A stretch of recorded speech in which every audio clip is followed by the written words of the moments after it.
Inferno came about 3 weeks later. We put a monumental effort in to get Blaze or Inferno out as quickly as possible. Then after that, trying to get 8 people to decide on what the next move wasn't happening. Everybody had different ideas, and it was too slow for everybody to agree and do this one thing. So we all agreed, you know what? You want to go and do that? Go and do it. You want to go and do that? Go and do it. And look at what's come of it. Accelerate is absolutely flying. We're coming out with, we've already got 3 projects launched. We've got 5 in the pipeline. Volt has come out of it. Lotus has come out of it. And that's all happened in a matter of weeks, not even months, weeks. All right, maybe 3 months. But, in the space of what's been achieved from that break in 3 months is pretty incredible to see. There was a quiz. There was a quiz the other day of there was 13 projects launched at one stage, and I think the mastermind, mainly the Blaze team, was behind like 9 of them. Man, it's only been 3 months. A lot has happened the last 3. Man, a lot has happened in the last month. Yeah, it feels like years. I know. Man, that's crazy. Yeah. Just quickly, Mike, are you all set up to run that spaces through here now? Is that all? Yeah, pretty much. So the only thing is now, like when I start streaming, essentially, right? I'm gonna so basically the audio from my laptop is gonna be streaming into StreamYard. So I think if you guys want to speak, I think you guys have to come to the spaces then. Oh yeah, no, don't worry about that. Don't worry about that. We're just going to play it through here. We'll go and participate on our phones through the usual. All right, Jake, are you joining in today to the spaces? No, I'm gonna take. Actually, I'm gonna code Pulsar on the app at titanx.com/stats, and then after I'll jump back on the stream. All right, man. No worries.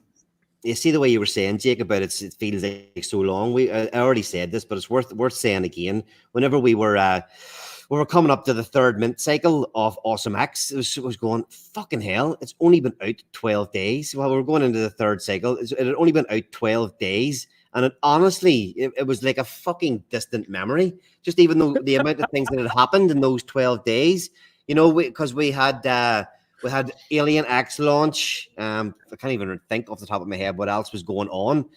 But it was just like, and that's the thing, these you're up at, whatever it is, 6, 7 a.m. Sometimes you're going to bed at, midnight, 1:30 in the morning. That's when you're going to sleep. I'm still fucking sending video messages back and forward at 1:30 in the morning, sleep back up again. And the 2 days, I stream on a Monday night, I stream on a Tuesday night, and I get to Tuesday night and it feels like Friday every single week. Like, why the fuck is it only Tuesday night?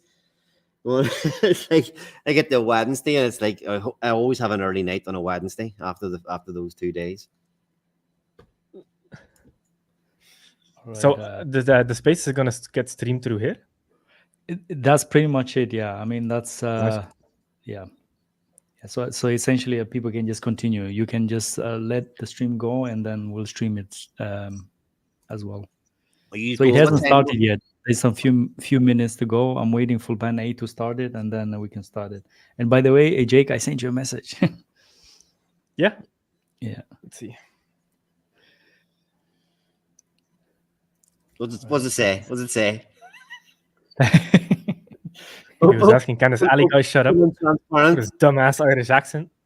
Read it out live on stream. Pull it up. It says, I love you. Yeah, we had Titanx Jay was declaring his love yesterday on stream, so I wouldn't be surprised if there's another one. I mean, there's a lot of bromance going on here. My girlfriend always jokes that like guys are so serious. Everything we do feels like we're going to war.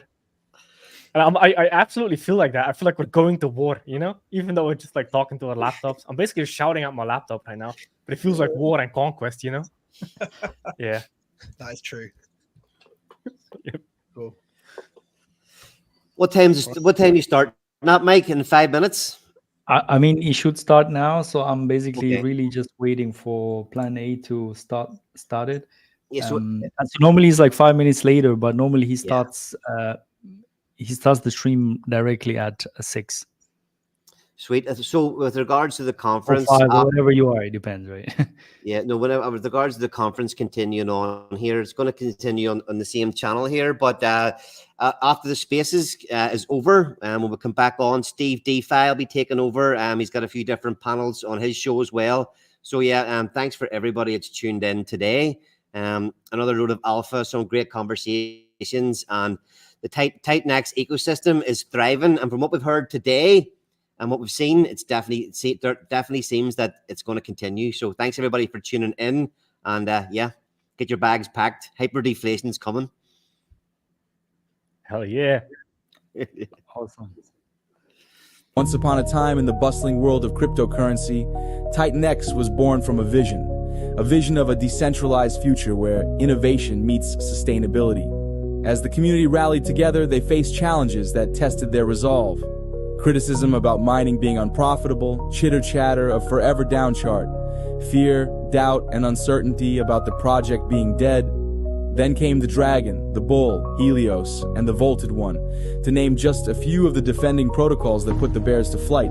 Additionally, with groundbreaking features like Proof of Burn 2.0, Titanx transformed obstacles into opportunities. Today, as we celebrate our first anniversary, we reflect on our journey and invite you to join us.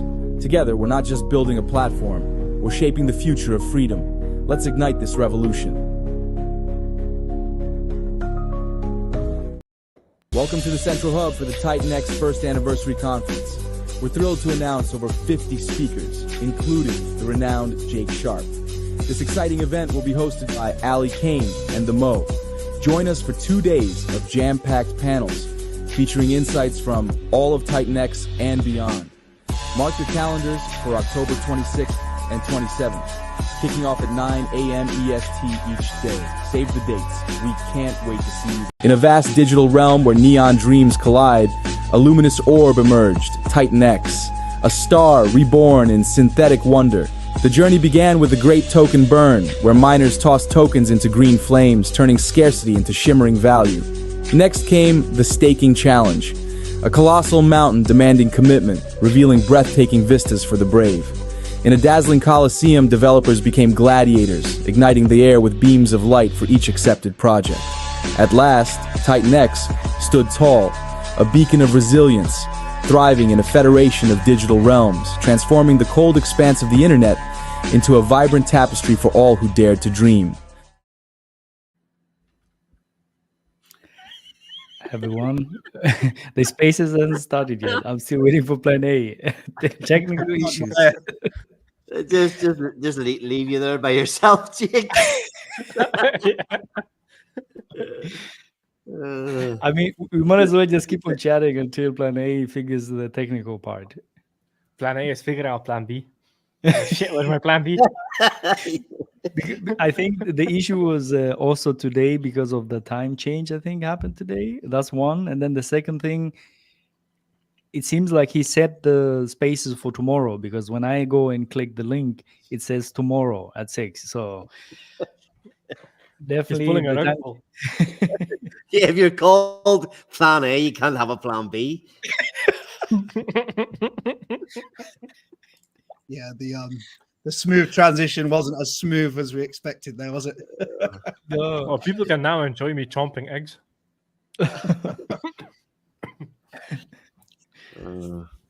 Yeah, no, I'm surprised. I'm surprised you didn't get brain freeze. I seen how quickly you ate that ice lolly between disappearing off space. I thought you were going to come back on and be like, ah. Nah, I love ice cream, man. I was built for ice cream. Well, after the spaces, yeah, Steve DeFi is going to come up with some of his team, and they've got 3 more panels. Panel 1, they're going to look into some of the new Titanx projects that are coming out. And then there's a liquidity providing session with Nathan and Johnny. That'll be interesting. And the final panel for Steve and his team is sort of like just a community AMA.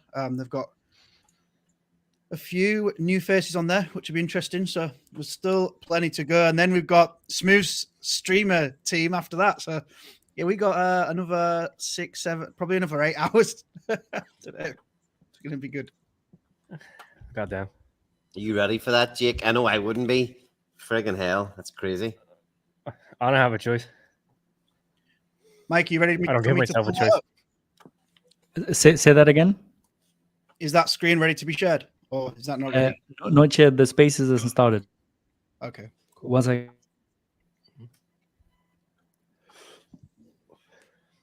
We're going to need a plan C at this rate.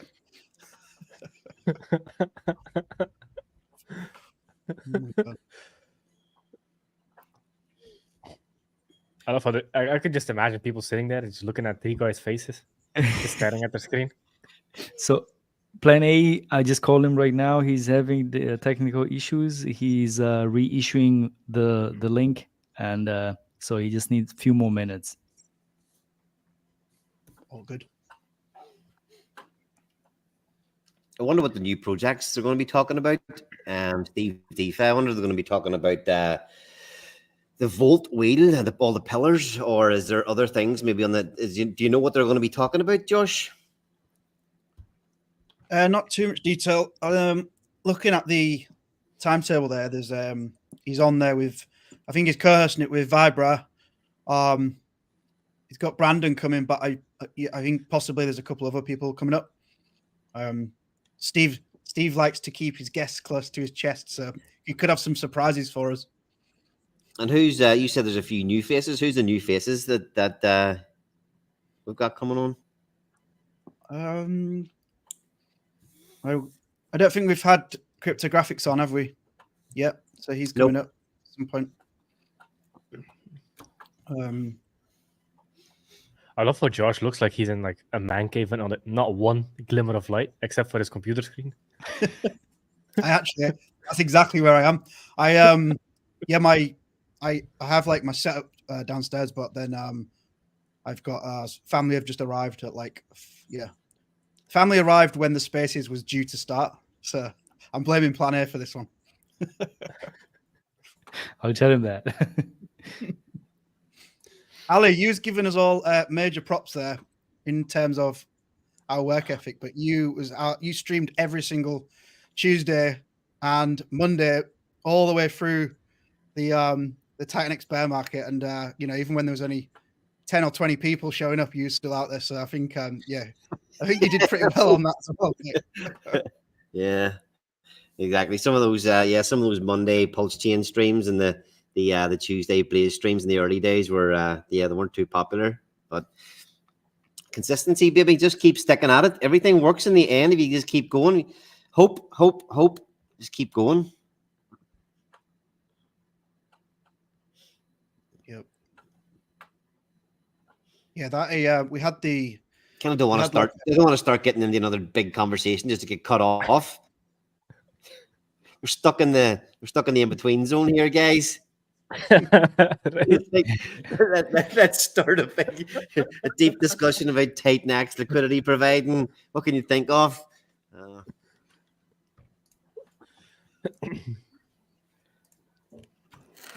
I'll just play another video. Well, hold on, actually, because give a wee heads up here. Accelerate, obviously, at the minute we've launched Awesome X, Alien X. Just to give a heads up of what's actually coming next from Accelerate.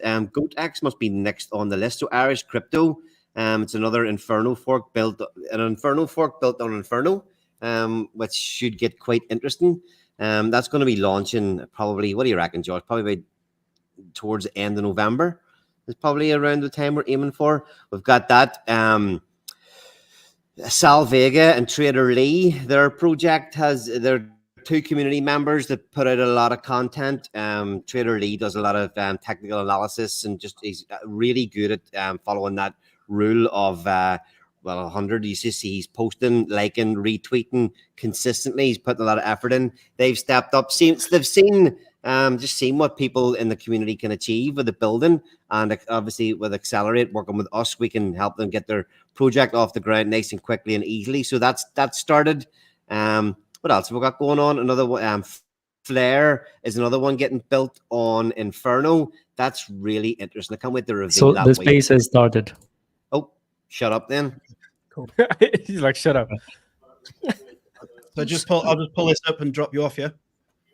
Yeah. I mean, essentially, you can just leave the people on, but they just can't talk. Essentially, but you have to share the screen now. Yeah.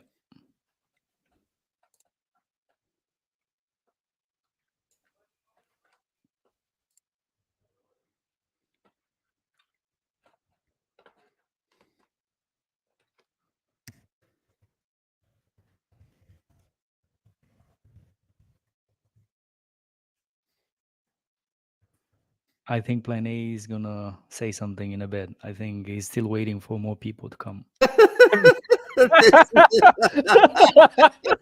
I love these awkward silences. That's it. We can Oh my build God. build cutting edge DeFi, the best financial system on Ethereum, and we can't even get a twisted Twitter Spaces to run through YouTube.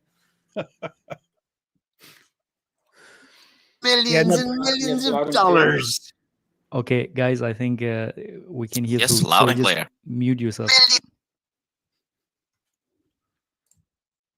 Are we set up on the YouTube front? Yes, we are set up, and we should be. Yeah, we are online. Oh, great. Let's give it another couple of minutes before we kick off. Apologies again for the technical issues earlier, and I think we still have a sufficient time to cover everything we need to cover during this session. Thanks again for attending, and we will commence in a couple of minutes. And just for the people that don't know, the Titanx conference is going on right now. They're taking a break for this Plan A space, and then it will resume immediately afterwards. And that's running basically all day. If you guys aren't aware.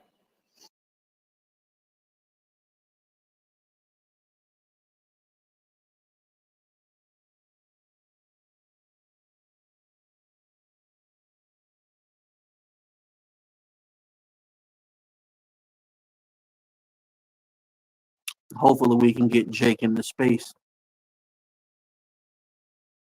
I think he said he's gonna take a little break.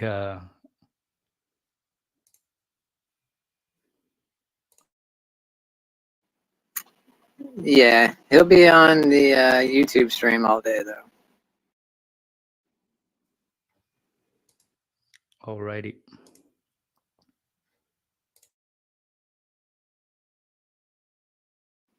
How was your steak today, Mike? As always, very juicy. Can't complain. Definitely very nice.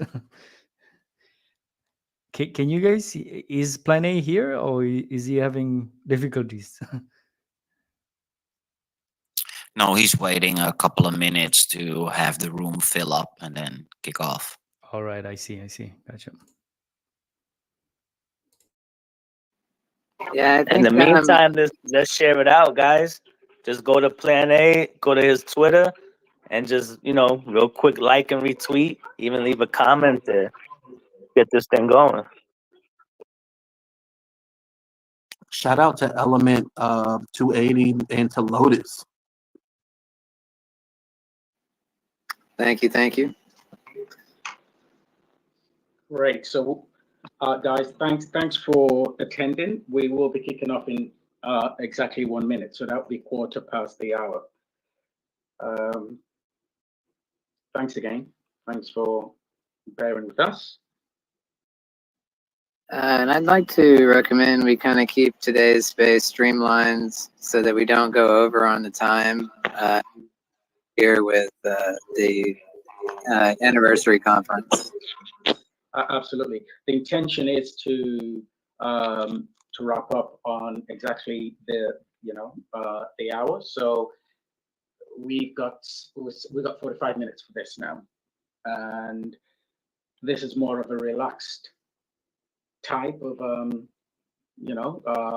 discussion. We're not going to be going over the stats and the build on Titanx updates.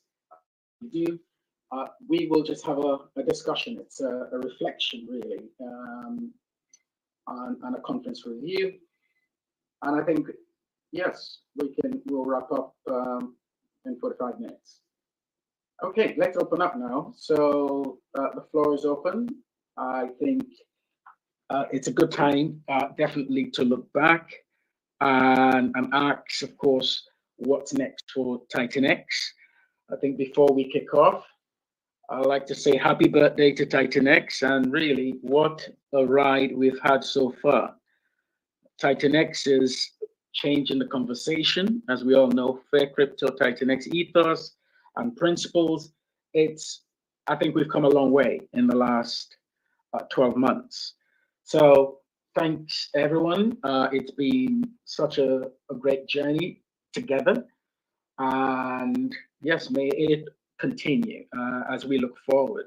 So I really want to see if we can use this session to really, explore what next for Titanx. And if there are ideas, it'll be great to share.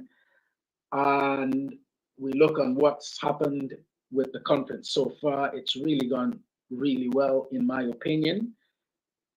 And so I think, taken together, is there, are there anything, sorry, put it this way, have we missed anything? Is there anything else that could be done to make this, as we look forward, a really more interesting ride? Is there, perspectives here really is what we need. So again, it's an open format.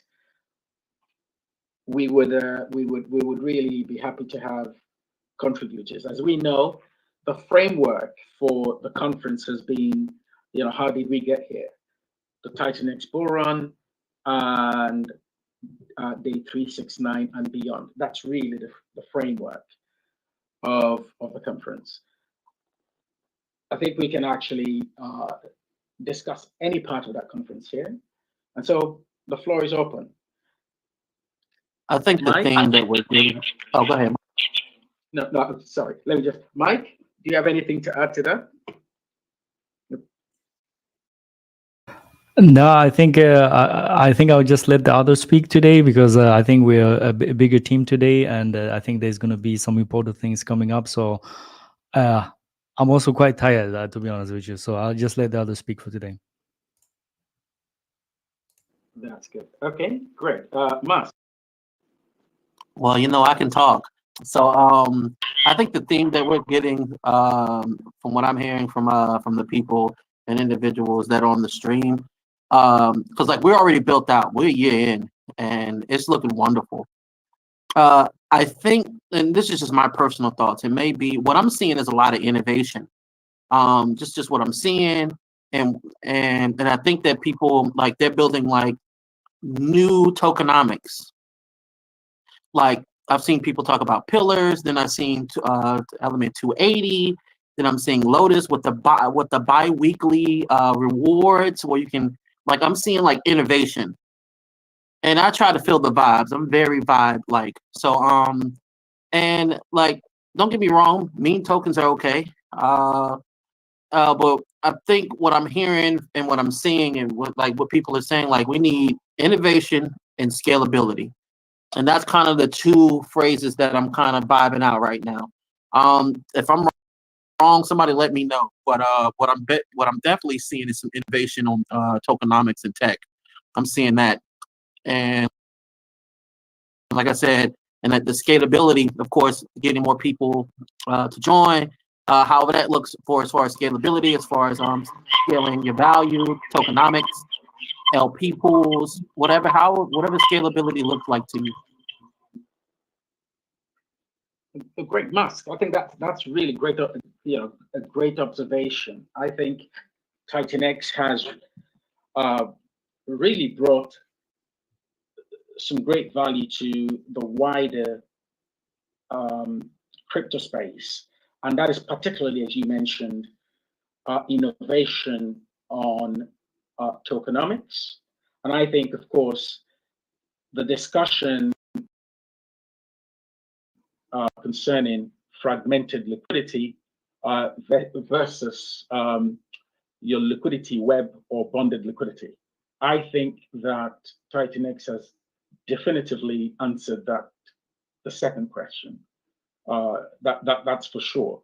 That bonded liquidity, in the way that Titanx has demonstrated it, really is more beneficial for a community. And that it's still an ongoing experiment, but it's something that I think we will see more and more of in the future by other communities. And I think we should all recognize that Titanx really was the first to do this on the scale that we've witnessed. So thanks, Max. I think you pretty much have summarized exactly that. That is the value that Titanx has brought to the wider industry as it is. And I wouldn't be surprised if academic papers are written on this in the future. Great. Anyone else?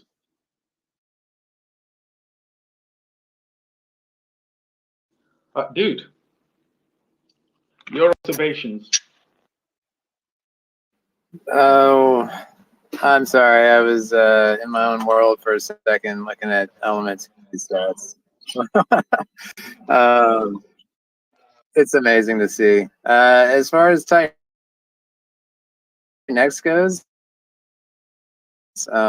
yeah, it's been a very quick year, I feel like, and the innovation is ramping up rapidly. And you know, I was saying earlier on the conference that, you know, we've seen a huge influx of builders coming in while there's been red candles. You know, Titanx has been in a bear market for months and months, and there's still people that see the value in it and understand what it represents, and they've shown up and started building on it. Just, I think that once we are out of that officially and in this bull market, it's just gonna be a massive wave of adoption with builders specifically. Seeing the, you know, the green candles will show, put it in front of people's eyes, and that's just going to drive the innovation even more, in my opinion.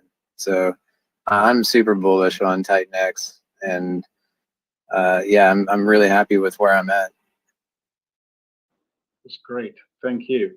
I'd like to invite up Ches and Desk, who've been really very, you know, regulars and pillars of our community here. And over the year, the ups and downs, there really has been community members who have made this really possible. The spaces. There's a time when these weekly spaces.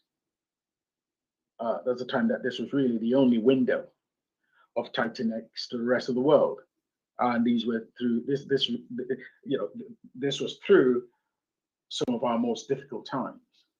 And so I really do want to acknowledge everyone who has participated and who has helped carry this through.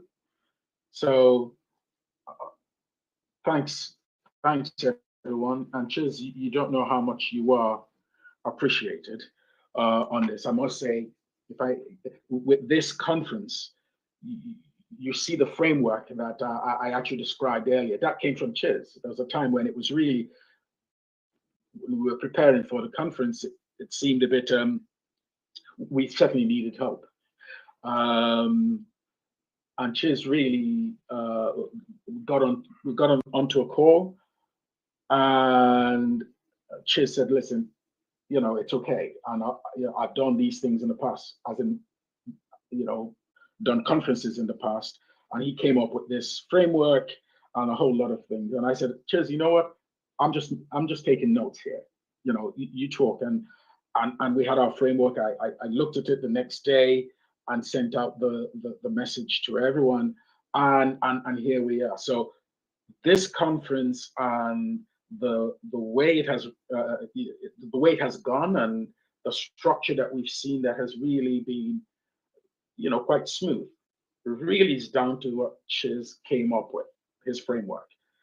So thanks again, Chiz. Do you have anything to say? Thanks, Plan A. Yeah, I mean, I'll say something about the framework in a little bit. That framework is very simple. I sort of look from perspective of what was going on and how we could encourage and empower the already existing platforms to do their thing. And then, trust that the powers that be would figure out how to execute. And I think that's what happened. So yeah, but it also, honestly, it came from like what happens when there's friction and division in a community, and you actually need friction and division in a human, in a team, in a community. You sort of need that because either you use it to drain the energy or to develop trust and the energy. And so, like in the supposedly trustless world of DeFi, like I don't really buy that. That's just words. Like trustless, that's jargon, right? So yeah, so I feel pretty good about the conference, honestly. It's just it marks a moment in time, and I think it's good. The one thing I would encourage is and me being involved is sort of an example of this, because I think what we want to encourage is more diverse voices. Like the one weakness of the conference that I see is like the OGs are all there, which is cool. But I think it's time to sort of de-emphasize OG and de-emphasize it doesn't matter who I am and where I came from. It's about what I'm doing right now and how I'm showing up. And so for me, and and as even as part of like this decentralized planning effort, which is always sort of like herding cats, right? You don't want to control anything. You want to encourage, empower, and and help people feel like they've got their destiny in their own hands and they can do it and they make it happen. And that's all good. But like yeah, so I would say that for today, I want to encourage, like I found it difficult to get diverse voices onto these panels, right? Which was personally frustrating. And I sort of got a few people that I know through X to show up, and there's some new voices. But for Titanx community to really expand, I think we're going to have to humble ourselves to the possibility that right now we're about 20,000 wallets. Let's say, I don't know, 10,000 people, 5,000 people. We don't know, but that's good. It's hot. It's strong. It's like the best community that I've seen in DeFi. It's not perfect, but it's really, really good and hot. So yeah, I want to encourage more diverse voices and OGs making space for others. That's just my piece. Yeah, and I really I just want to give props to all the builders, man. I mean, seriously. I mean, and Rain Man building with Steve's support and whew, Lotus, man, is beautiful. So anyway, that's it. Peace out, y'all.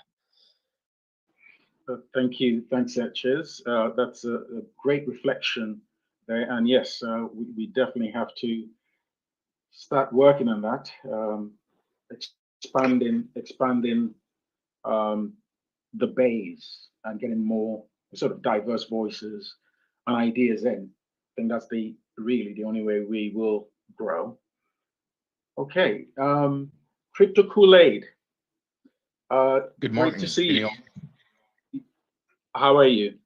I'm doing good, my friend. I'm doing good, my friend. And congratulations on everyone for a year. It's been a wild ride. The convention is going fantastic, and glad to have this little pause to be on Spaces. I'd like to second what Chiz was saying, that we've got a lot of room. Now, we've covered some amazing ground with the idiom that build on Titanx is a we, not a me. And we need to take that and bind into other communities, into other arenas, and show that positivity to others. As we do that, we're going to show so much more than toxicity and drama and maximalism, and show everyone that we can work together in a DeFi for all. You know, it's not what's in your wallet at a Capital One, it's that what do you want to be involved with that makes you happy, that makes you passionate, that brings you joy. I think that's what we have here. And it's great to be on this 1 year journey and to see what's going to come in the next year. Great, thanks, Crypto Kool-Aid. Morpheus, over to you. Yeah, I completely agree. Even though it's not really in our power for other people to come on, but what we are doing right now, being as inviting as we are and as helping to one another as we are, I think the threshold for new people to will come online and share their story is probably the best we have in crypto. But we do got to realize that for people to show up either in spaces or on stream, it's a really big step. It's not easy to. The first time is always the hardest. It's the same as being on a dive board. The first time you jump off a high dive board, it takes you 10 minutes before you jump. As soon as you jump down, you can't wait to get up as quickly on the dive board because you now overcame that fear. So, yeah, I think this is the community that can grow exponentially just by the way we are. But I completely agree. The more diversity we have, the better the growth will be. Great, thank you. I think that's really the challenge for the next year, and that will determine how we grow. And I think that really is the greatest challenge that we're yet, that is really in front of us. So thanks, Morpheus. And by the way, when is Morpheus.when launching? When is it going live? We'll be going live on Monday. Yeah. And it will be live on stream. So just watch out for that one. Yeah, great. Looking forward to it. Gugad, it's over to you.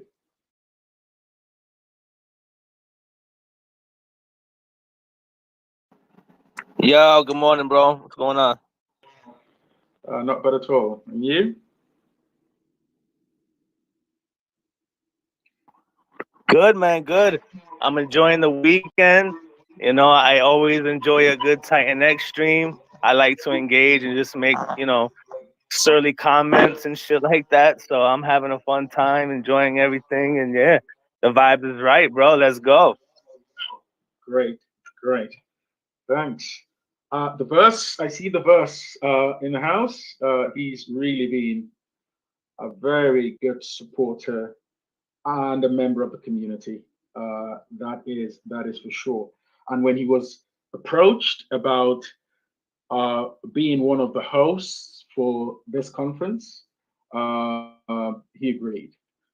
And so let me take this opportunity to say thank you to all the hosts of this conference, and that's Ali, the Mo, Smooth and Crypto, Steve, DeFi, and of course, the Verse. So thanks again. I see that we've got Mitch S up. Hey. Yeah, can you hear me okay? Yeah, loud and clear. Nice. Yeah, well, first of all, I just want to say hi to everybody. I mean, there's a lot of you guys, mostly everybody I see here on my Twitter space, I recognize from, YouTube, Twitter spaces. I've been in since day one, and I've finally just came on to Twitter publicly about Titanx only like maybe 2 weeks ago or so. So it's been awesome, and I just want to give a shout out to everybody. I'm seeing all these names and faces, that I've been watching since day one here in Titanx, and I'm glad to be more public about it. Posting videos now, and being active on Twitter. Plan A, Mike Dean, Chiz, Helios, the dude, just so many of you guys, and it's really awesome to be here. So I just want to say that. So from Cambodia over here, just wanted to say hi and introduce myself, and hopefully I'll see you guys on a stream one day or in videos. So thank you very much. Great. Thanks, Mitch, and we look forward to seeing more of you. Great. James, how are you? Yeah, all good here. I'm on a different device. How's the audio? Is it working? It's loud and clear. Wow. For once, technology has not beat me. Yeah, it's been a blast these past couple months building scale out, and I find myself traveling at kind of the worst times. Like there's a lot going on. You finalize the audits. You plan your launch. By the way, Scale is launching November 5th. We're going to be doing a snapshot, a wallet snapshot between the 28th and I have to check the papers. I think it's November 2nd or so. Basically, the snapshot of the wallets is going to be to check how much baby Dragon X, BDX you have, how much Dragon X you have, including the Dragon X, not just loose in your wallet, but in your hybrid NFTs. So you'll get a bonus. You'll get a minting bonus there, and it's no rush. You don't have to rush to get in. It's a 14-day fair launch and all that stuff.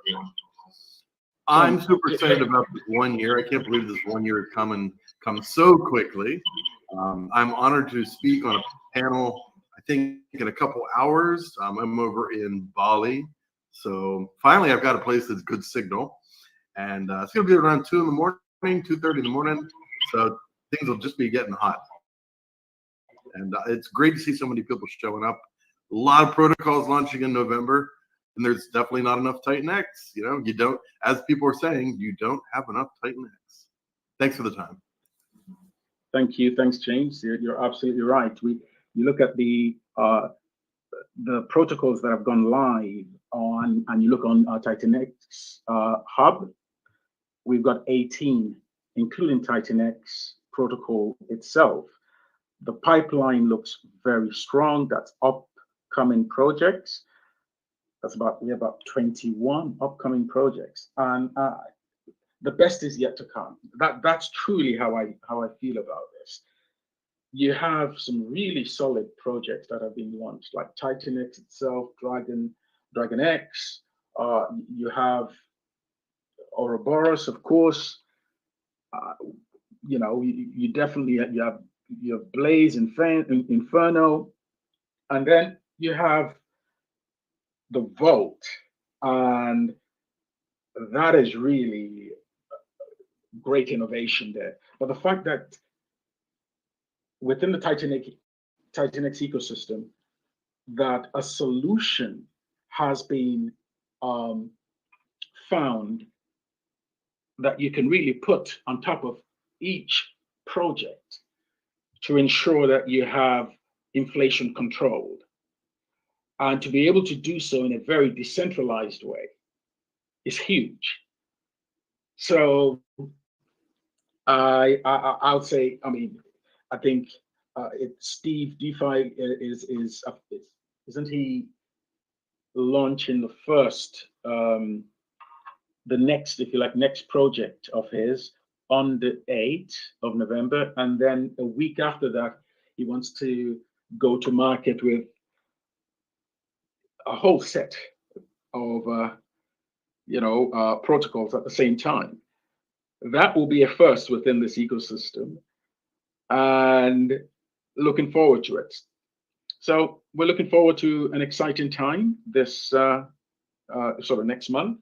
This is the last spaces of this month, and it's part of course, the conference itinerary. We will be wrapping up in 20 minutes. I would like to invite anyone who has anything else to add to please, come up and and add or discuss? Because we definitely would like to hear from you. If there are ideas that you have in this interactive forum where you think that would add value to Titanx in the future or going forward, I think this is a good one. This is a good opportunity to do so. And I could explain, for instance. Yeah. Great. Go ahead. Just want to give a shout out to once again to Lotus, bro, on that innovative with the bi-weekly payout. Extremely innovative, and you have to stake to order to get into it. Like one of a kind innovation that I've seen, and it holds people to stake. So I thought, well, like when I seen that, I was like, yes, I'm going to stay in this protocol. I like this protocol. I'm going to stay in it, and of course, it gives you a second opportunity to get into like Titanx if you kind of look at it from that perspective. And of course, it's on top of Volt and DragonX, I think. I also want to give a shout out to Element 280 when I seen the innovativeness with the NFTs. Like great way to innovate with NFTs. And I'm not just saying this, like I'm like thoroughly impressed with like the innovation that's going on. And like sometimes it just takes small things like that. And so like I just want to encourage builders to keep doing stuff like that. Think of new and inventive and creative ways of how to for people to make passive income, and keep your ROI high too. Without creating a token on a token on a token on a token on a token.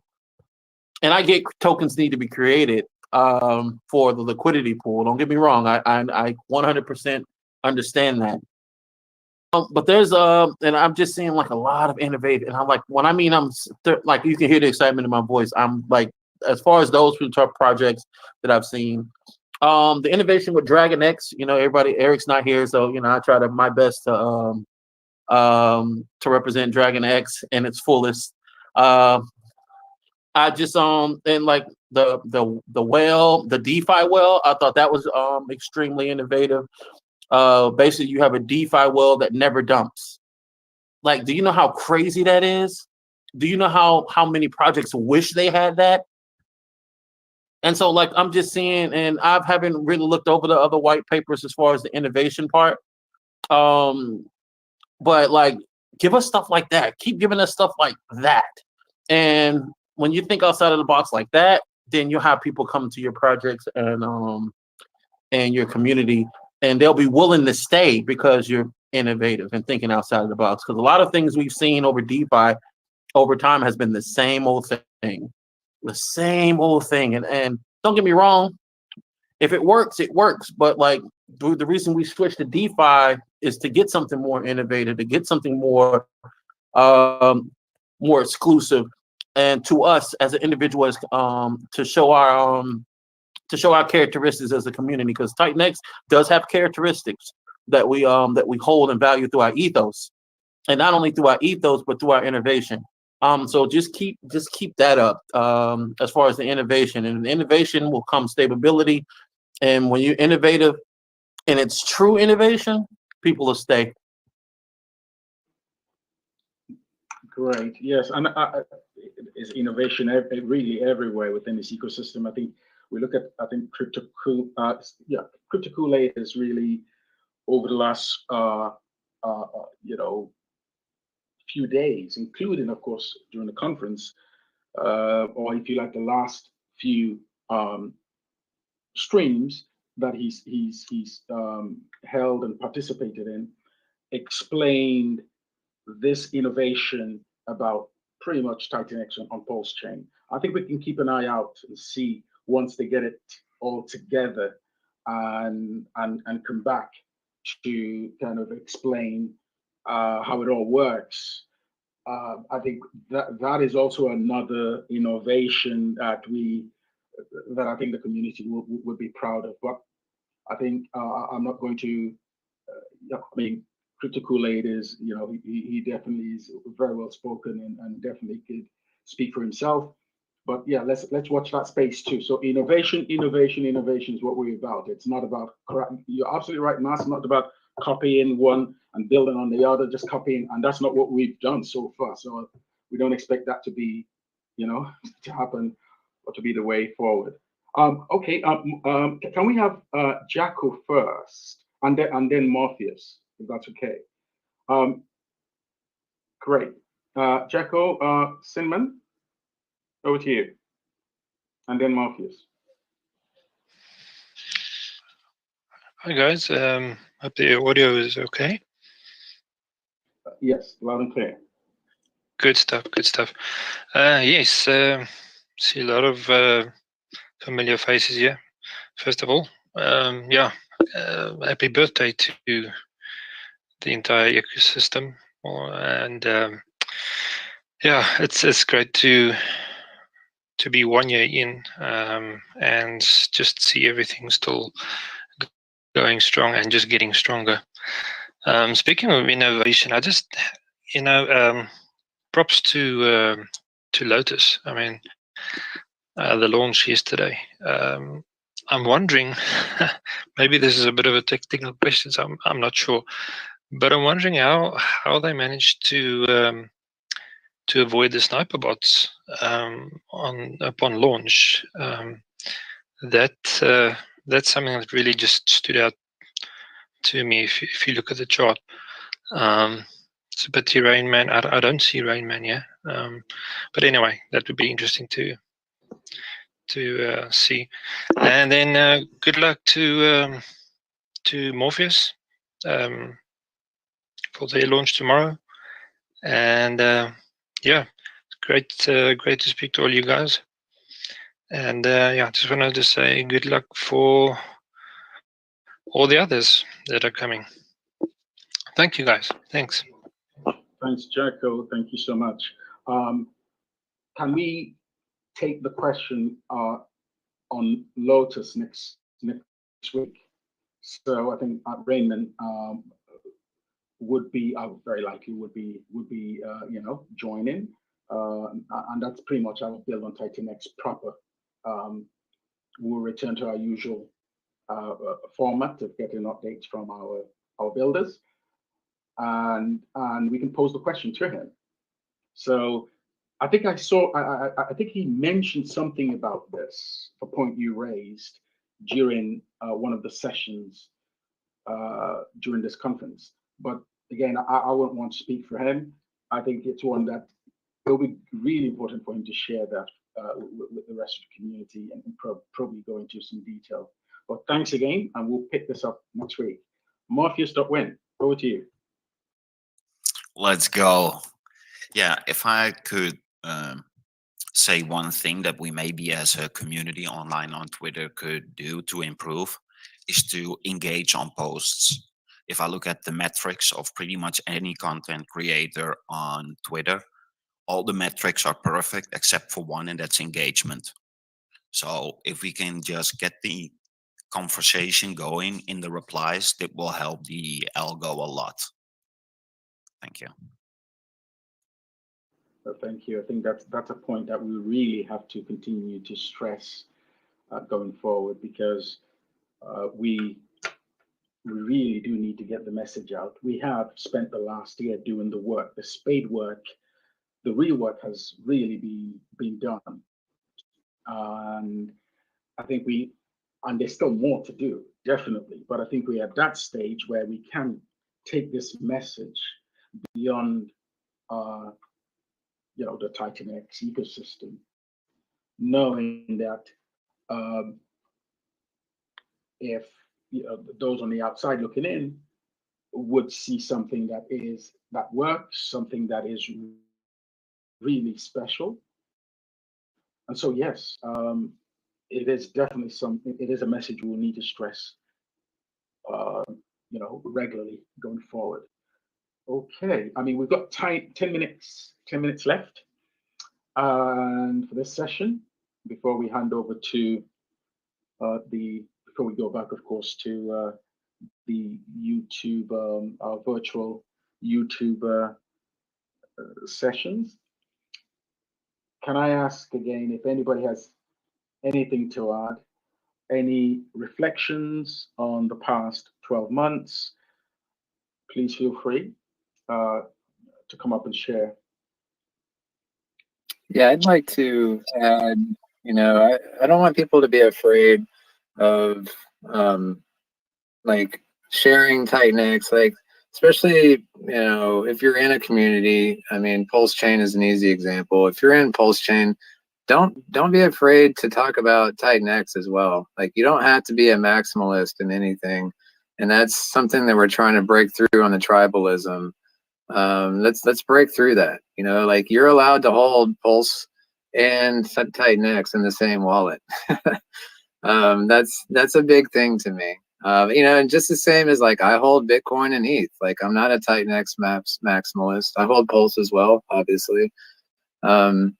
But yeah, like, let's like break down these barriers and let's build across all of these things. I think X28 is going to really help bridge that gap. So that'll be amazing to see whenever we take Titanx to all of the chains and allow all these other silos to get into it.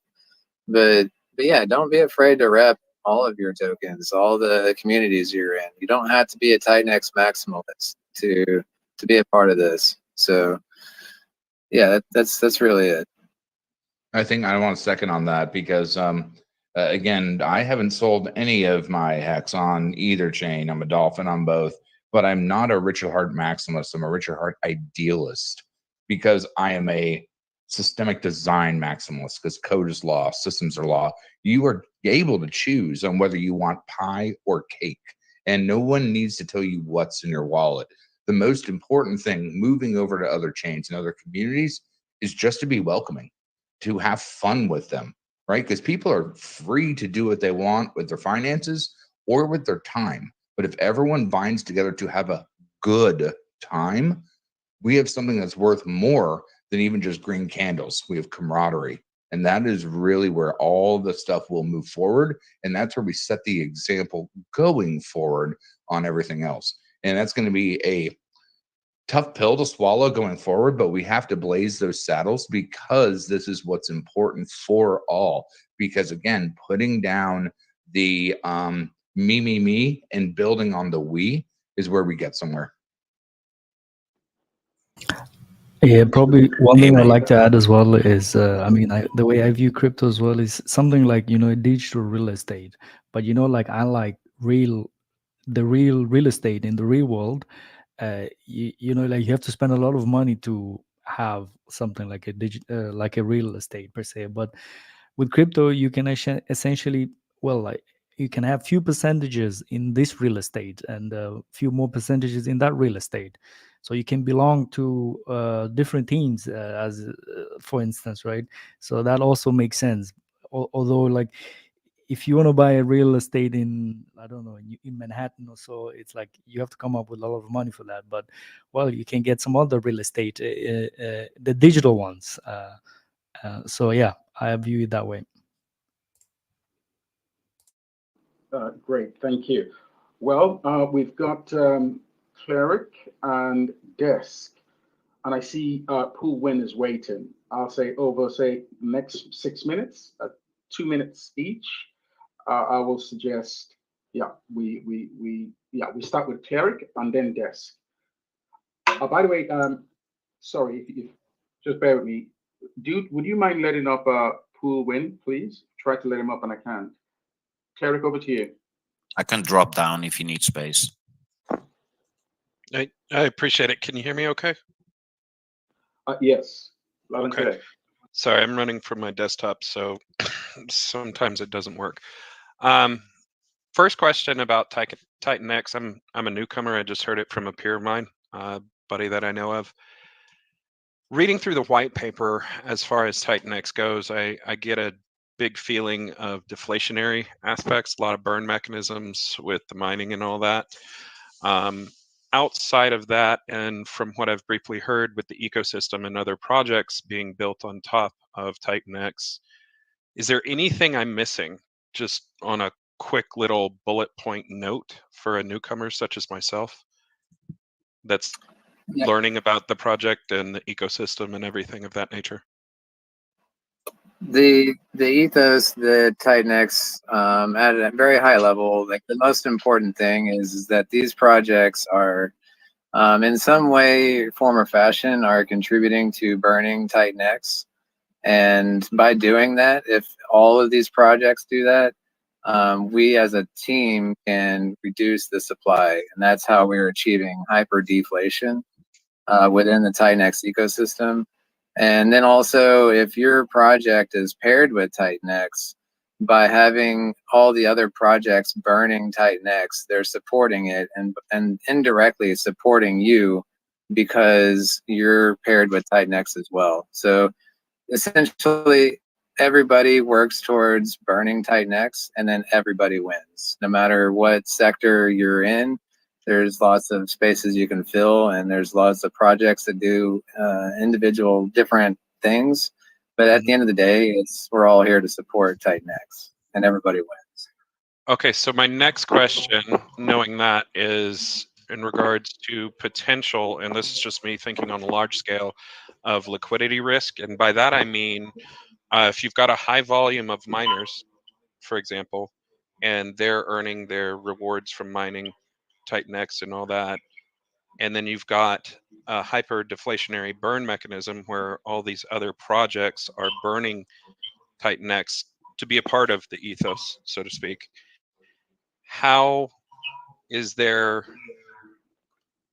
would you avoid concerns about not enough payout available for miners or people in that regard? Do you follow what I'm saying and how I'm thinking? Does that make sense?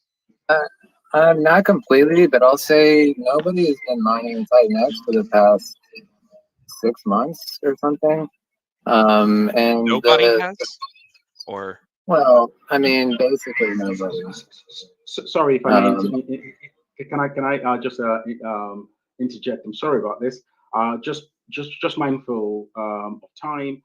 Cleric, would you mind coming back next week when we have a full discussion? Well, we normally have full discussions, and please do raise this question again. It will definitely be addressed. But now we're just doing this reflection. Absolutely. That's fine. We're great. Thank you. Des, over to you, and then who, and then we'll wrap up. Good. Please DM me, Cleric, as well. And me as well. No problem. Yes. Thanks, guys. Greeting everybody. Greet everyone. I hope I'm loud and clear. Just touching back to what Dude said before about, if you're from other communities. Like I said, I use myself as an example. Okay, I came from Postchain also, but mostly in Zen. And we always have like a little meeting in Zen, and they never liked the fact that I moved over to Titanx. But you know what? I came here for myself. I didn't come there for anything else. So I view that they were trying to stop me from getting to my destination. So I didn't like. Yeah. So if you are here and you are afraid to talk about Titanx because of your ecosystem or where you're coming from, actually you're not doing yourself good. You are not here for anyone else but yourself. If something is working for you, why would somebody else prevent you from talking about what works for you? It makes no sense. We're all adults. I don't see how it makes sense. So yeah, it's a very valid point. And today, they don't talk about it anymore. That Destiny is, like somebody is on the other side of ecosystem. No, nobody talks about it anymore. So it's a very valid point. Don't let others control what how you deal with this crypto thing. You're here for yourself and your family. Thank you. Thanks, Des. Well said. Cool. You got exactly 1 minute. Thank you. Okay, cool. I'll keep it super brief. Thanks very much. Very new to the kind of builder space, but not so new to the whole crypto space, and quite just a fledgling new builder starting a project. Just looking to try and find the groups and communities of builders rather than communities of users, so to speak, to kind of connect with and talk about technical things and like game theory and other things like that as we start to build and research ideas. And so I'm just wondering if there's a resource like that, and B, just a tiny little plug for our project, for my project that I'm starting to work on called Pool.win. Be interested to start getting involved and hearing in the community what people think. Great. I think we've definitely got the gist of it. You're in the right place. That's the long and short of it. Secondly, do join the Titanx TG or Telegram groups and start I'll say start there, start discussing, and join our next week spaces. You would have our builders giving updates here, and yes, they are groups. I don't know how active they are at the moment, given that several builders are very busy, but absolutely. You've got James who is here. You have Dude who is here as well. You got Crypto Kool-Aid. And you got Morpheus. So we have the builders here who would definitely be prepared to share with you.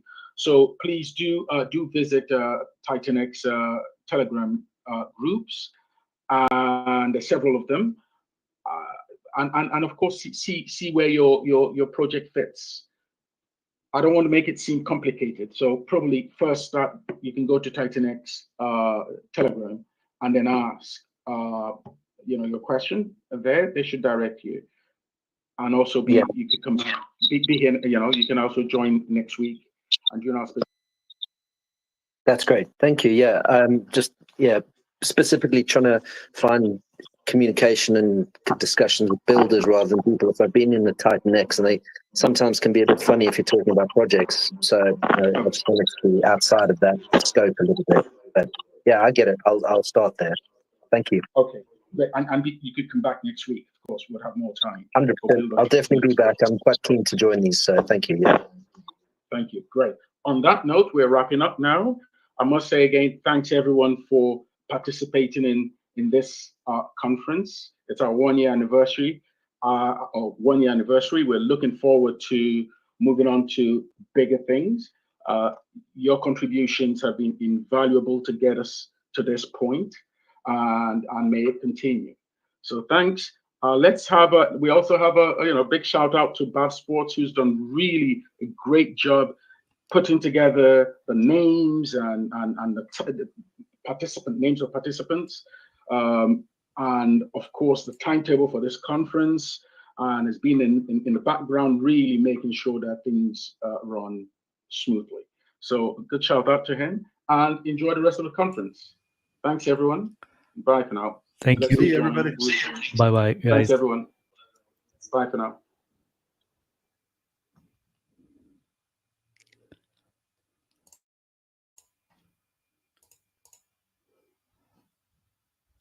Hey everyone, are we still there? I'm seeing.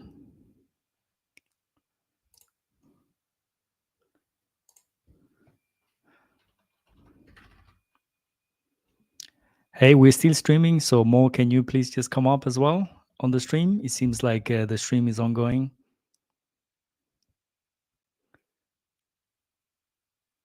All right, I cannot do that because, by the way, I'm reading out what Mo is currently writing me on the chat, and he says I need to call him up, but I cannot do that because I'm not the main person running the stream. I think Bad Sports was the one who was running the stream, and the one who also we need Bad Sports.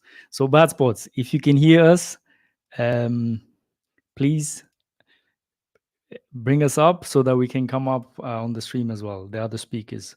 So let me see, people are writing. All right, yeah, so I think they need some few seconds before Bad Sports come back. Going to enjoy my... Oh, Mo, there you go. All right, here we go. We're getting started. Damn. Okay, we got it working finally. We got it. We got it. So bad spots, you can also take off the screen as well. Take off the screen. Steve. Yeah. All right. I thought for 1 second, it's like, okay, I'm gonna be alone here. All right, fantastic. Hey, Mike, shout out to you and Plan A for those spaces every single week. You guys have been the foundation of this entire thing. So thank you very much for keeping us all together and keeping us from jumping ship in the down days, sir. You and Plan A help keep us all aboard. So appreciate you very, very much from all of us.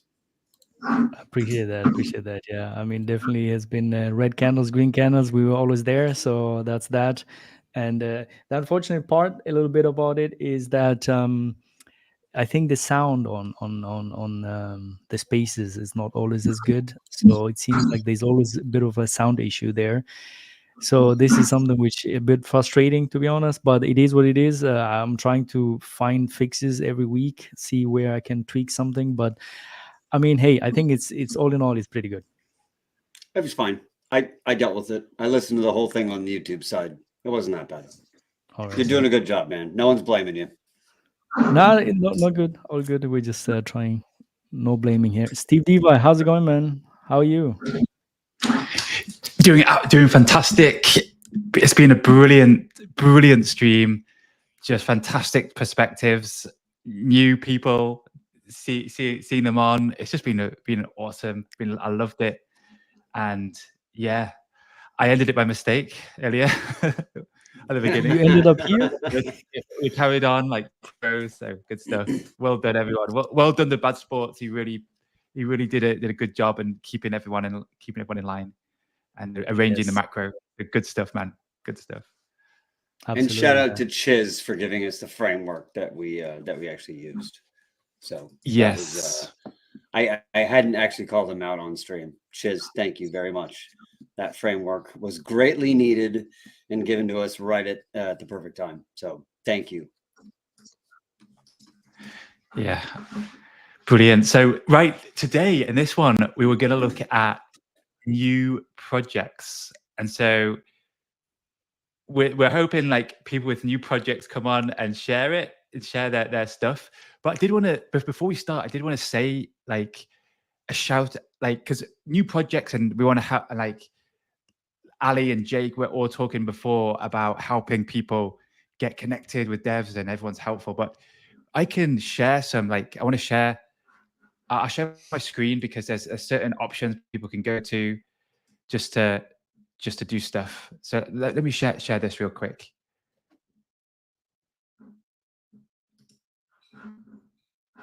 Let me do this. Okay, so there we go. So, like, yeah. So I just want to give big shout outs to all these places that you can go and connect. Like Accelerate, it's Josh Bad Sports and Ali's Web3 company. They've released tons of stuff. They have tons of experience, and you get mentorship with them. So the advantage of this one, you get a lot of mentorship and marketing because they're going to help with everything. So you know, this is their website, and look at their portfolio. They've done tons of stuff. Nice. And yeah, and they're great guys. I know them personally. So yeah, this is Accelerate, and I'm not going to spend a long time on each one, but yeah, reach out to Ali and Josh, and they'll do. They're very busy doing all this stuff. So it's fantastic. Accelerate, and this is Decentra. This is what others use. Lotus, Mike, I think used them. Me and Danny and stuff. I'm giving them a shout out. They sent me this to share their site, and so I wanted to share it. And it's a lovely site, and it's a cool name, Decentra. So this is something. They're great guys. They can connect you with good auditors. You won't be so handheld like with Accelerate, but you know you're connected with people that can do stuff. And so I just want to give that one. Let's move on to the next. Build the tech. I only found out about this one yesterday. It's Brandon's one, and he's got a whole web company I didn't even know he had. I spoke with him a few days ago, and he recommended an auditor, so I was going to use one of his auditors for something. And I didn't realize he had a whole massive company. So he's got this massive company of consultation, development, transparency, delivery. So this is definitely something to look into. And there's Brandon, and yeah. So that's awesome. And the last one is Eric.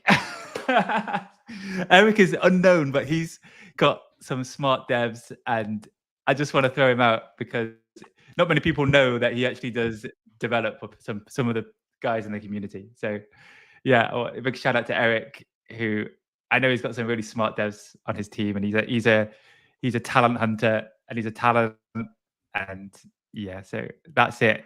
I don't have the website, just Eric, but brilliant.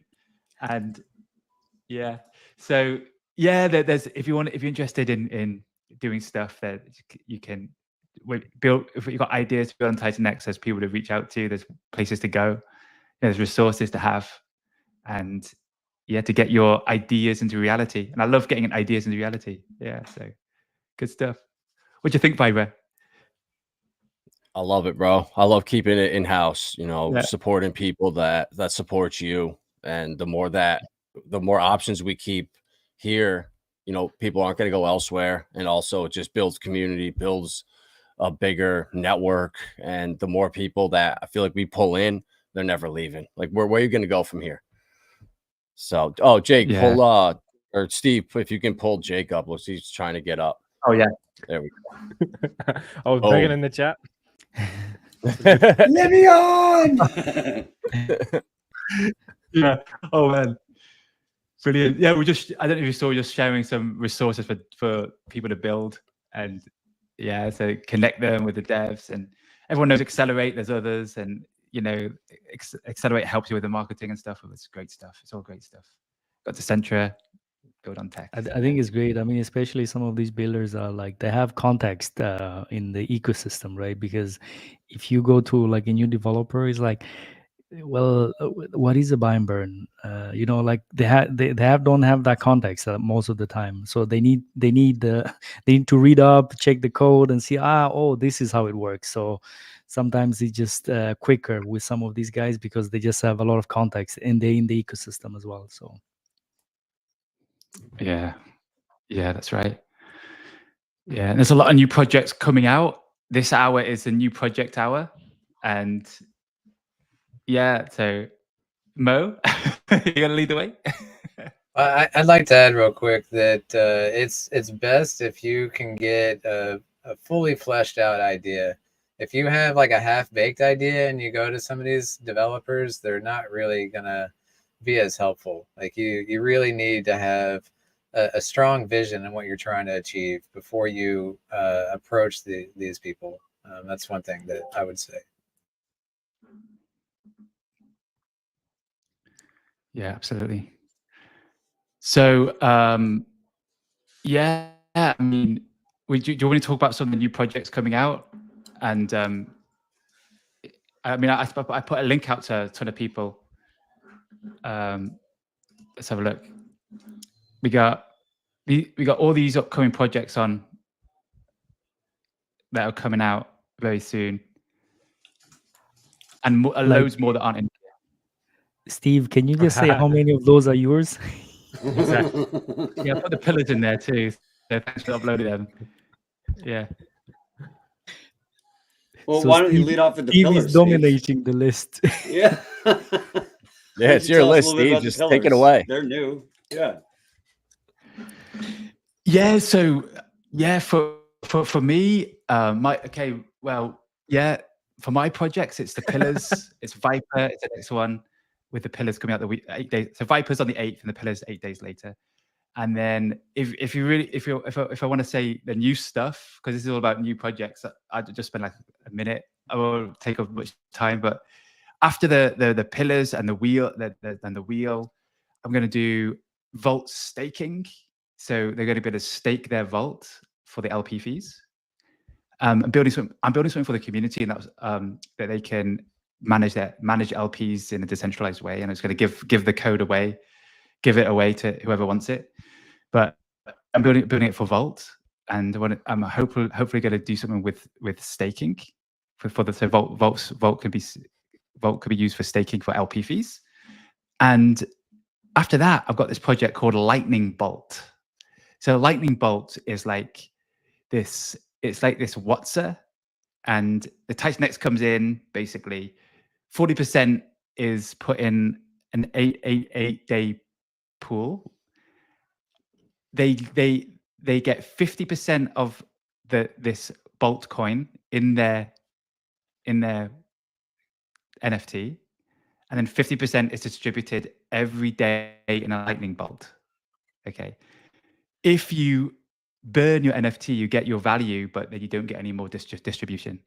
And also in the 888 pool, I'm sticking 10, all the pillars in the wheel, like 5% of that, like 5 million of everything, or something in there to boost to it. So it's going to be this massive 8 day pool. And just like WhatsApp, because I was in Icosa, don't know if anyone remembers that, but that was a lot of fun on Pulse Chain. And there was this NFT that it's kind of, it only clicked yesterday that's similar to Element 360. It only clicked yesterday when dude was talking that if you burn your NFT, that means everyone else gets a bigger share of the pool. That's right, yeah, dude. One of the funny things about Steve is Element 280. I think Steve has invented like 30 different ways of saying Element 280. Element 360, Element 28, Element 200. Look, it's Element 280.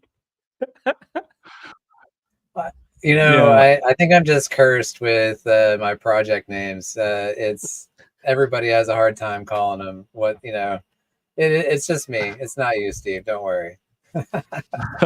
Hey, Steve, can you pull Chiz up? Chiz is trying to come up. It's just... Hey, there he is. What's up, Chiz? So, yep. I'm happy today.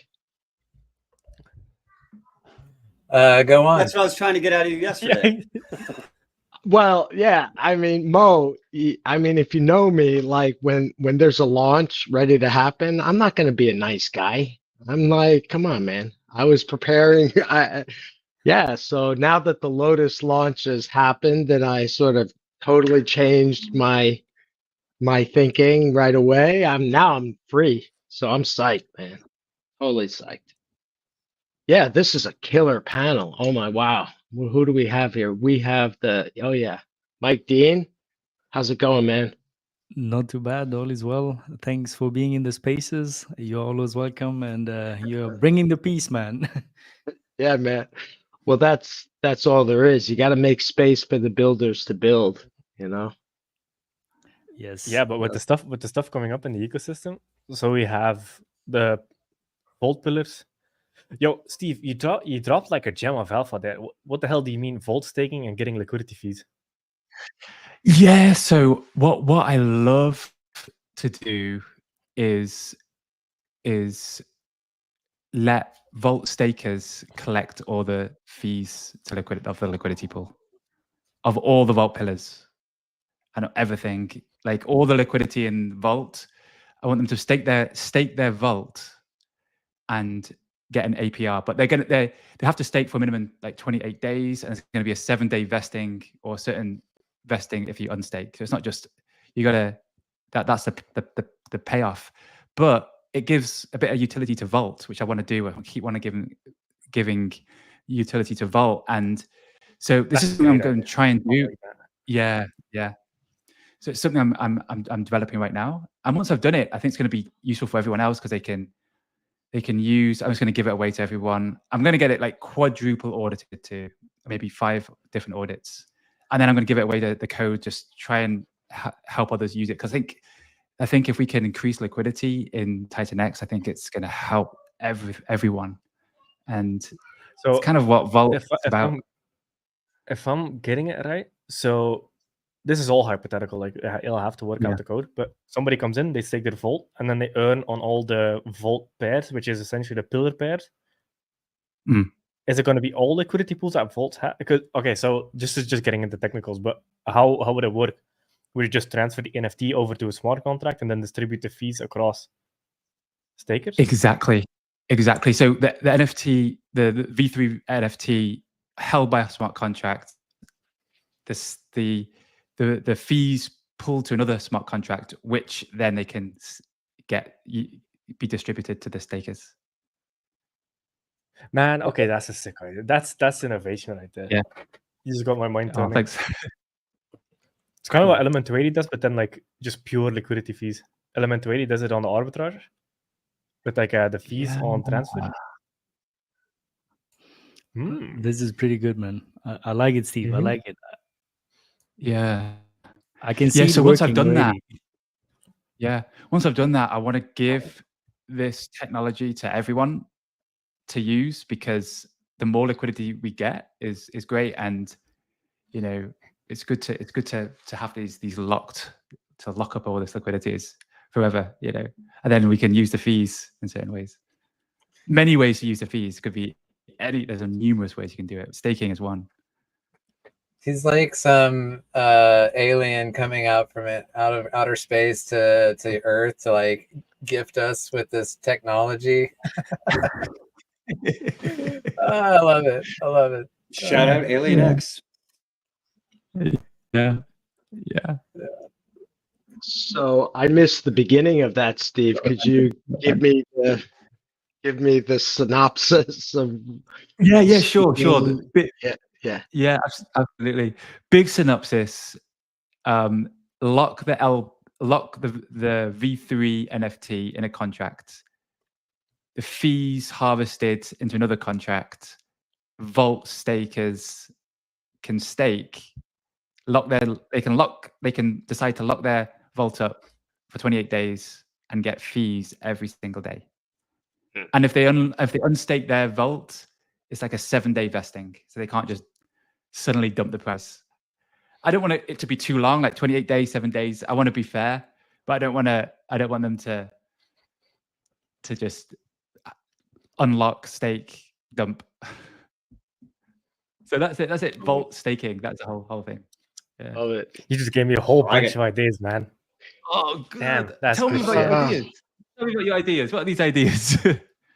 Yeah, because right now, because I've always looked at liquidity pools as a way to accrue value to the user. Like the way Titanx works is so it generates Ethereum fees and Titanx fees in the V3 that's locked in a smart contract. The Ethereum goes into the buy and burns, and the Titanx gets burned. I've actually never thought about that angle of giving it to the users. It's essentially giving it to the user because it burns and uses the Ethereum to buy and burn, so the value still accrues to the user the way we're doing it. But that staking element, I actually like that a lot, especially on because Volt is a hyperdeflationary asset. So then it's kind of like, even if it's only 12 to 30% a year, that's 12 to 30% a year on a hyperdeflationary asset. That's pretty crazy stuff. I like that a lot. But the elephant in the room, Brandon just came on here, and we can see that Brandon has hair. He does at that. That's fucked up.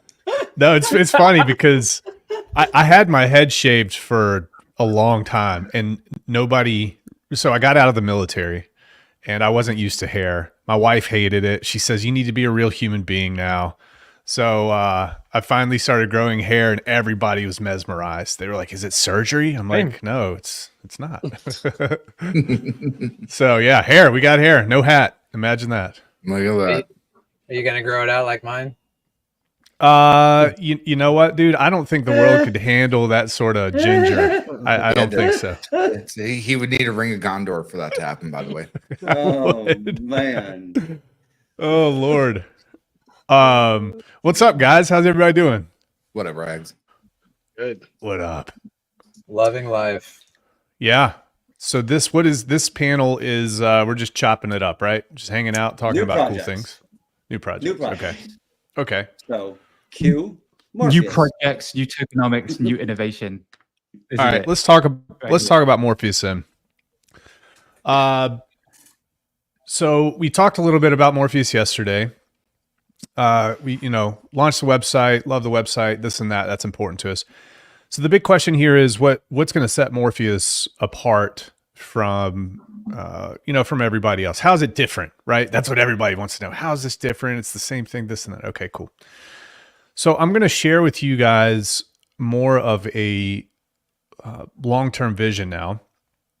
And I'm going to also try to help the folks who think that we are just promise coin founders, maybe understand a little bit more about what direction we're taking.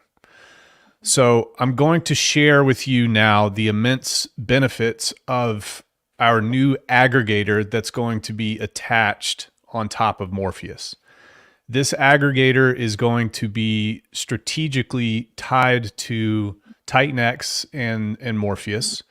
This is not an ordinary aggregator. It's going to be a powerful tool that pretty much, within this community revolutionizes how we engage with the decentralized finance landscape. And I'm going to go into how that is.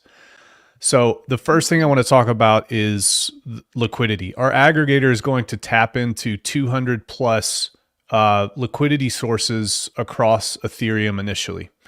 And I say initially because if Titanx decides to go other places, which it seems it will, we will be well positioned to take advantage of those too and follow Titanx wherever it goes. So you got to imagine kind of the advantage that this brings not only to Titanx and everybody within it, but also Morpheus. Every user in this ecosystem can now access really, really great prices.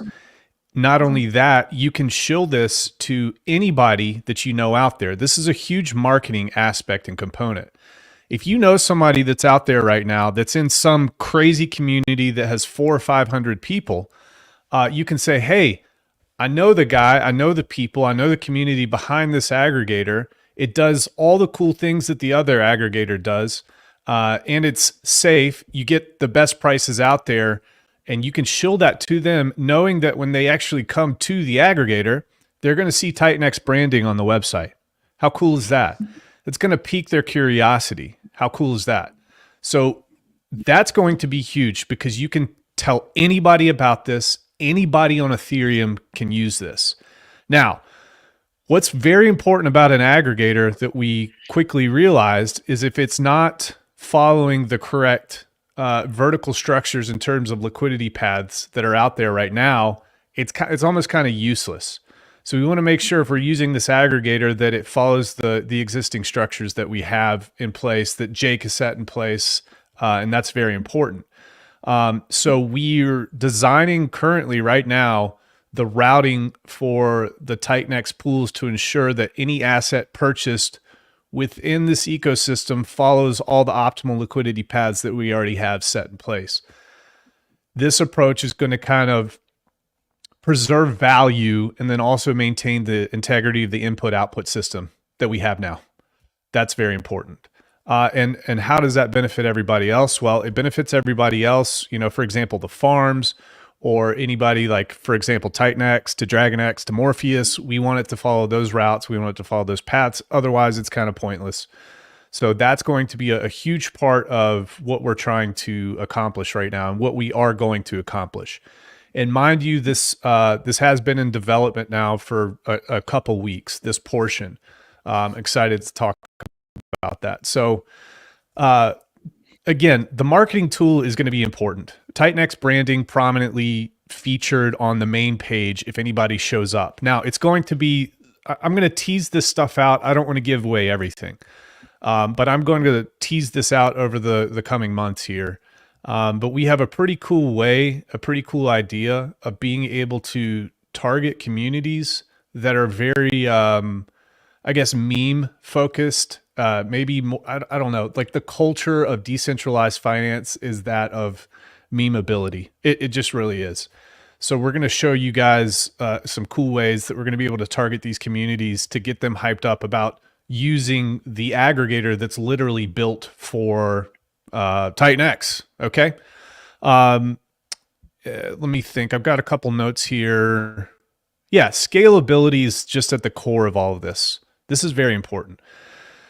The aggregator's technology and some of the features that aggregators have come out with these days are really going to allow us to swiftly adapt to Titanx expanding to other places. Whether that be cross-chain bridges, or whatever the case may be, we're going to be able to consolidate our economic energy and keep that economic energy within our system. Now, what do I mean by that?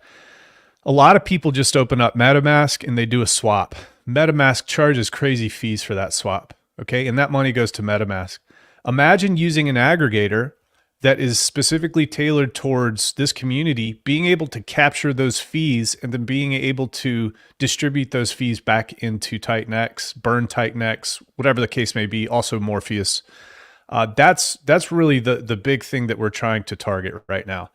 I believe, and people on my team believe, and everybody on this stream believes, that Titanx is going to be a significant player in decentralized finance. And we've all said it. There's not much going on Ethereum except for Titanx. So why not just take the damn thing over? Why not take that economic energy and funnel it back into what we're doing right now? So this is the general idea of what's happening. This is in development right now as we speak, talking about it today. But we want to completely take over decentralized finance and push Titanx up. We're all in on this. And I'm super excited. Now, one of the big problems that you have with this, it's not even really a problem. It's like, what do you do with the fees that are collected? So that's the really, really cool thing that's going to happen out of this. I'm going to be able to talk to a bunch of people on this stream, behind closed doors. I'm going to be able to talk to some real smart people that are surrounding me as well. And we can come up with the best game plan to benefit all the protocols on Titanx and under this umbrella. Because ultimately, like, if I approach this from a standpoint that, I just want to get freaking loaded, I want to make tons and tons and tons of money and ride off into the sunset, that's not advantageous to anybody on here. I want everybody to be bought in on this because honestly, that's the only way that this can work, is if the community says this is a good thing and we're going to use it. So I'm open to any suggestions from anybody. You can hit my DMs. You can hit us in Telegram. I want to help as much as possible here. And like I said, when we go down a path, we try to go all in here. So I just said quite a bit. You guys probably have questions here. I may be able to answer some. I may not, but I'm free for questions. So this is big. Let me bring it back to simple terms. Right now, everybody's using Uniswap, which has an interface fee. Some people are using CowSwap. Some people are using 1inch, whatever it might be, to find the liquidity. And in the ecosystem, get better deals. Uniswap charges a 0.25% fee, which essentially is sell pressure. They do it directly back to Ethereum and XST ecosystem. The interface fee sucks, which is why I'm actually preferring CowSwap now, because they don't have an interface fee. But when you interact with the Uniswap pools directly, there's no fee there. It's only when you use their specific interface on uniswap.org. If you just use the pools directly, there's no fee. So that's decentralized infrastructure. The cool thing about a DEX aggregator is we can make those fees that everybody's paying anyway. They're doing it anyway, and make a feedback into the ecosystem. And you can make like a very small adjustment. Instead of like 0.25% interface fee, you can do 0.22%. And you're undercutting Uniswap, and you're by default giving people a better deal. Yeah. And go ahead. Okay, I mean, probably Brandon, I think we mentioned that as well. So I am actually building something as well regarding that. But I mean, I'll probably explain my idea or how I was thinking about it, and you can go with it. Well, dude, so Mike Dean and I have been talking. So I've been aware of kind of roughly what Mike's doing as well. And yeah, dude, I mean, here's another big part too, and I'll just talk about this. If you're a significant influencer across decentralized finance, one of the things we want to do is create a widget for you to be able to take and build into your website for people to be able to tap into our aggregator as well for marketing purposes. And if you've got the confidence that it's done properly, it's properly audited, it's helping everything, and we can, help set that up for you and just make it nice and clean. Like why wouldn't that be used on your website? Now, here's the other cool thing. If you're from a different community, What if you have the ability to create a little bit of an extra percentage if you're just tailoring towards your community, and that goes right back to you. But go ahead, Mike. That was kind of what I wanted to point out there. Absolutely. I mean, so one of the ideas, what I'm actually obviously I'm very busy with mentoring right now. That's why a lot of these ideas have to be put aside, obviously, right? But one of the things I was working on is integrating CowSwap. And why CowSwap? Well, first of all, I'm a big fan of CowSwap. I use it every day. They have a lot of nice features, and they've been around the block essentially. So if you look at my wallets, if you knew what my wallets are, you're going to see three approvals. It's Uniswap, 1inch, or CowSwap. Essentially, I don't give approval to nobody else than that. Right. So I mean, that's why it's like the same way as like how Titanx leveraged Ethereum, the infrastructure of Ethereum and the branding of Ethereum. That's why I was like, I chose the CowSwap to be integrated. Essentially, that was my reasoning. So what I was actually building essentially is a universal buy and burn. Yep. Because if you capture those fees, and so I have, let's say I have the portfolio tracker. Let's say you have Pepe. And if you sell Pepe through the interface, let's say, and there is a little nominal fee there, that Pepe can be sold for ETH, buy Titanx, and burn it. Yes, exactly. And there's no token needed, essentially. No token. No token needed for Titanx up or anything. So I mean, that could be a thing. So now the question would be, Jake, if that happens, how will you list Titanx up on the stats page? Because I'll be burning Titanx. There's no token though. Yeah, exactly. There wouldn't need to be a token. Just a contract read, and I'm good to go. If there's, and that's another thing I would point out. If there's like if there's a reason that the community comes with for there to be a token, so be it. But this is just pure utility that's built on something that's existing. Just to let you guys know, this isn't like a value extraction or anything like that. I agree completely with that. You only have to charge like 0.001% less than what Uniswap charges, and you could attract the entire crypto community. All those people that use Uniswap's interface. So many of them don't even know that they're charging that additional fee. And if we raise awareness on that and say you can get a better deal over here, they don't have to give a damn about what Titanx is. They're just buying and selling their Pepe, and they're supporting Titanx in the process. Well, and dude, that's such a good point. And what we're seeing right now, and we're going to continue to see over 5 or 10 years, it's just going to be a race to compete. So margins start up really high when you have a technology that comes into a market. And then as competition comes in, those margins shrink.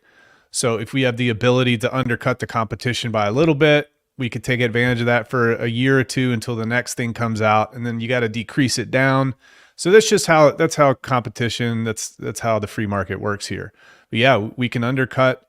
And then there's also other cool things that can be done. Like, just for example, what if you're able to take your Morpheus and then stake it and then get half the fees that the rest of Ethereum has to pay, for example? Or maybe it's Volt, stake your Volt, and maybe this benefits people in the community or any of the protocols within that we feel comfortable about.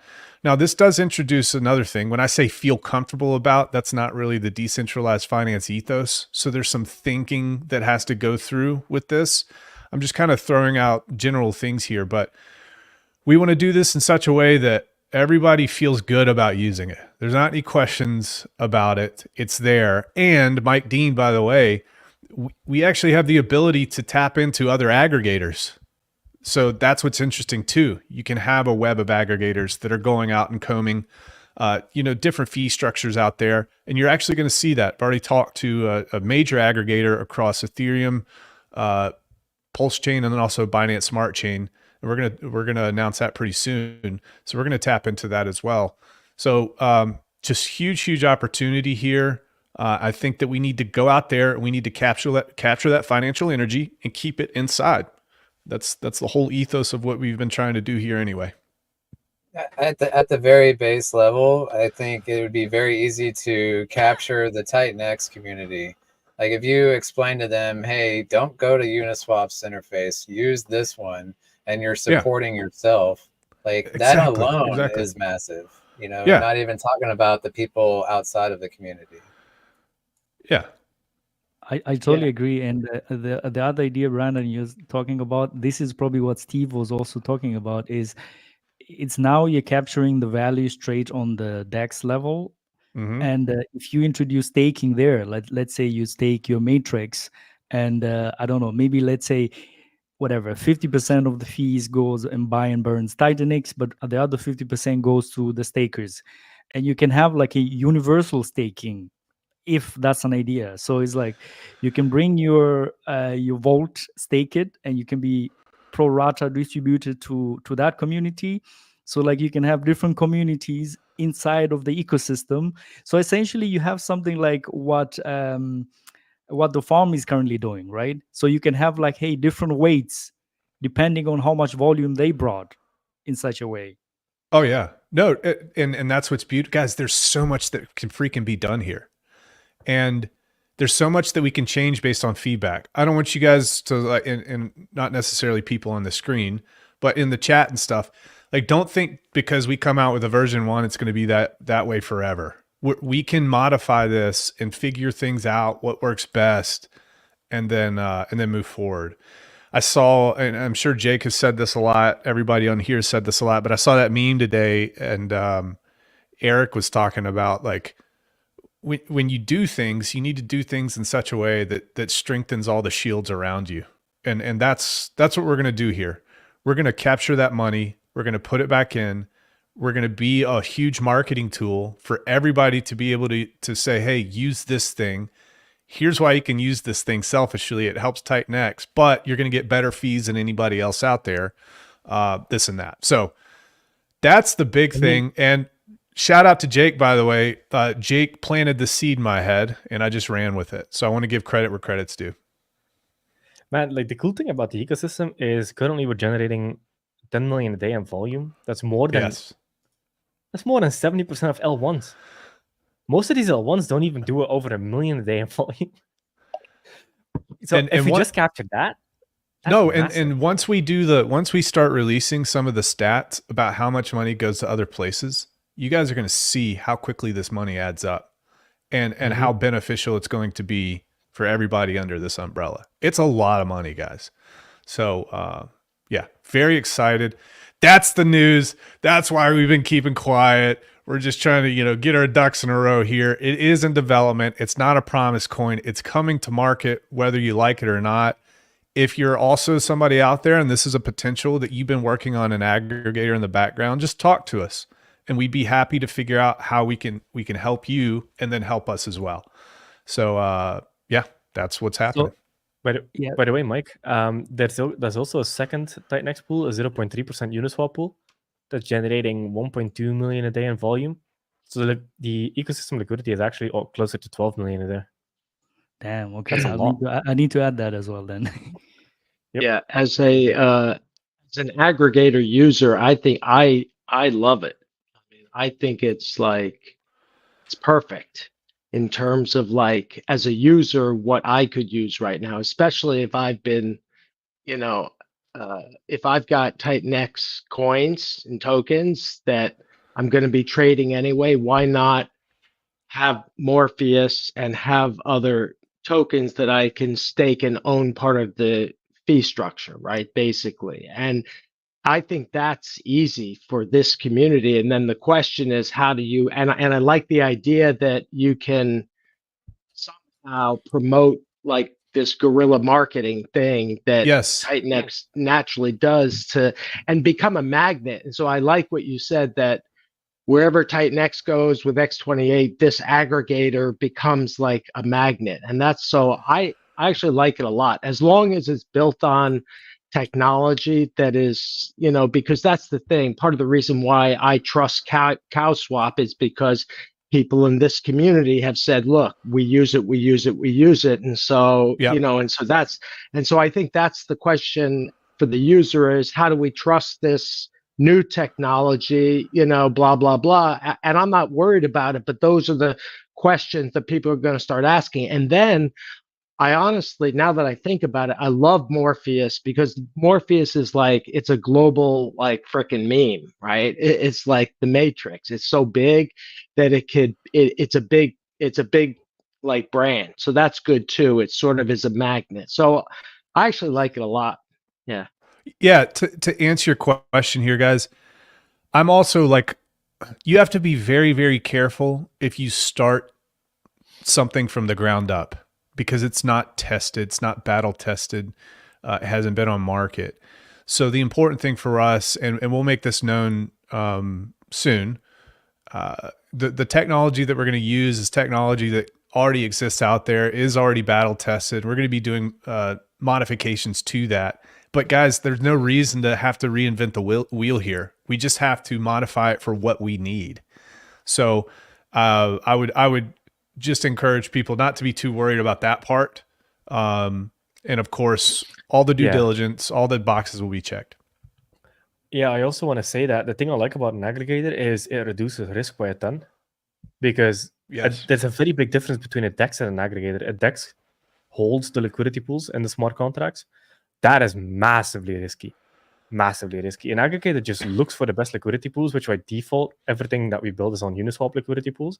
So just uses the Uniswap smart contract liquidity pools to do its thing. It's just basically interface on top of liquidity pools that everybody's using anyway. Like when you use Uniswap, it uses the Uniswap liquidity pools in the background. They're two separate things. Yeah, so the risk is minimized, but obviously there will be audits and stuff. And I'm curious to know what you're using in the background for like the base. Yeah, we'll let you know about that. I mean, it's mostly, I'll just say it. It's mostly the new Uniswap, not Uniswap, 1-inch background code. That's what it is. So the neat thing about this too is they've got add-ons and modules that can be also rolled out. We can have a minimum viable product that does all the things that we talked about here. As time goes on, you can have DCA tools that you can add into this to where you can just buy Titanx on auto if you want. There's other really cool things from a marketing standpoint that can be done as well. The integration with these mini front ends on maybe, imagine all of the influencers that are out there on YouTube that have these websites and they just want to make things super smooth for their users, and they could just integrate this widget right there. And they can put a little fee on top for them, whatever. That makes this a lot easier now too. There's also, and this is something that, actually I'll talk to you about this in the background, Jake. I don't want to like talk about it on stream, but it's very moldable, malleable, and it's exciting. I'm excited about it, guys. It's good stuff. I like it. It's good. Yeah, to bring it back to like new projects, like this is going to support the ecosystem. This is what the whole ethos of Titanx is like you can, as a builder, can come in and show up and build on Titanx and immediately get all of those benefits that you're bringing to the table for the entire ecosystem. So yeah, thank you. Yeah, dude. And guys, the satellite stuff, I can't impress upon you how important this is. If I don't launch another Morpheus token on a different chain, and if we don't launch, another Titanx, I don't know what your plans are, Jake, but if we don't dilute what's already there, we can create financial energy on different chains and bring it back to the Genesis location, guys. Do you know how powerful that is? Imagine if you had 20 different satellites out there in decentralized finance, and it's all being funneled back to a central location. Guys, that's the importance of what this is really. It is coming. Yes, and this is going to help facilitate that in a big way. And I know that everybody on the stream is extremely smart. You guys are doing really cool things. I want to be a small part of that here. So I think this is definitely very interesting. And the good thing about the universal buy and burn I was thinking about is literally I can plug that in essentially, right? So initially I was just doing it with CowSwap. And because CowSwap has the similar stuff, right? You can set, like, you can plug it in your website and have a fee, a small fee or something, and essentially they will just be sending all the fees to that smart contract, the universal buy and burn, Right. essentially. And I mean, you can. I was thinking about other stuff as well, but initially I was just thinking, like, you know what? Okay, the fees comes there. Just buy ETH with it, and if there is any, let's say, if there's any Titanx there, it can be either burned. I mean, that's the easy part, and then you can be sent to a buy and burn, for instance, as well. That could be a case, and all the other ones like Pepe and all the other tokens, I can just buy ETH with it, buy Titanx, and burn it. Yeah. So essentially, like, the input where those fees come from, either from CowSwap or from probably what you're going to build, that switch can be very easy for me to change afterwards, because Yes. that smart contract is essentially just done, and then it's just now, okay, the fees don't come from CowSwap, they come from some other smart contract, essentially. Yeah. So what he's talking about here is important, because you go to an aggregator, the fees are collected from the thing that you're swapping. So if I go and do a Pepe swap, for example, you're gonna collect Pepe, and then you have to take that Pepe, you got to put it in the wallet, and then you got to figure out what you're going to do with that Pepe to be able to have it be usable. To be, for example, he's talking about, okay, I swap Pepe, it goes to a wallet. What happens now? Okay, I'm going to take that Pepe, switch it to ETH. Now you have a wallet full of ETH. But if Titanx is in that wallet, you don't want to damage the ecosystem by encouraging any sort of negative sell pressure. Even if it's a small amount, you got to really think through that process, and that's what our primary focus is right now, apart from the design. But yeah, Mike, that's been on the forefront here. Don't want to damage what we have going on. I want to enhance it. Absolutely. Yep. Yeah. I mean, so initially was before Matrix token. Essentially, I was working on this thing, actually. So this universal buy and burn, I was actually working on that. So it's now just on pause on the side, but I will be back at it, and potentially with some more features, essentially. And this can essentially, all the fees, like, as I said, like, they can come from CowSwap or whichever DEX, let's say, it's integrated in Titanx Hub. It can still do the same job anyway at the end of the day. Yep, absolutely. Because if Pepe where was the fees, then it will just buy ETH, buy Titanx, and back burn to Titanx. Yeah, exactly. or if you want to, Titanx, then just burn it straight away. If it's Dragon Pepe to ETH, Pepe to ETH to Titanx to DragonX to Morpheus, or whatever your pathway is. You could, yeah. There's many ways to do it, and then you can even add prestige on top of it. Rags and I have talked about it before, and so I won't share it on screen, but there's ways that you can expand upon this, so it's a again anchor point to the entire ecosystem. Yeah, I mean, there's definitely very cool ideas which I had to make this work, and but nevertheless, it's like the most priority right now is Matrix, guys, and I'm working hard on it, and updates soon. Love it, man. We don't know something funny, but day 369, that's the number of the Matrix, and around 369, your Morpheus came out of nowhere, Matrix came out of nowhere. It's all coded in the Matrix, baby. It's pretty cool. So it's all coded. Knock knock, Neo. Yeah. Tomorrow we'll be launching Morpheus to let everybody on the stream know. You can go to morpheus.win, check it out. All our socials are there. I've got to update the white paper just so you guys know the 20% DragonX burn. It's now 10%, and then 10% goes to a raffle. So I'll be updating that after the stream, actually, just to let you guys know. What was the timeline on the raffle? So the raffle is 14 days. For every 100 million Titanx that you put in, you get one raffle ticket. And all you have to do is participate. If you put in 100 million, or if you put in 150 million, you're only going to get one ticket. If you put 200 million in, you'll get two tickets. So that's how that works. I'm then curious. at the end, go ahead. I'll just finish and then I'll ask you my question. Oh, yeah. So at the end, we're going to take 10% of the total minted supply, and we're going to raffle it off to 10 people split equally. That's how that's going to work. Yeah, okay. So maybe I'm gonna ask some question, but this is more like probably technical side of things. Yeah. How are you gonna pick the users? Like, did Yeah, you? and so I'm open to suggestions. I'm the type of guy I shoot before I aim sometimes, and that's kind of a fault, but it's also a strength. So I'm up for suggestions. I was just thinking about, I mean, I could pull up freaking Siri or, Google and say, pick a random number, one between however many entries we have. And you guys can hear exactly what it says if you want, or I can go to random.org and pick a random number. And I'm giving out the spreadsheet beforehand, so everybody has that. And the spreadsheet will also be randomized with all the entries.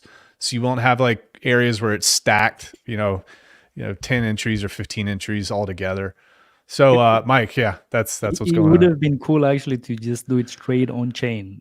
I know we thought about that, and I was like, the timeline was, dude, I wanted to get to market ASAP, and I did think about that, but we're gonna have to settle for this. And I know there's a trust factor in that. If you're worried about that, then just don't check your wallet. And if you have, a metric shit ton of Titanx in there the next morning, I guess you won't be upset though. So we'll see.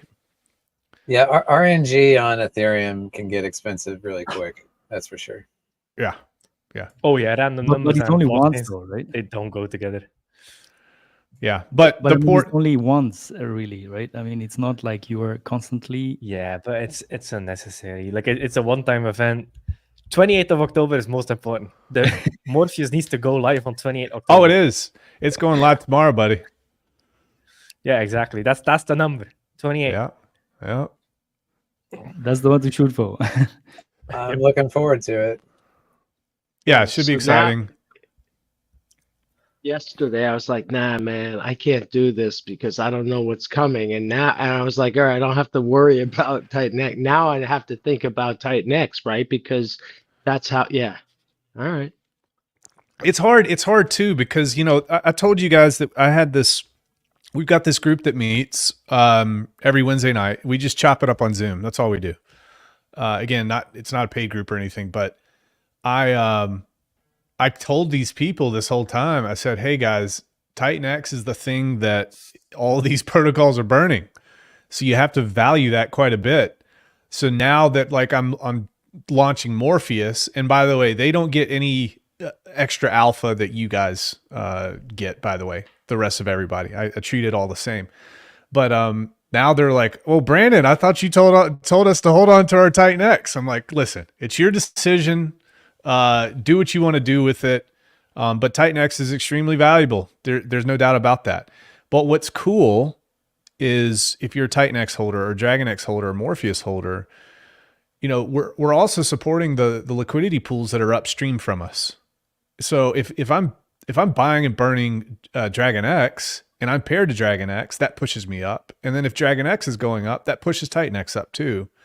So it's like, hold on to your Titanx. It's going to be more expensive in the future for sure. I'm not begging you to participate in this mint phase. You can market buy if you want to at some point. I certainly think one good piece of alpha is try to use new money, especially at this point when the bull run's about to take off. Try to get new money in there instead of nuking your positions for other things. That would be, that would be kind of an idea. Do what you want. I like to just claim the yield off all of my other positions. Like I'm not selling any of my portfolio. I'm just collecting yield off of all these different aspects, and then there's my new money every time. It's beautiful. Love it. Yep. That's the most important thing, is that you don't hurt your initial position, and you have the freedom to reallocate, take profit home, do anything that you want with that. And that's the beauty, is that you never want to relinquish your initial positions in anything. I'll say this other thing. Yesterday I mentioned two protocols. I don't think either one, the first one is going to be the aggregator. The second one's going to come after the aggregator. I don't think either one is going to, certainly the aggregator is not going to have a token. I don't think either one is going to. I will talk more about the other thing once the aggregator is getting close to finished. Just like I did with Morpheus and the aggregator, I'm going to do that with this next thing too. So I'm excited about that. I read that as like We are professionals at beating it out of people, so be careful. I know. I'm just not going to show up on stream anymore. Yeah, you got a launch date in mind, or is it's still? For the aggregator? Yeah. I do want it to be a Christmas gift, guys. That's my goal. Oh. Christmas or before. That's my goal. I was just going to say, amazing. No new token means that you're providing value back to existing tokens, which is also yes, amazing. Yeah. I've been around crypto enough to say, like, every single time you launch a token and it doesn't do well, you lose a ton of social equity. So if you can find a utility to put into something, or a utility to revive an old thing and then connect everything together in a smart way, it's a whole lot better to do it that way. And I don't feel good, I don't feel good launching 90 tokens, for example. It's not about that. I want everything to work in synergy, very much like Jake has talked about. It's the smart way to do things. It has to work together. Otherwise it's pointless. So I've got one question. Morpheus, yeah. I was going to say Morpheus is like utility for this. Yes. Extreme infrastructure. Utility. It's more infrastructure than utility, because utility is big, true. But infrastructure is actually a more focused term on what is Rags trying to do.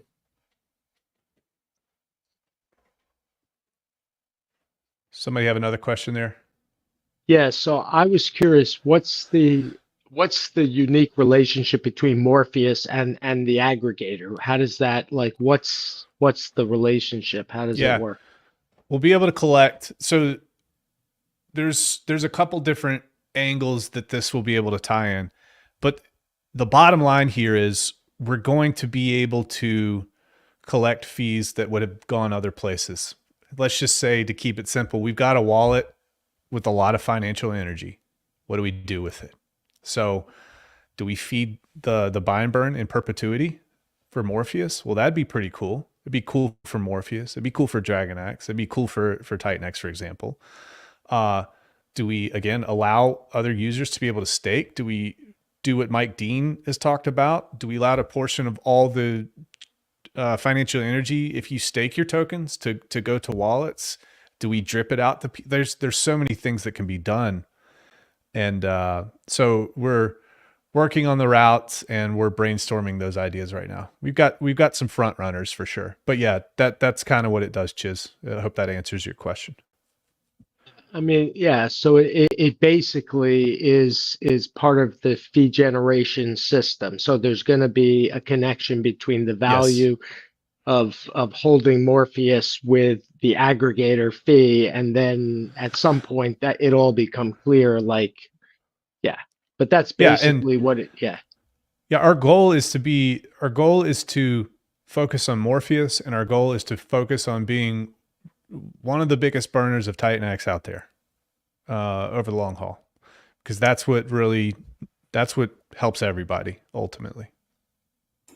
We got some burners out there. I know, and it's tough. It's tough. But you gotta aim high, right?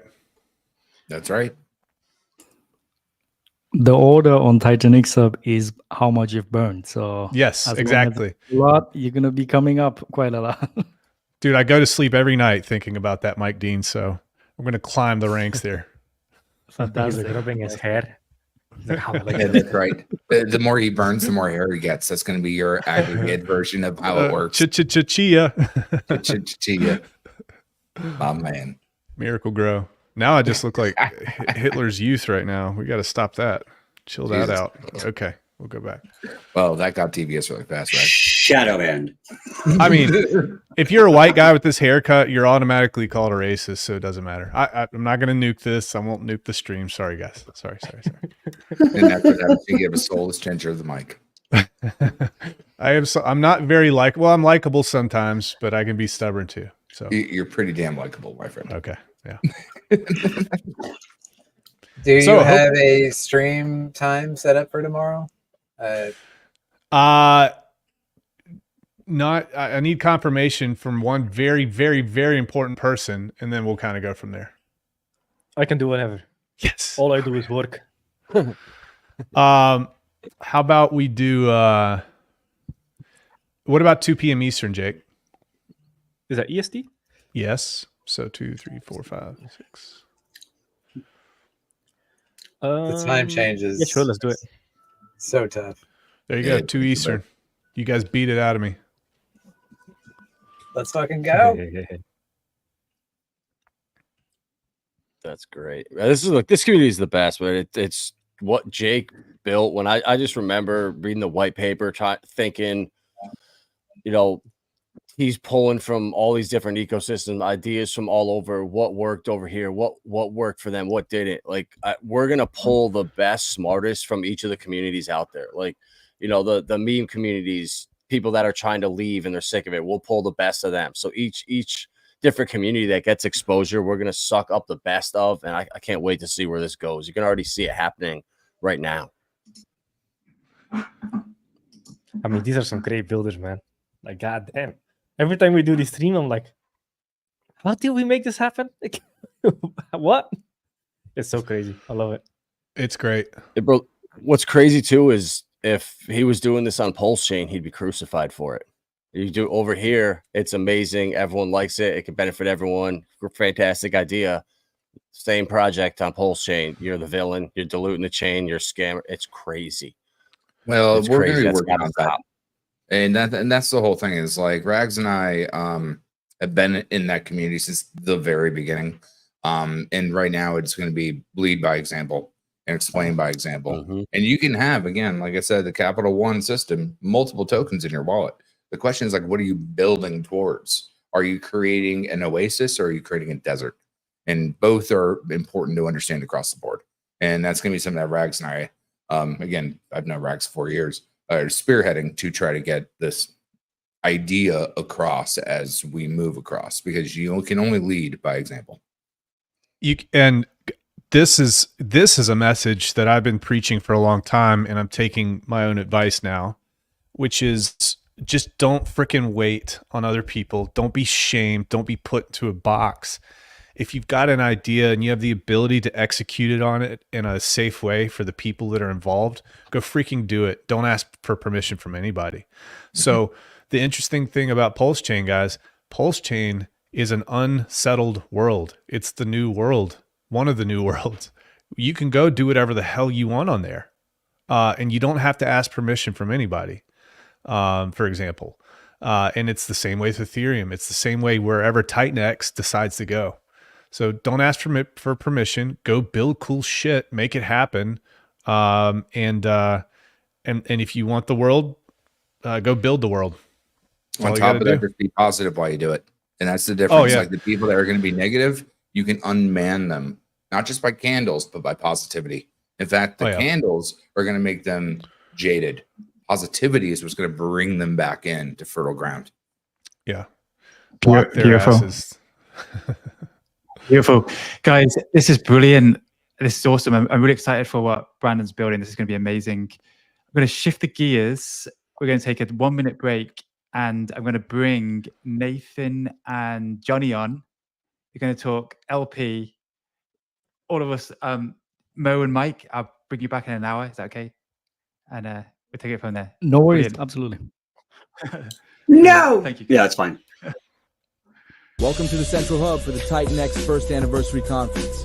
We're thrilled to announce over 50 speakers, including the renowned Jake Sharp. This exciting event will be hosted by Ali Kane and The Mo. Join us for 2 days of jam-packed panels featuring insights from all of Titanx and beyond. Mark your calendars for October 26th and 27th, kicking off at 9 a.m. EST each day. Save the dates. We can't wait to see you there.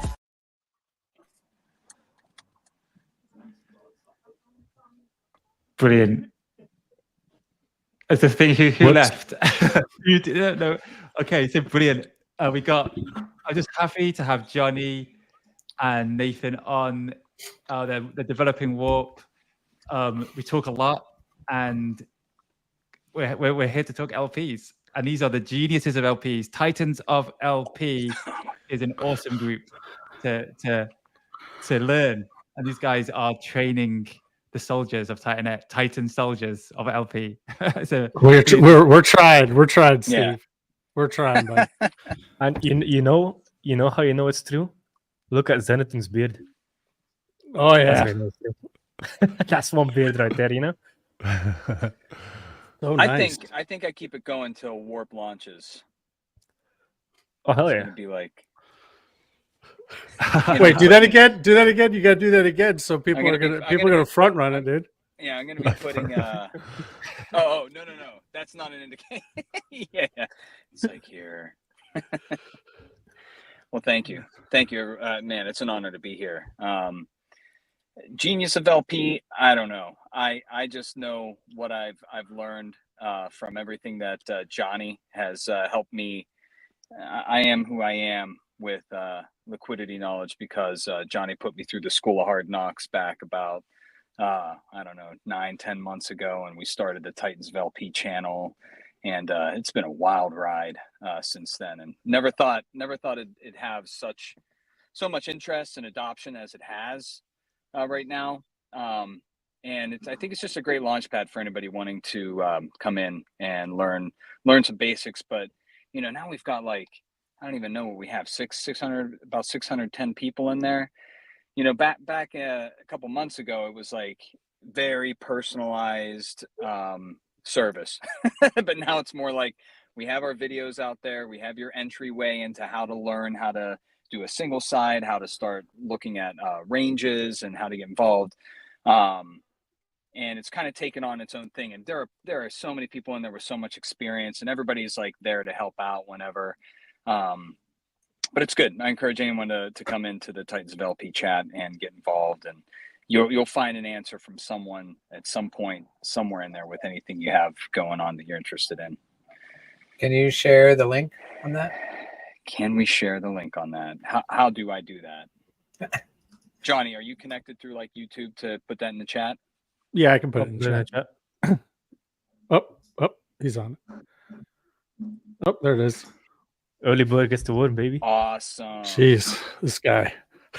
Jake, always on point. No sleep, still on point. What's going on? But then farms came out, and it just made our job so much easier. Yeah. It's like Yeah. Yep. Yeah. And that was kind of one of the things I wanted to talk a little bit about, if that's okay, was just how awesome farms is. And, Nathan had said that the Titans of LP, our channel, is a great little gateway into liquidity providing. Well, then farms came out, and that's an even better gateway into liquidity providing. And so we get asked all the time. We're like, okay, guys, what liquidity pool is paying, which one's getting the most fees, blah, blah, blah. And then someone will have an idea. Someone will be like, hey, what about this pool or this pool over here? And what usually ends up happening is myself or Nathan will go into metrics. And then what we do is we compare it. Okay, what is the, this pair versus what is that pair on farms paying out? And as of right now, unless you're doing like a degen real small, very, very small range, farms is the way to go. And that's just really what we've been pushing. And if you look at all the coins where their LP is, and if you go into Uniswap and take a look at what the LP looks like, it's just this. It's like, meh.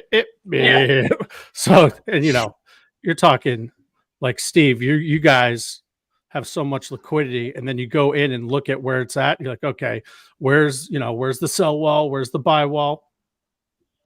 It's this. It's beautiful. all It's beautiful. Beautiful it's to see. a wall. Yep. So what I did, just to give everyone a little, quick little teaser here, is I went ahead, since we're going to be building on Hyper, right?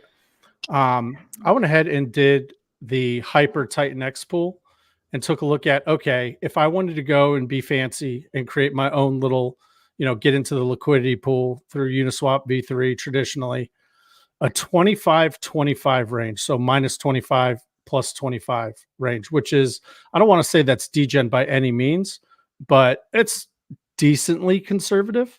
And that's usually one of the ranges that I always push for newcomers, is go kind of wide.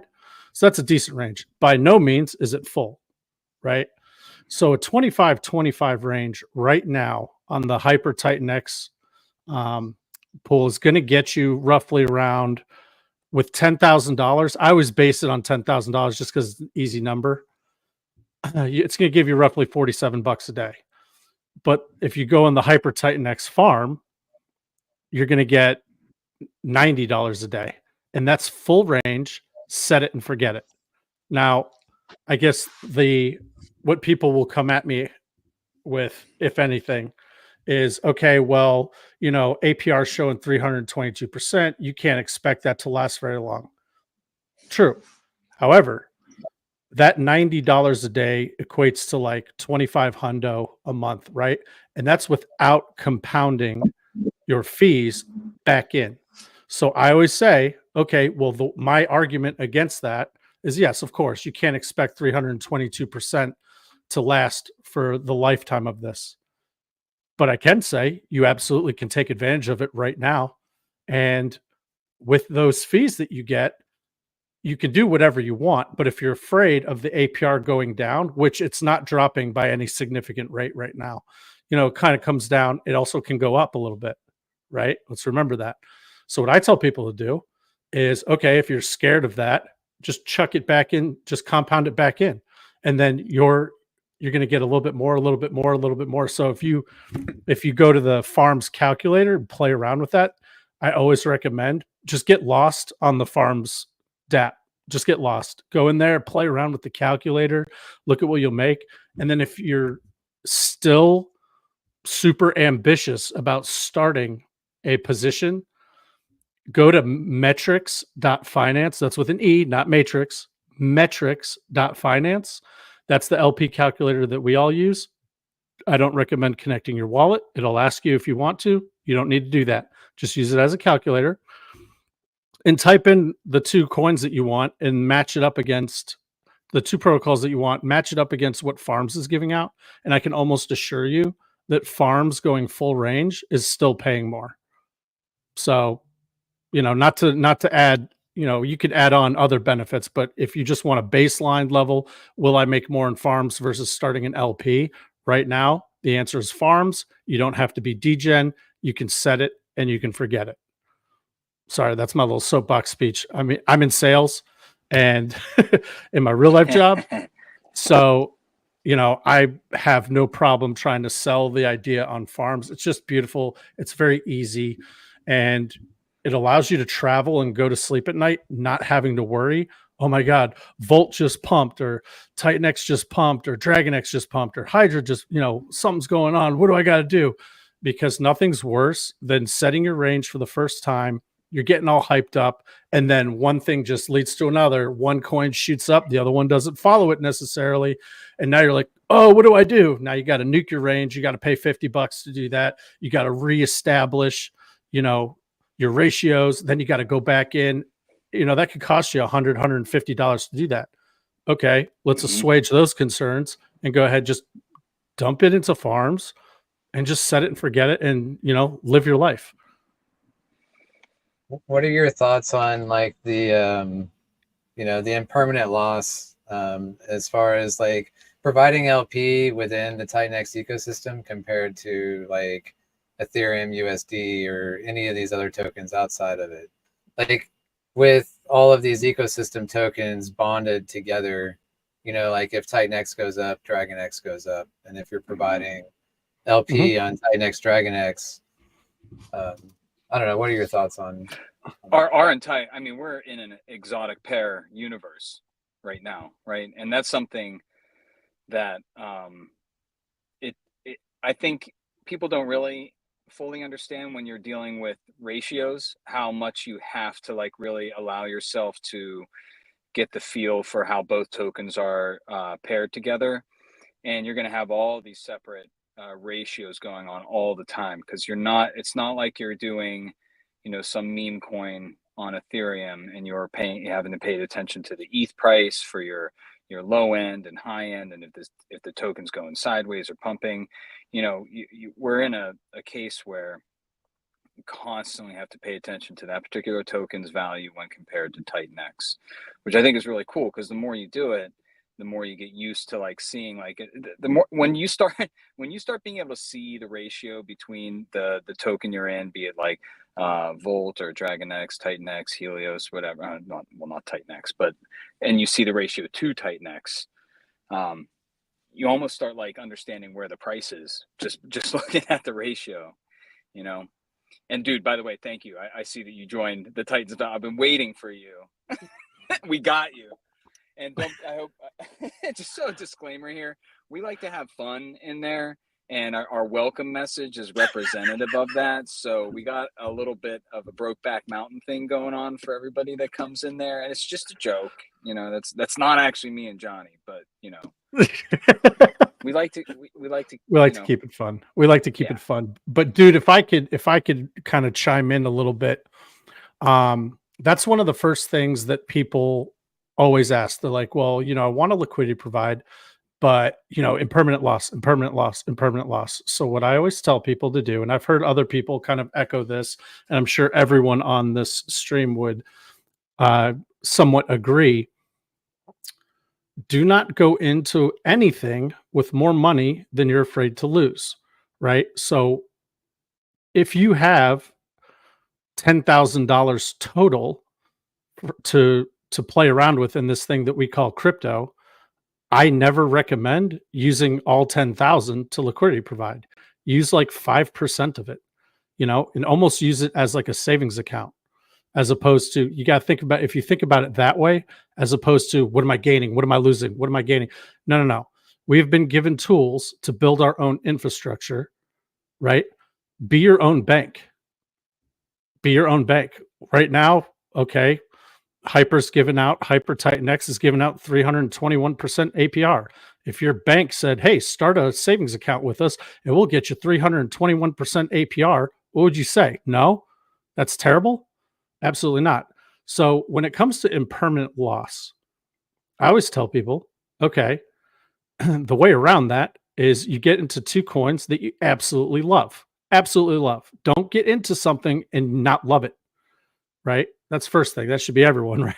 Right? This isn't a degen thing. This is you're going to make some passive income, but at the same time, you're also helping out the ecosystem by not just dumping, right? Your coins, it's like a soft lockup. So while they're in farms, you're not selling it. You know, you're providing liquidity for other people to do degen stuff. So you get into a farm or an LP, whatever you want to do, with two coins that you absolutely love. We love Hyper and we love Titanx. We love Volt. We love Titanx. We love Hydra. We love all of them. If you look at the farms and you throw a little, you know, dart and hit a farm, if you just hold one of the pair liquid, you're gonna be okay at the end of the day here, right? There's a reason why the tokens that are on farms are on farms. So the volume is there. So when people are asking me, oh, I don't want to lose my Volt or I don't want to lose my Titanx, if you're that concerned, I always recommend it's probably not for you, because at some point you're going to have a little more of one than the other. Okay. It's not for everybody. Liquidity providing absolutely is not for everybody. If your plan is to cheat when you get a 2x, farming is probably not for you. However, if you plan on buying in the depression, selling in euphoria, if you plan on buying low, selling high, doing that kind of thing, then absolutely farms or LPing can be for you if you're into things that you love. Okay. So I keep trying to hammer that point home. So for me specifically, and I know Nathan kind of feels this way, and the majority of the people in the Titans of LP, we've been trying to groom their thinking into this, is impermanent loss is subjective. So Brandon's idea of impermanent loss might be different than mine. I don't care if I'm all in Hyper, if I'm all in Titanx. I don't. And the beautiful thing about V2 and the way that these farms are structured is that you'll never be all in one or all in the other. You'll always have a little bit of one at the very least. So, I mean, risk reward, farms is the way to go for sure. As far as what it's doing for the ecosystem, farms is the way to go. You're not creating any buy or sell pressure or buy or sell walls, like reducing or increasing seller buy pressure. So I always say that it's subjective, and that's just my personal opinion. I try to get people to kind of look at it that way: is if you have two things that you absolutely love and you don't mind holding one or the other, then farms is really a win-win for you, and you're collecting fees the whole time. But again, the people that get upset about impermanent loss, what I've seen, they go way too heavy into farms. So instead of that little 5 or 10% of their bag, they're using like 50% or 75% of their bag. They go, a little bit too much one way. They start getting a little poopy, and they're like, impermanent loss. And then that's when we come back to, dude, you're over leveraged. Deleverage, de-risk, get in with 5% of your bag, and you won't have that worry. At least in my opinion. They're two things. Yeah.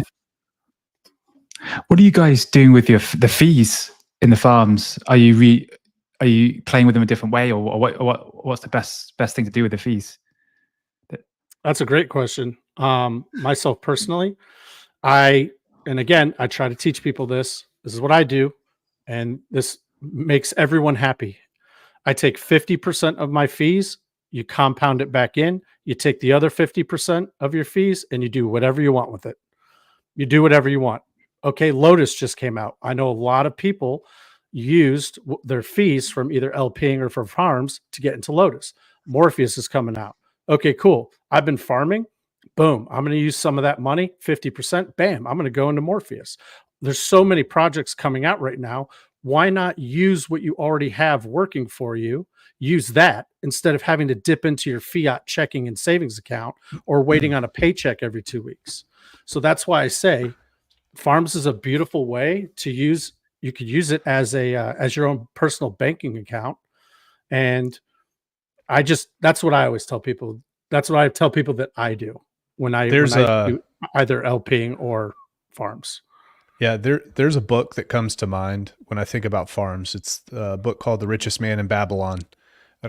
Some of you guys might have read that before, but there's a part in that book where it talks about think about your dollars or your financial energy as parents, and then when you put it to work for you, it begets. They use the term it begets children, right? So your dollar begets another dollar, and then that dollar begets another dollar. So when you're taking your yield and rolling it back into things, it's begetting more children. It's creating more children. You're reproducing. That's what's happening with your money. And another thing, this worked for me. Maybe it'll work for folks out there. When I was trying to really understand liquidity providing, I got heavy into the Uniswap V2s, so the XYK stuff. And then V3 as well. But what I did was I literally took a spreadsheet. I would log my entries, and I would come back every week, and I would, create percentage of change between what I had before and what I have now, quantity and dollar value. And if you do that for about a month or two, and you just show up every week and check your positions, you learn a lot. You can say, oh, well, Titanx just pumped quite a bit. This other token kind of stayed the same. What happened to my total overall position? And I don't think there's any, for me, there was no better teacher than doing that. Just using a plain old fashioned spreadsheet and tracking this and learning real time. So, dude, guys, what these guys are doing right now is so freaking important. I know that you guys have probably said that a million times already. I'm the new guy on the block. But man, if you guys can follow these guys and learn what they're teaching, everybody in chat, please do it. It will make everybody stronger. It will make everybody stronger. Yeah, and interesting too. Those fees in farms are APR, not APY. So when you calculate the APY, it's even more massive because a lot of yield farms show the APY, not the APR. So it's kind of interesting that. Yep. Oh yeah, it absolutely is. Steve, you asked what I'm doing with what we're doing with the yield. Mine's going to build Warp. Oh, really? All of you it. get a free protocol out of it. You get a free protocol out of it. So that's kind of cool. And it's what better way than kind of because you've got just your fees. But like, You know, we're on the farm. You know, we're farming protocols at this point. Oh, geez, yeah. Instead of yield, we're just you're farming right. protocols. You're right. Yeah. Hey, Steve, did you talk about Decentra at all before? Oh, I did, but feel free to say it again. In the last hour, I pulled up every website for that builders could. Oh, that's great. Yeah. build Well, with. I just Yeah. wanted. Yeah, Johnny and I have been having just an amazing experience with Decentra so far. So if you did pull it up before, everybody, please go follow them on X. It's well worth it if you have an idea and you're trying to bring it to fruition and you think it'll benefit the ecosystem and fit within the ethos. Go for it. I mean, that's what we're trying to do with Warp, is bring something unique to the hyper community, but still have it benefit the entire ecosystem. And I think we're going to see something pretty cool with having 3 entry points into it through the auction system, with going ETH, Titanx, and hyper, and then having everything go through its the burn part of the protocol, and versus where we're going to store the tokens for future auctions, but then also having the ETH entry go and create hyper miners that are ultimately going to be burned. I think is going to be a really cool way to support hyper by having people enter ETH, start a max miner, have that feed the hyper vortex, have that feed the staking payouts, and then have the warp protocol claim that miner and utilize that to burn hyper and burn warp, and also help sustain the auctions. I think it's going to be a pretty cool little like internal loop of itself, and I think people are going to have a lot of fun with arbitraging 3 separate ROIs and see what's my entry today. What's my entry today? Am I going ETH? Am I going Titanx or hyper? Where am I getting the most warp tokens out of this? And you can be mining hyper, but also getting an immediate token back into your wallet to play around with or see what happens, right? And see how the effect that the buy and burn has on it. So Yeah, those that's 3 my inputs little- are that's my little really show. exciting way to do it. Yeah. Do you have Yeah, a well, timeline? and we'll see. What's that? Do you have a timeline on launch? We have we're about When? we're working through an updated timeline right now.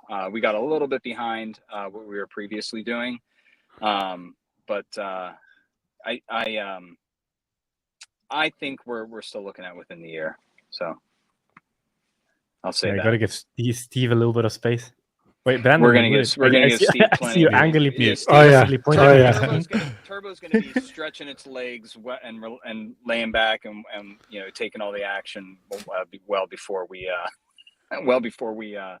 get out there. So yeah, I wanted to point this out, Warp as well, and anybody else who's out there, pay attention. If you're not following me on Twitter, check it out. We're going to be launching a grant program to help folks come to market as well. So now it's going to be open to everybody. You can submit your plans, but part of building this out is supporting folks, and we'll try to match a certain amount of the development costs to whoever wants to bring something to market. Just to let you guys know. So just be on the lookout for that pretty soon here. God Wow, damn. that's awesome. There's so many grants. You have AwesomeX, the launchpad. You have Eric doing a grant for Think. You doing a grant. Man, this is... Yep. Where can you find a community like this? God You damn can't. it. You can't. Right You here. can. Right here. Baby Dragon X has grant funds as well. Oh, yeah. Yep. Jeez. I got another question on LPs. Is there a certain volume to liquidity ratio that you guys target? Does that matter at all? You know what? That's a really good question, and I've been interested because Jake is in the Titans of LP Telegram as well, and I've been one that Johnny and me both, we've had good experiences with when you get to a certain volume liquidity ratio, right? And you're always looking for that's what you're looking for. If it's fee generation and if it's setting a range that you think you're going to be able to have your LP stay within for a long time, you're looking for volume that's far outpacing the liquidity, right, for fee generation. And then if you see something like, unless you're like going to go really tight range degen on a 1% pool that has something like, the 10 million liquidity that Volt has, or you have just like a million to throw into that LP, right? That's where we start looking at something like the 0.3 pool, and seeing if it's possible to have, an LP with enough liquidity to start pulling in volume that would outpace, you'd have to go 3 to 4x on the volume that's coming in on liquidity there to have it act like a 1% fee payout based on your range. But Jake, if you can share a little bit on your thoughts, just so everybody knows, because I know I was pushing the Titanx 0.3 pool in there for a while, but can you just explain that to everybody why then I started going kind of retracting my statements within the Telegram and just make it clear what's up with the 0.3 pool versus 1% on Titanx in particular? Well, ideally, everything supports the 1% pool because that's where all the farm volume runs through, which eventually comes back into the ecosystem anyway. So the more of that volume, because the 0.3% pool takes a lot of the volume away. Another thing that you have with the 0.3% pool is you essentially get free arbitrage between the two pools, which just extracts. It's small amounts, but it adds up over time. And then the other thing with the 0.3% pool is it's relatively bad marketing because it's mainly Titanx sided and very little ETH side. So when you look up the Titanx pair, a lot of people see that pair because it has a high volume and a high volume primarily comes from arbitrage bots going in between the pools and then fixing the prices. So it would be ideal if that all fits into the 1% Uniswap pool because that all feeds back into the ecosystem and stops the arbs from just, taking a little bit of money between those two pools every time. Yeah. That's probably the main thing. That's cool. So that's awesome. Yeah, I just wanted to hear the detailed explanation on that. So yeah, dude, I can kind of chime in here, dude, to answer it more specifically. When we first started this group, so my kind of thinking has kind of changed, has kind of pivoted a little bit. When we first started this group, that's when Titanx was going through its really inflationary period, right? Big time inflation, everyone's ho-humming. So what we decided to do was we went and played around on base chain. Now, when we were on base chain, we were looking for the sweet spot was 3 to 5 times volume over liquidity. So we wanted to see 3 times more volume than there was in the liquidity pool. That was our sweet spot. Now, the reason why I say that is because base chain, the fees are kind of trash, right? It's like 1 cent or 2 cents, to transact over there. So you have to have a ton of volume. When we came back over to Titanx, the thinking kind of shifted to, okay, well, the degenning, that was like mostly degen LPing, which we don't teach now and we don't recommend, but we were doing some super degen LPing over there back. We were just trying to keep occupied, right? But now that Titanx has got its legs, it's entering, green candles bring people, right? Now that we're really getting our stride on, the thinking has kind of changed to don't worry so much about fees. What you need to worry about is safety.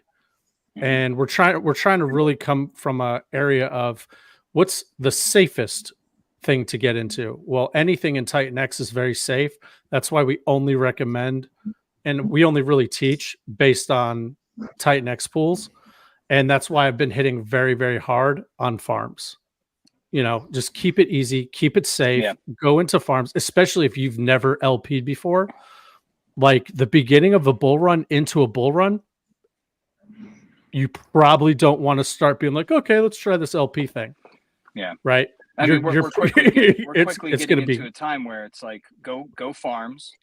And when you're ready to exit, take your farm and we'll teach you how to one side exit, with that. And that's pretty much what it's going to be. I think. I mean, what we're going to see in the next few months, it's like farms and one-sided when you're ready to, whatever you've decided is going to be your realm to take your profits. Yeah. But, hey, Steve, I just wanted to say I kind of overextended myself with some things today.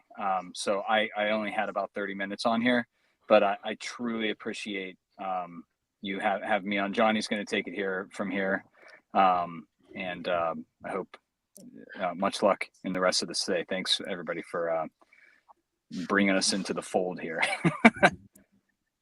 Man, thanks for coming on, and thanks for spending the time in your schedule. So really appreciate it. And let's hook up later this week. And love to have you on the stream, talk warp. And will. Yeah, looking forward to it. All right. Yeah, man. Bye, everybody. All right, brother. Later. Steve, did you notice that Volt is now on revert? I wasn't looking. Have you got some cool there. So. She's on there, and it is fascinating. Yeah. If you go, what I'm talking about, guys, here's revert.finance. This is an absolutely fantastic app to use when it comes to, I want to know what the other liquidity providers are doing, right? So, and I probably should make a little intro video on how to use this. But if you go to top positions over there to the right, you go to top positions and then go to all networks, Ethereum on the right up there. It's kind of laggy. Yeah, where it says all networks next to, just change that to ETH. And then when you do the filters, for the token 1, Volt, token 2, Titanx, and it'll pop up all the positions. At least what Which one is saying. I do contract. I always do the contract address. That keeps it easy. Oops.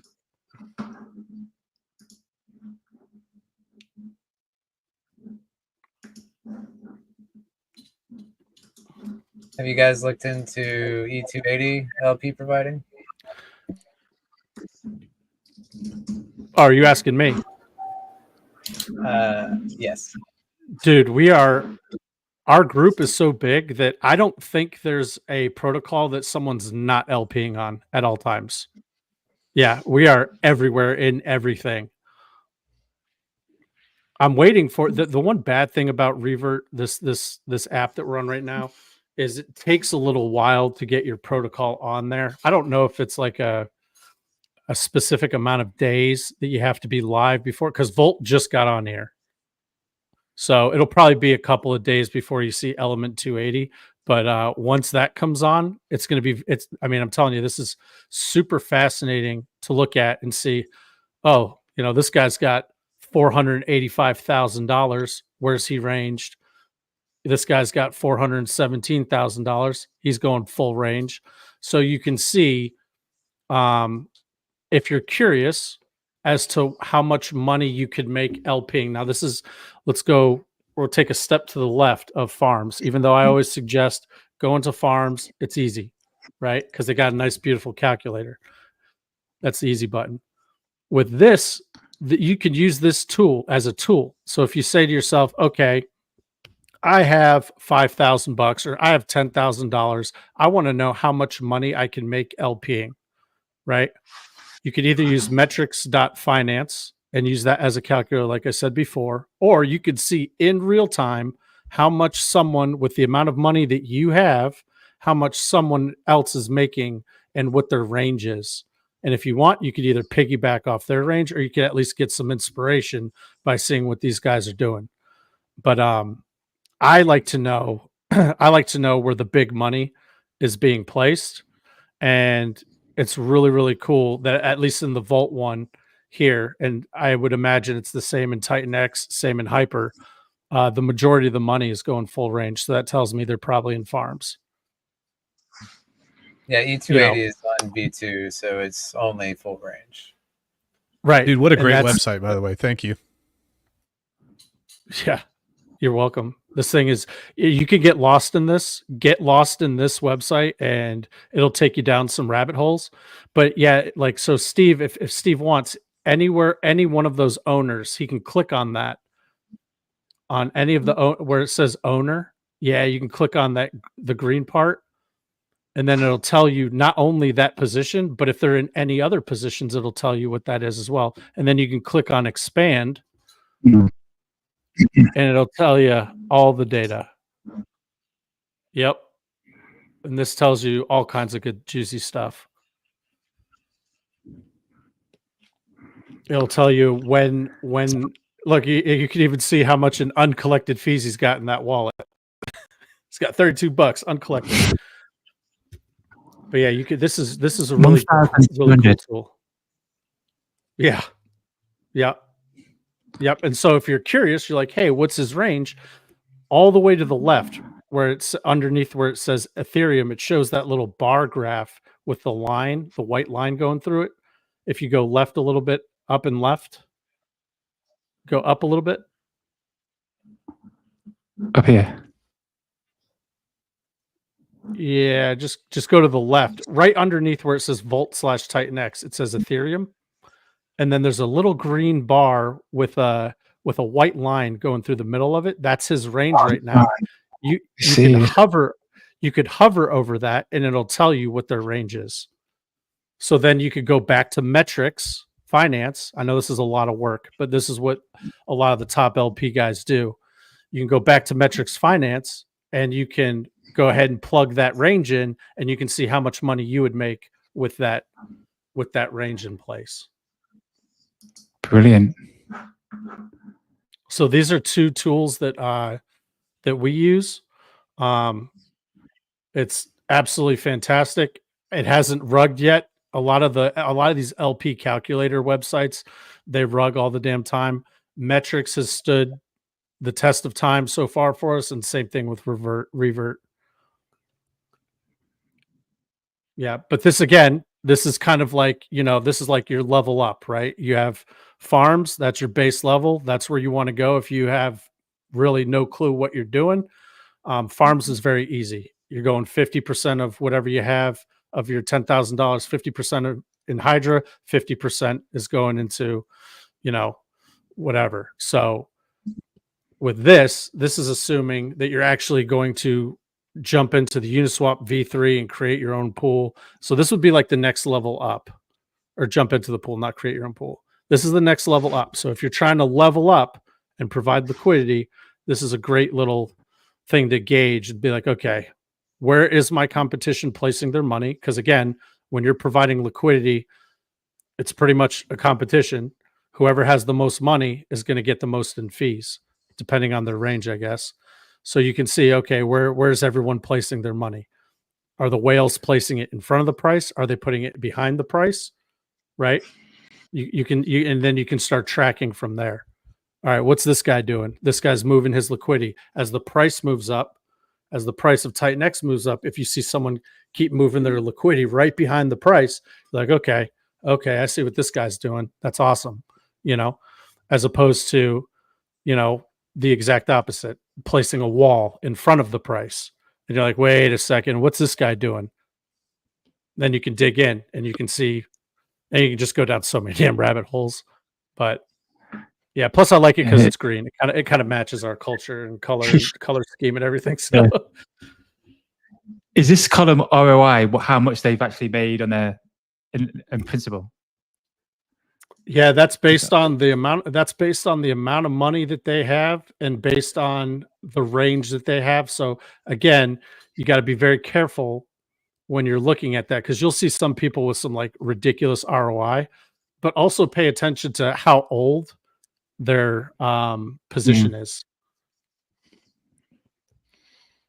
Just to add on to that, these are great tools. Thank you for sharing that. What I've found also is, like, say you find a wallet that you want to follow, Rabby wallet is amazing. Like, I can just import an address as like a watch, and then you can go to like Uniswap's website and log in with that wallet, like you're that user. Now, obviously, you can't execute any transactions, but you can go to Uniswap's UI and just view their LPs on their UI, or you can go to Titanx's website and view, like, if they've got a stake position, you can view their rewards. It's no one like, is safe from the dude. Be careful. One thing I just came across, guys, and I can share the link out on my Twitter.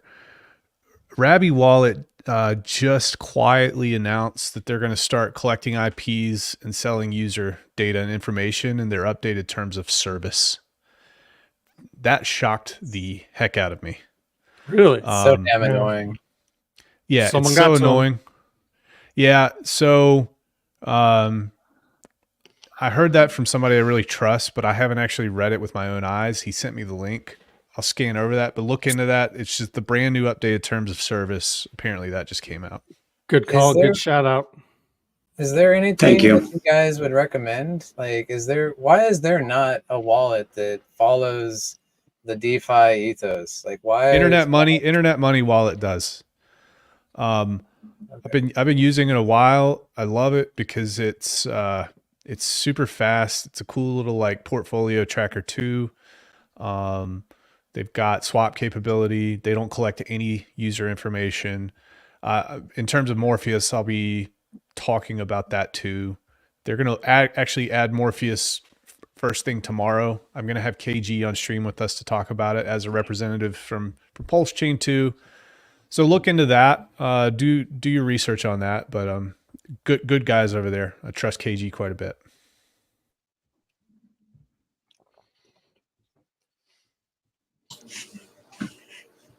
It's like we're mourning the loss of Rabby Wallet now. MetaMask also does this. You know, Yeah. it's kind of like it's still it on is. the land. You have to adapt Yeah. a little bit. Just use It's okay. VPNs. Use VPNs all the time. Yes. Double VPN Yes. if you can. Oh yeah. Yep. Double VPN. It's okay. Steve's going to come out with a wallet in like 5 days anyway, so it's fine. And it's going to somehow burn your tokens. Brilliant. Yeah. Never before seen innovation in all of DeFi. Brilliant. It's funny, but it's so It's true. Yeah. It's like, Internet what else money. is He was there? on yesterday. Yeah. He was on yesterday. He's looks like he might do something in Titanx. Okay. He's got the bug. Once you have the bug, there's no escaping. Telling me, man. I was just Gents, trying to. I got liquidity. I got a lot of work to do. I got to bounce out. I appreciate you guys having me on. Good to talk to everybody. All right, Brandon. Have a good one, man. Appreciate your kind words, good sir. Yeah. Looking forward to the stream tomorrow. Yeah. Good luck And, for the launch. yeah, launch 2 p.m. That's going to be cool. Jake will be on there. We'll have a couple folks. And then shout out to Steve, dude. Steve, I love it. It's so nice to be on something that's organized and you keep the conversation going. Thank you. Oh, thanks, man. All right. See you Adam, soon. be good, buddy. Chiz, dude. Mo, Vegas. See you, bro. Jake Sharp, everybody. Be good, guys. You too. Later. There. That should be enough alpha for all the people in the Morpheus Telegram that have been freaking out, asking when launch, what are you hiding, what's going on. So everything's out there. What are you now. hiding? And now it's funny. Everything now is out, and people are going to say, "Why did you release it all?" Now my odds of winning just went down like 50%. So why'd you tell Always remember quality over quickly, though. exactly. Yeah, Rags is the man, though. I've been talking to that guy for years and years. Fantastic human being, and he is right about Internet Money's wallet. 24-word seed phrase. KG a long time. Fantastic stuff. And then yes, if you're using your VPN, auto route to 2 different hops. It makes your internet slow, but protection over being fast. Everyone always What's wants this to quick way and then auto- cry about it when it doesn't work out in their favor. Yeah, what's this auto routing? Because I'm not so familiar. I use a Oh, VPN, so but with VPN, you can have it auto route through. So let's say I'm VPN'd into Switzerland, it'll then hop me into Germany. So then I go through Germany, through Switzerland, then to come back to my localized IP. But I mean, you're paying for latency, right? So it depends on what you are doing. I mean, hell, sometimes some DeFi sites don't work until if you don't disconnect the damn VPN. It's annoying as hell because I'm like, I'm watching it and I'm waiting. I'm sitting on a 7 gig up down fiber connection. I know it's not my line. Disconnect the VPN. I'm like, oh, it works. Annoying, but like it damned if you do, damned if you don't, right? but know what you're doing, right? Knowledge is about knowing what you are doing to do something specifically, not being ignorant and running into a fire and be like, oh my God, it burns. That stuff should be default. You know, that's a big gripe of mine.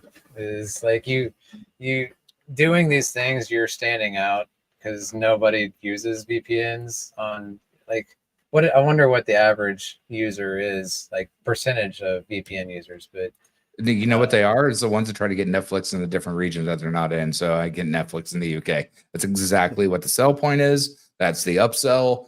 Get shows that you don't get in America or anywhere else by routing your VPN. That is the upsell.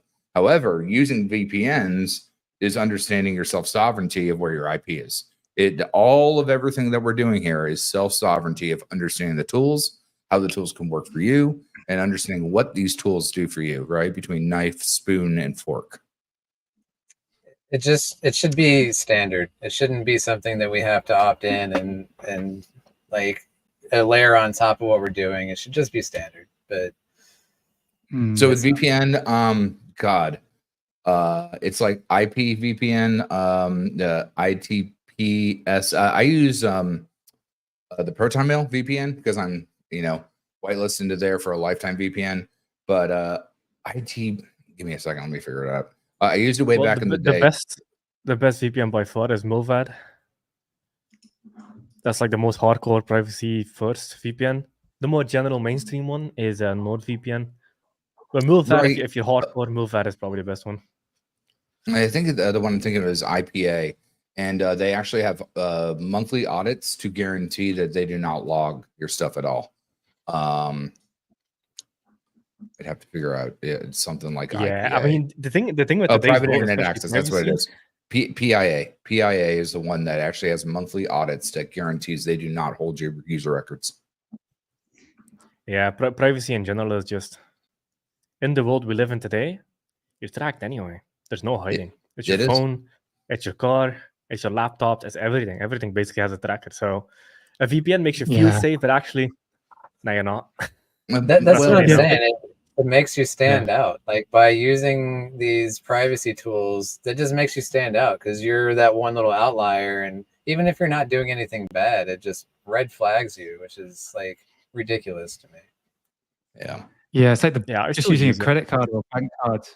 They know what you buy, they know where you go, they know your spending habits. I'm just blown away what they know about me, just my bank. That's they knew right. I was in Starbucks and everything, every coffee and everything. That's right. Don't talk next to your phone. Be like, okay, Google, and then boop boop. And I'm like, ah, shit, everything's listening. Yeah. But we're going to be at that point with like VChain and all the rest of that back in the day that they're going to be tracking stuff. Ideally, at the end of the day, they've been tracking this forever. When you get paid to be entertained, you have perfect market fit, not product market fit. If you're going to be tracking us anyways, pay us, right? And that's really at the end of the day where we can flip the head on the right in the eye of the needle, because it's just going to get more and more complex to obfuscate.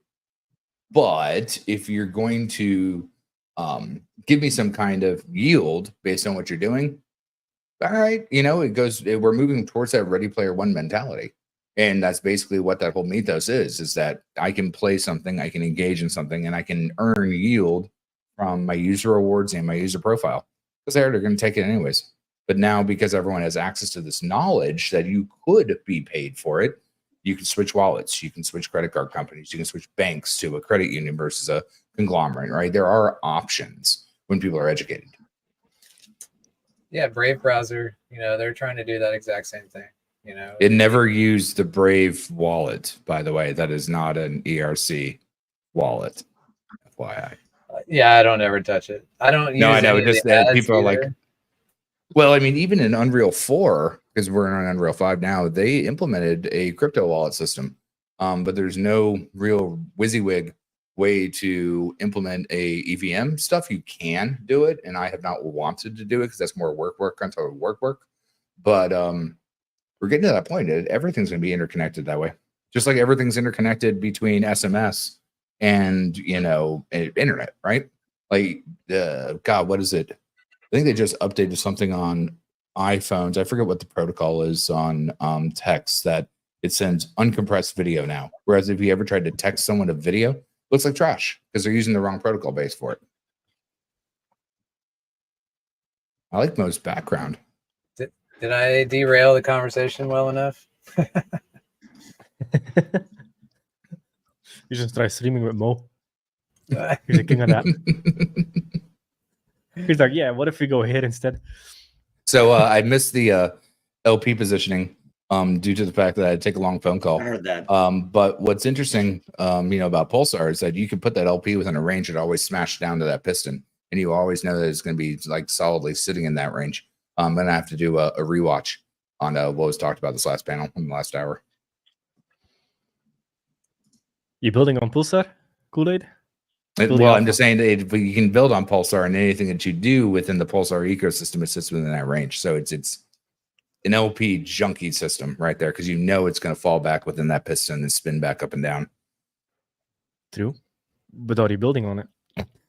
I'm having conversations. Yeah, it's a cool system, man. I like it a lot. I think the idea is great.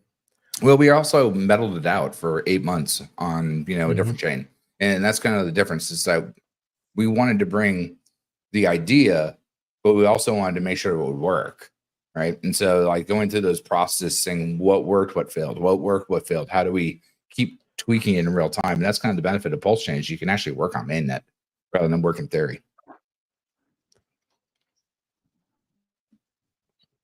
All right, what do you guys want to touch on? Man, I'm almost falling asleep. After the stream, I have streamed 24 hours and 48 hours. That's not bad, man. We're going to sign you up for game dev. Come work with me. Yeah, exactly. No thanks. I'll stick to DeFi. Yeah, I know. I got a question for you guys. Since I'm in a room full of builders, can you guys touch on some of the early problems or early kind of missteps that you may have made in your first sort of build that you didn't maybe anticipate, that maybe new builders need to think about? Oh yeah, I mean, like the first people that we outsourced to actually build Pulsar completely flopped, and that's where GIF went from being a tourist and being a founder into being lead dev, and that's where we took it to the other level. And a lot of times you don't know what you don't know till you get there, and that's an unfortunate reality till you get to those precipice points.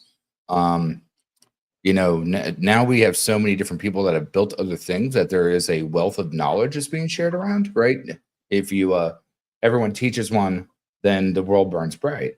But we went through a huge bunch of hurdles to get stuff done. And unfortunately, sometimes you just have to be able to pivot fast and then know that if things are not correct to the way that you want them done, pump the brakes a little bit to make it done perfectly. Right? You only get one chance to do things right, and you want things to be done correctly across the board, both for your safety, the protocol safety, the user safety, and your representation.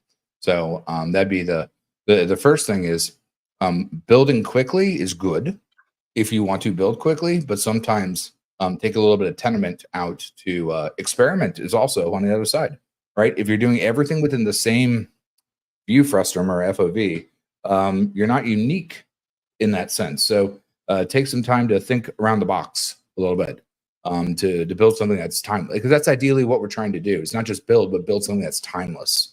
And sometimes that takes a little bit of time outside of the box. Jake? Anything new builders should kind of look out for or think about as they enter the process? Yeah, talk to other people. That's a big one. Talk to all the other builders. Figure out whether or not you think it's even good in the first place. Because a lot of people, like, your first idea is almost never the finished thing. It's a general thing. It's an idea. It's a blueprint. But then you start tweaking out the details. And the only way you do that is talking to a bunch of people. Like, Titanx was a culmination of just talking to people over and over again. Me going back in my cave, tweaking stuff, running simulations, and coming back. Hey, what do you think? And then doing that over and over and over and over again to get to, like, the perfect end thing. But you never go to your basement, have an idea, and then just build it out of nowhere. It's always a combination of other people's ideas, other people's feedback, and then just at the end of the day, you have to stress test your idea before it ever hits market. That's a big idea. And never lock yourself away. In the level architecture part of game dev, you never attach to your babies. You want to delete it 100 times, and eventually you grab the lightning, and it's refined at that point. So like if it's rough, get rid of it, do it again. And even if it's close, it's not there, get rid of it, do it again. People just want to hold on to their idea like it's the perfect thing. No, it's a refinement, right? And that's why it takes multiple different passes to make a picture or a painting or a process of code, right? If you're not hardening, if you're not doing machinations, if you're not doing multiple different simulations, it really hasn't gone through its birthing phase to be what you really want versus what you thought of in the beginning. Yeah.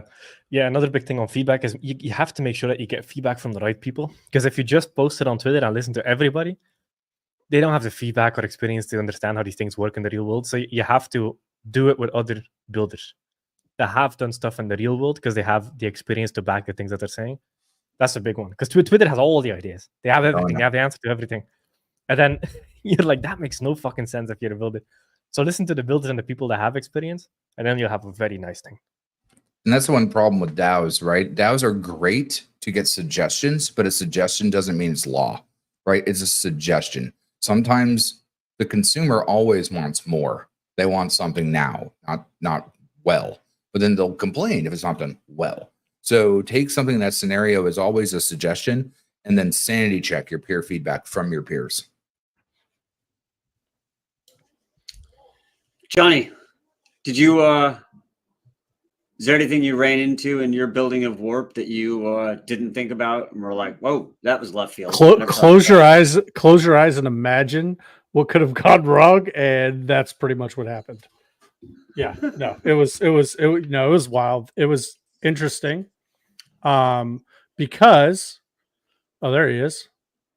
Because you get to see the ethos like live, and you don't really understand the ethos until you get in and build, because as just a regular consumer of Titanx and Titanx products, right?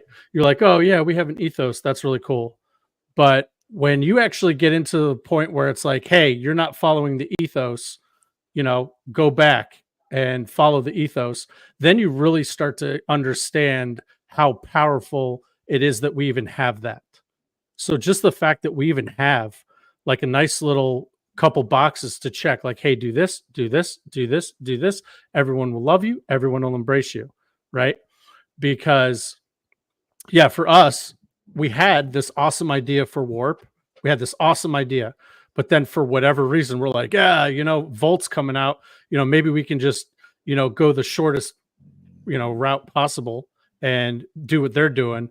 And then it was kind of like, no, that's not what we're doing. That's not what the community wants. That's not what anyone wants. And you sure shit don't want to piss Steve DeFi off, because really, that's the last guy you want to piss off besides, obviously Jake. So, then you get back to the drawing board, you hug it out, you shake hands, and you're like, hey, you know what? Don't do that. Why don't you? And then we showed Steve what our original idea was, and Steve had mentioned his partner in crime there, Jay Gold. And Jay Gold was like, he told us, he's like, why didn't you guys just lead with this? This is an amazing idea that you guys had. Why don't you just lead with that? And we're like, because, we were naive little, LP guys that were like, hey, we had an idea, but we didn't trust our idea enough. And then, we got, like Jake said, we talked to other builders, and they're like, hey, you guys do have a great idea. Run with that. And so that for me was the biggest eye opener. Sometimes you got to get, I say this and I'll keep saying it. Sometimes you got to get punched in the face, to see clearly. And, we were able to pivot back to the original thing we wanted to do. And, it's working out great. Everyone seems to be happy with what we're doing, and, go forward. But I would definitely recommend what Jake said, is talk to other builders first, because if you ask the community, hey, we're thinking of forking Volt and putting it on all these things, of course the community is going to be like, yeah, let's get another Volt going. Volt was awesome. I missed Volt. So yeah, now's my chance. It's like, hey, that's not what we're trying to do. And if you talk to one builder and said, hey, this is our idea, any one of them would have been like, you shouldn't do that.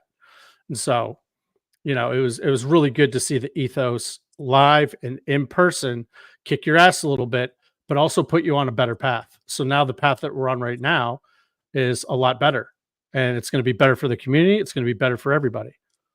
Shout out to Steve for not eviscerating us as much as he possibly could, because he absolutely could have eviscerated us.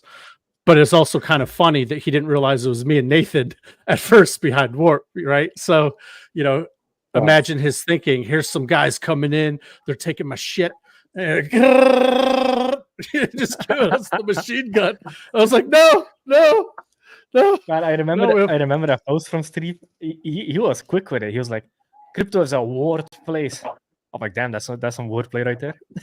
Yeah. I was like, the last thing I wanted to do, obviously, was piss anyone off, and very quickly we pivoted. We're like, hey man, let's talk it out, and we did. And kudos to Steve, because when we had our little chat with him before we did the stream, we had a nice long conversation, and he could have absolutely eviscerated us, but instead he was like, why not work together and let's think of some common ideas, and why don't you share with me what you have? And he was absolutely amazing at doing that. He could have absolutely just eviscerated us and be like, condemned us from the kingdom of Titanx. So the ethos cannot be, I can't harp on that enough. It is a real thing, and if you think you're going to try to be cute and circumvent that, like, the people police themselves. This had zero to do with you, with Jake Sharp, had zero to do with anything of how we came together, right? We came together, we bonded, and we're like, hey, let's move forward. And Jake didn't have to do anything. He didn't even have to say one word. He just kind of let it play out, and the kingdom polices itself. And it's actually beautiful to see. Yeah, I mean, the way you guys solved it was actually so nice. Like, seeing that stream, I was like, oh, fuck yeah, this is best case scenario. That was so good. Just so, like, it makes it public to the community as well. Hey, we've hashed things out. Like, we've come to different conclusions now. That makes everybody calm down. Because the community also gets very heated very quick. And I always stay out of it because I'm like, this is just going to fix itself in like 24 hours. Things just always fix themselves out. It sure did. And that's the last thing we wanted to do, was have, like, Volt versus Warp. That's the exact opposite of what we're trying to do here. And I think now going forward, everyone's concerns have been assuaged. We're moving forward. Everyone's high-fiving again, and everyone's super stoked. It's brilliant, man. I love it. I'm excited for you. Excited for the protocol, Johnny, and love our conversations. We talk all the time. So, man, I've got a surprise. I'm going to bring someone on. I think Jake's going to be happy. It's Jay Gold. And I'm going to have a little, everyone stay on, and there's just a space for Jay to come on. And so it's going to be exciting. He's coming on, and let's play this. Once upon a time in the bustling world of cryptocurrency, Titanx was born from a vision of a decentralized future where innovation meets sustainability. As the community rallied together, they faced challenges that tested their resolve. Criticism about mining being unprofitable, chitter-chatter of forever downchart, fear, doubt, and uncertainty about the project being dead. Then came the Dragon, the Bull, Helios, and the Volted One, to name just a few of the defending protocols that put the bears to flight. Additionally, with groundbreaking features like Proof of Burn 2.0, Titanx transformed obstacles into opportunities. Today, as we celebrate our first anniversary, we reflect on our journey and invite you to join us. Together, we're not just building a platform, we're shaping the future of freedom. Let's ignite this revolution.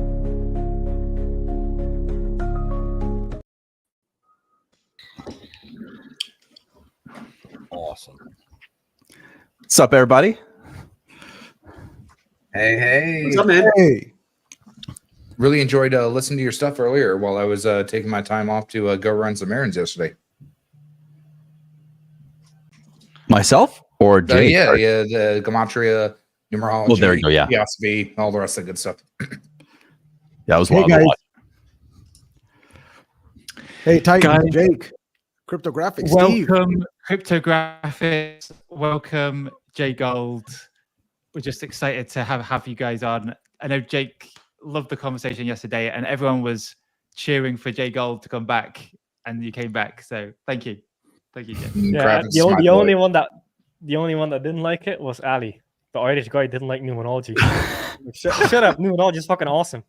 Well, all you got to do is just add it between Scottish drinks and then some beers, and we good to go.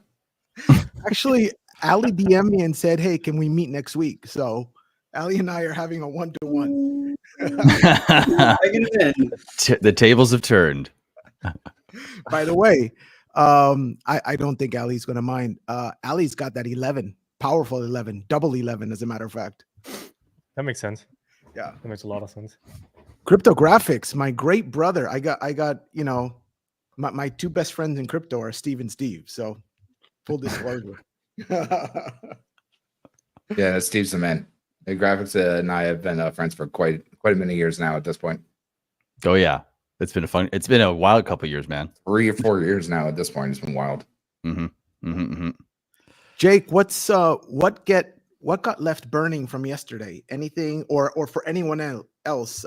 Yes. Vibra, Mo, Kool-Aid, Johnny.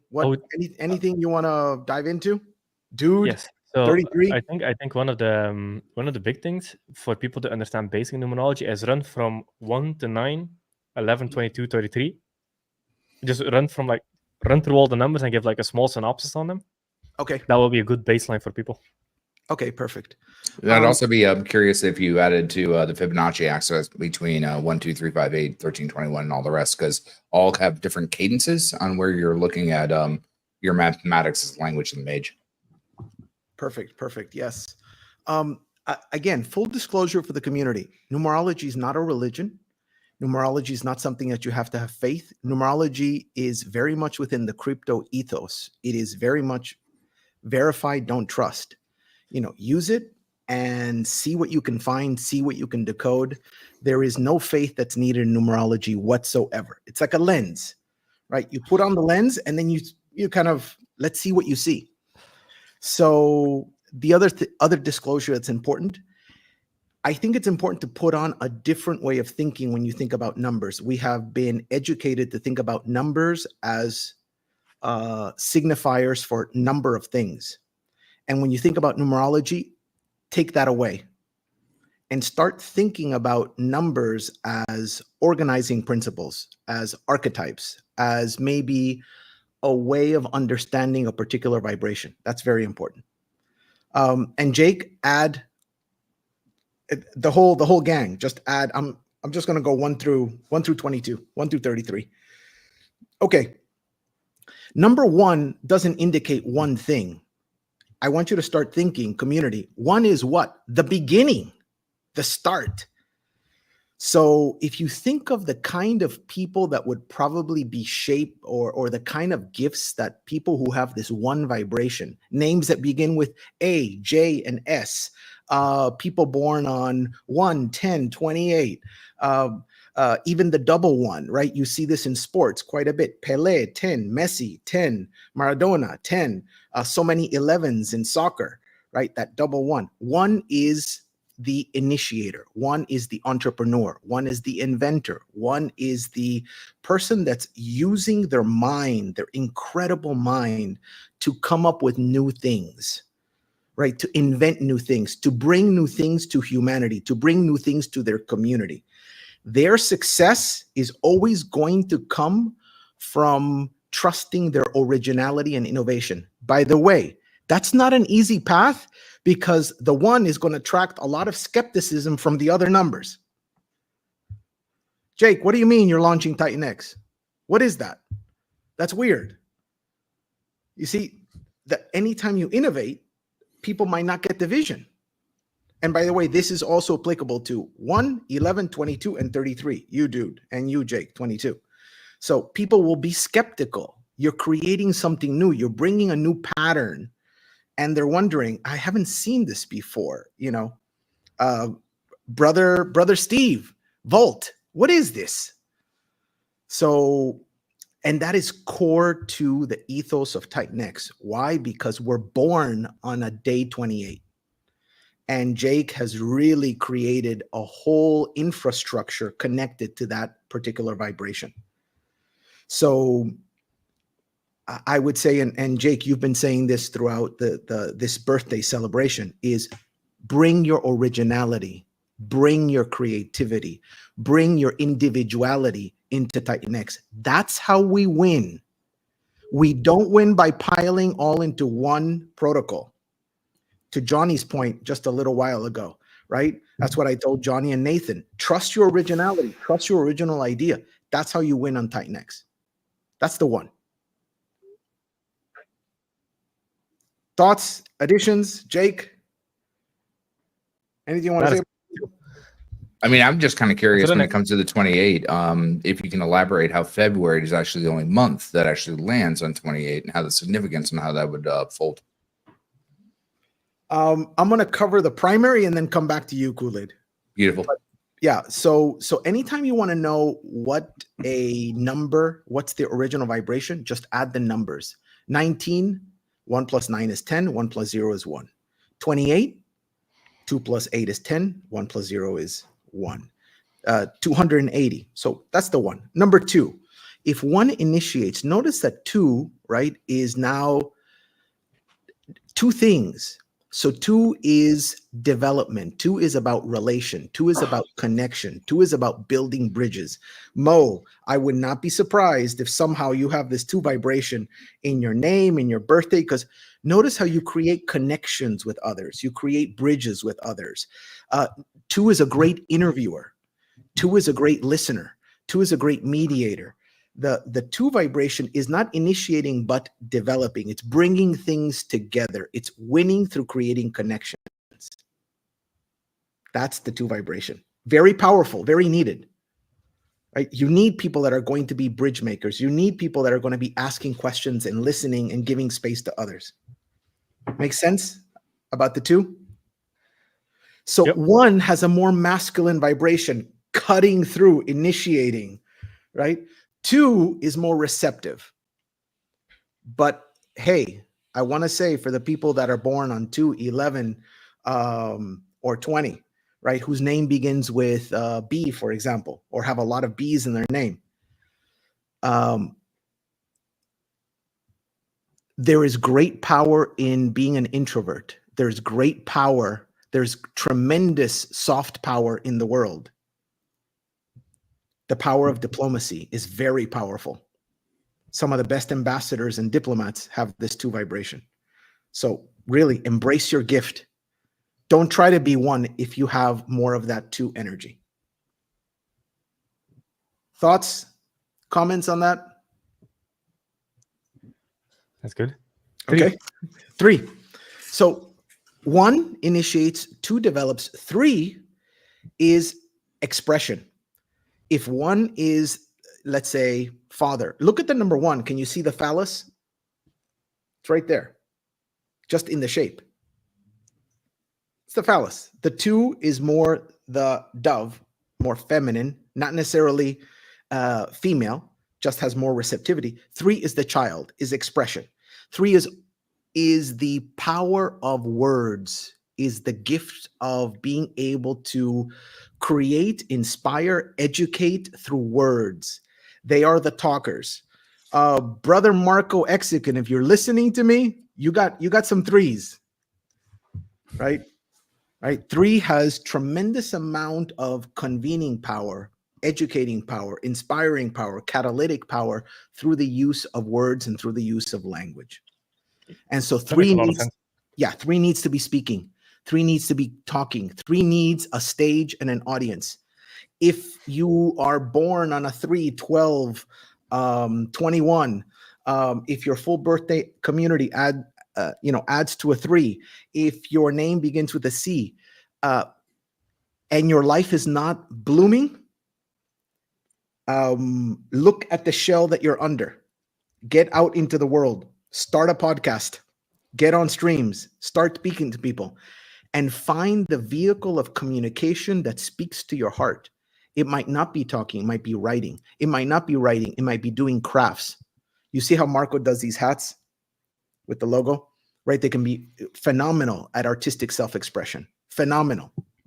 By the way, 369s have this artistic element. So if you're a 3, a 6, or a 9, you're going to have this artistic self-expression element in you. That's the 3. You can find them in television, marketing, sales, film, Any industry that uses a lot of articulation, you'll find the three energy, three vibration. And they can be funny. The comedians all have three vibrations somewhere. Is this separate than the 33? 33 is under the 6 banner, but it has the 2 3s. What does that mean, dude? You got to create. You got to use your creativity. All right, I'll do my best. Yep. Okay, Can 4. you remember how to get your number again? I'm sorry.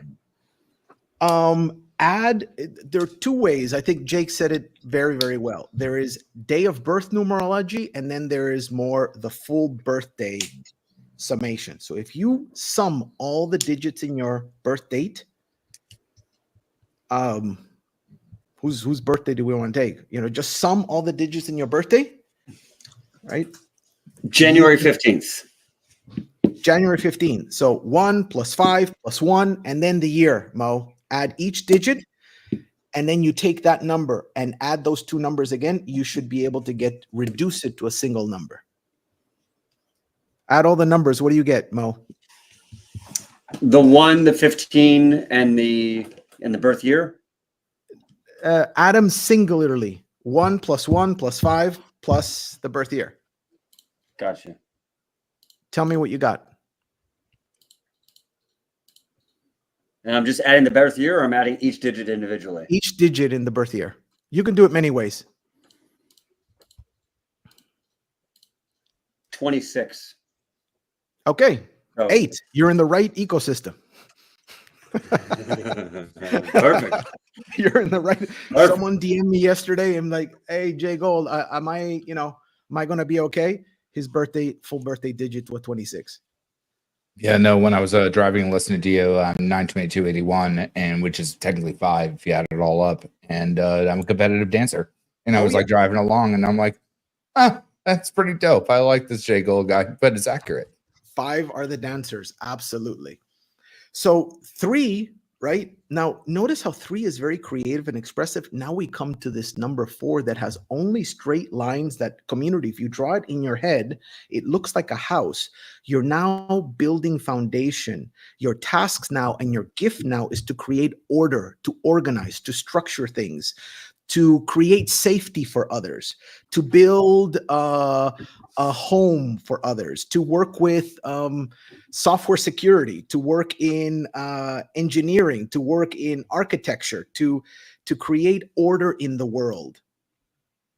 And in particular, foundations that can be very reliable. Notice the 3 is not interested in that. The 3 is about self-expression and making others feel great, making others light up.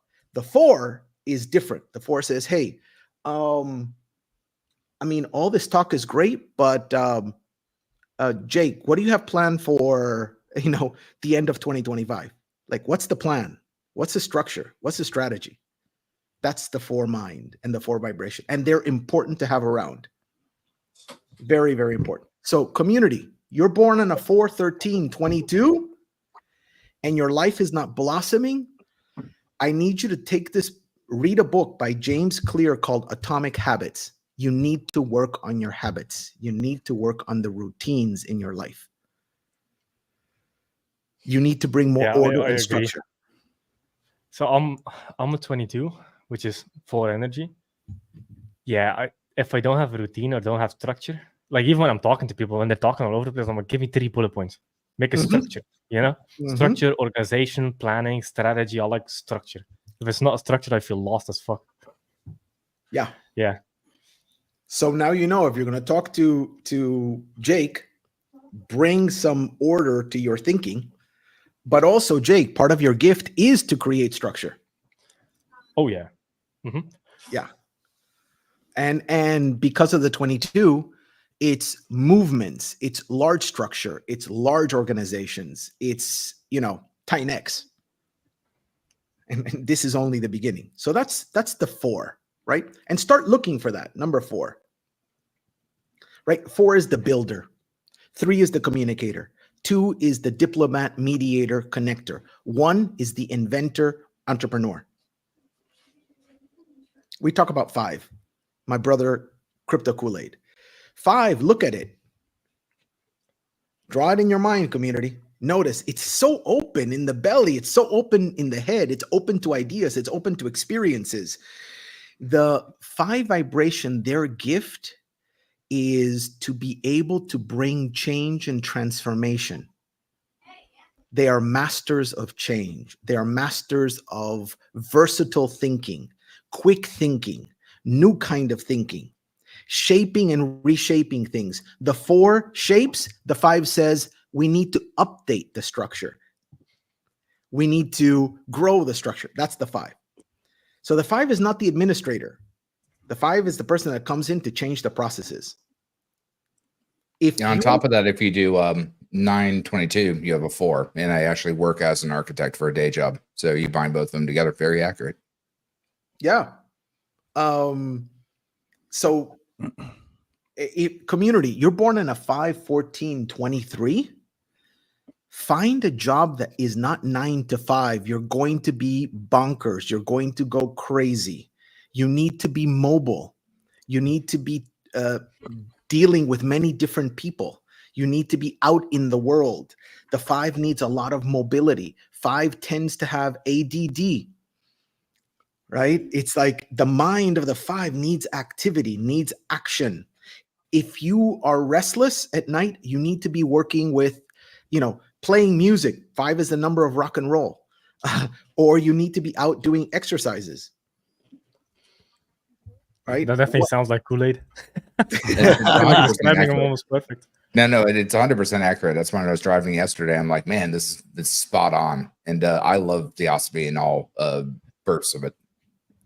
Yeah. So the versatility of the 5 is so amazing. The other thing is this, community. If your full birthday digits to a 5, if your day of birth is 5, 14, 23, don't expect that your life is going to go into this nice, perfect line. Don't do that to yourself because it won't happen. You're here to change and transform many, many, many times. Also, if you're 11, 22, 33, you need to go through a lot of transformation. Your career, if you have friends that seem to be in the same place, no, community. Not if you have that 5 vibration actively in your life DNA. You need to be kind of moving and changing and integrating and exposing yourself to new things. That's the 5. There's a lot of 5s in the chat. They're like, oh yeah, that makes a lot of sense. They're all resonating. Well, it's chrysalis and carapace. Like every problem has a reward in its completion. What you do with those rewards is up to you, and that's how you refine. 5s are phenomenal problem solvers. If you put them in a role where they can have a new problem a day, they're going to be so happy. So happy, right? They need mobility. They need dynamism. And they are masters at bringing that. They bring a whole new energy. Jake, his last name, the last vowel of his name, E, 5.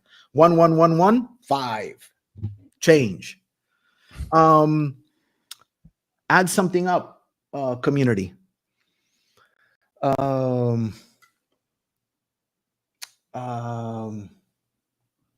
What's the birthday of the United States, community? Guys. Perplexity, here I come. In 1942? No. No. Birthday of the U.S. Birthday of the U.S. The founding year or the birthday? Founding year of the U.S. Founding date was July 4th, 1776. That's what it was. Add it up. Add it up, community. I'm fucking muted. I'm sitting here going 1776, 1776. The American knows it. Come on. Add the birthday up, community. Okay, it's 32. Yes. 3 and 2. 5. 5. Tell me a place where you can actually become anything you want. Whoa, that's cool. That's America. Whoa. That's America. That's cool. That's fucking cool. That's the America. land of freedom, baby. It's the land of freedom. It's where you can change and evolve in any way you want. Notice how many changes emerge from the US into the world. Other places may optimize the change, right? Other places may actually reduce the cost of the change, but there's so many changes that are being introduced into the world from this 5 vibration country. It's a very special place. It's got 5 all over it.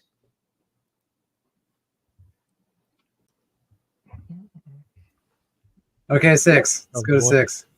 Let's go to 6. Let's go to 6. Okay, so notice how this is going yin yang. 4 build structure. 5 says, no. I got to restructure, right? Yin yang. 4 builds, 5 changes it, and now 6 builds structure. 6 is, as I was telling Dude yesterday, I want community, draw the number 6 in your mind. Can you see how it looks like a pregnant number? It is usually associated with the helper, the people grower. It's the community builder. It's the pack leader. It's the helper of the underprivileged. The 6 is here to take on responsibility and build strong bonds with others. They're here to help others grow. Jake, born on a 24, look at the ethos of Titanx. It's not just, hey guys, do your own thing. It's, hey, let's work together as a community. That's that 6 vibration that he brings into the table. I think I fall into that 6 category too, I think, as well. Oh, yes, you do, Cryptographics. Full I'm a birth caretaker and I'm a 6. That's so wild. That's it. See, numerology, baby. I fucking love this shit. It's so true. So the 6 vibration is like the pack leader. The 6 vibration loves to see a community grow. It loves to see harmony. It's one of the powerful harmonizing numbers. 2 and 6 are master harmonizers. By the way, you will also find them a lot in the music industry because that harmonizing ability can play itself in music, through music. Cryptographics, by the way, has this hidden talent in music. So harmonies, 6 can play tremendous harmonies. Just a little pro tip for the 6s. Have music around. Music, water, like really give your environment a harmonious touch. They can harmonize environments very, very well. And they're so easy. Their personality is very harmonized. I tell this to cryptographers, man, it's so easy to talk to you. It's because of that 6 energy. Jake also brings that to the stream, right? It's just, it's easy. There's an ease with the 6. Harmonious environment, mini trampoline, boxing dummy, dip boards, dumbbells, camera, 3 screens. No, 2 screens. That's at 22. That's different. That's at 22. Right? So people born on a 6, on a 15, on a 24, right? You will gain through your service to others. You will gain through your service to others. Something, not to highlight Dude, but, Dude, notice something very interesting about the way that he built Element 280. It's got a buy and burn for all the community tokens. Man, you can't get more 6 than that. That's hilarious. As Jake said yesterday, this is like your inner code, and it's working through you whether you like it or not. It's like organically shaping your thinking and your behaviors, right? Like who does that? I mean, he came up with something that's going to serve the community, and that's that 6 vibration. Okay, notice that we go from community, not from 6. Now we go to 7. Odd number, prime number. It's not about community. In fact, it has probably very little strength in that area. The 7 is all about investigation. Community 1, 2, 3, 4, 5, and 6 are usually what some people call the numbers of the, let's call it conventional life. 7, 8, and 9, you're now 11, 22, 33, you're now entering into more transcendence. You're now going to go broader, wider. 7 goes deep. It likes to investigate. It likes to study. It's phenomenal analytical mind, scientific mind, detailed mind. It can see patterns. Some of the best numerologists, astrologers have that 7 energy. Pythagoras would not let you enter into his school if your birthday did not have a 7 in it. Same with the chakras too. Yeah. 7th chakra. So, by the way, just as a little wink, wink, and we can come back to that. I know, again, I don't want to derail this, but I know some of the community members. I want you to start looking at these numbers and how they begin to show up in different systems, right? The tarot is one of them. Think of them as just playing cards, right? But it's just interesting what the images are. The 6, the last arcana is 1 through the major arcana of the tarot, 1 through 22, right? I want you to look at those images after everything we've talked. The 6 is the lovers, right? The 6 is the lovers. Very interesting. Okay. We're going to come back to that. Some other chat. Let's talk about the 7. So the 7 is the truth seeker. The 7 asks why. I want to understand why. I want to go deeper. I want to get to the root of things. That's that 7 vibration. And they can be very good investors, speculators. They can do very well in tech. They can do very, very, very, very well in finance, but you will also find them in the film industry. Leonardo DiCaprio, 7. Many directors have that 7. So 7 You want to is... know something funny? Go Because for Dave from Awesome X is a 7. And he's I think Really? a movie director. That's crazy. That's unreal. Yeah. So 7s are going to be attracted to the film industry. A lot of 7s in the film industry. Absolutely. That's the 7. Very, very interesting. Prime number. And community, if you are born on a 7, on a 16, and on a 25, you need to follow the Socratic imperative. Know thyself. You need to get to know yourself. Right? You need to really sort of take on some personal development. Your life will start to open up. And by the way, so 11, 22, 33, you can't get around that. You got to be on that. Okay. The 8. Look at the number 8. It's got 2 circles. As above, so below. Yesterday, we talked about the 8 as the number of karma, right? What comes around goes around. 8 is the number of, is 2 times 4. So 8 is a builder, but it has executive ability. It's got leadership ability. It's got the ability to direct. It's got the ability to direct construction. It's very powerful enterprise number, very powerful finance number, very powerful wealth number. It's the number of the warrior, by the way. It's the number of the martial artist. All martial arts fall within the 8 vibration. UFC falls within the 8 vibration. So, and we on Titanx, 8 is very, very important for us, right? And 8 has the power, the courage, the stamina to win, to succeed, to achieve greatness. 8 is the number. 8 is the number of mastery. Yes. I'm sold. 8 is the number of mastery. It seeks to master. And by the way, Jake, you bring so much of that energy. It's the energy of mastery, right? It's not, let me just do something on a whim. It's like, as I think Crypto Kool-Aid was saying, refine it, refine it, refine it, refine it, polish the blade. When you work with the 8 community, you have to polish the blade. There is no way around that. I also want to say a couple things. Community, remember that 8 is a very powerful number for us. Guess what? It's not an easy path. Rewind 3 or 4 months. Jake, where were we? in the depths of hell. That's 8. 8 is going to take you there. Right? It's the path of the warrior. It has challenges. By the way, some people don't like the number 4 because it has restriction. It has sort of boundaries. It's like it's challenged.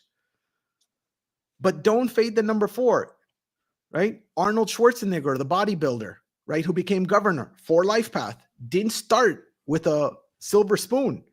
Bill Gates, 4 life path. So if you work with the challenge, you are rewarded, which is to say, founders, if you're using the number 8, please understand what you're bringing into the project. The 8th card in the tarot, in the major arcana, is justice. You need to be ethical, but you also need to be ready for a challenge.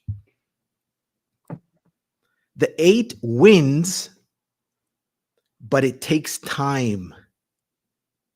Don't rush greatness. It's coming. Plus ETH. Thoughts on that, Jake? I like Anything. it. All right. Yeah, whatever you're selling, I'm buying it. All right. Bro, you're putting me in a trance over here. Like, I legit Right? feel like I'm on like low-level mushrooms or something. Like, this is awesome. All right, that's this 8 vibration. I just want to say, man, 28, 8, Jake with the born on the 24 with the 20. My God, really, guys, we are going to win. And if you think this is just a one cycle thing, you don't understand the 8 and the 22. The 22 of 8, the 22 that Jake brings, and the 8. If you really think this is just, no way. This will be huge. Huge. The 8 builds empire. It will be big. It will be big. And it's attracting a lot of master numbers. Ali, 11, Jake, 22, Dude, 33. A lot of people have these master vibrations in there. All right. Let's talk about the number 9, which we didn't really get a chance to talk about the number 9 community. Notice something. Johnny has been waiting for this. Like, talk about 9. All right. Notice something very interesting about the number 9, right?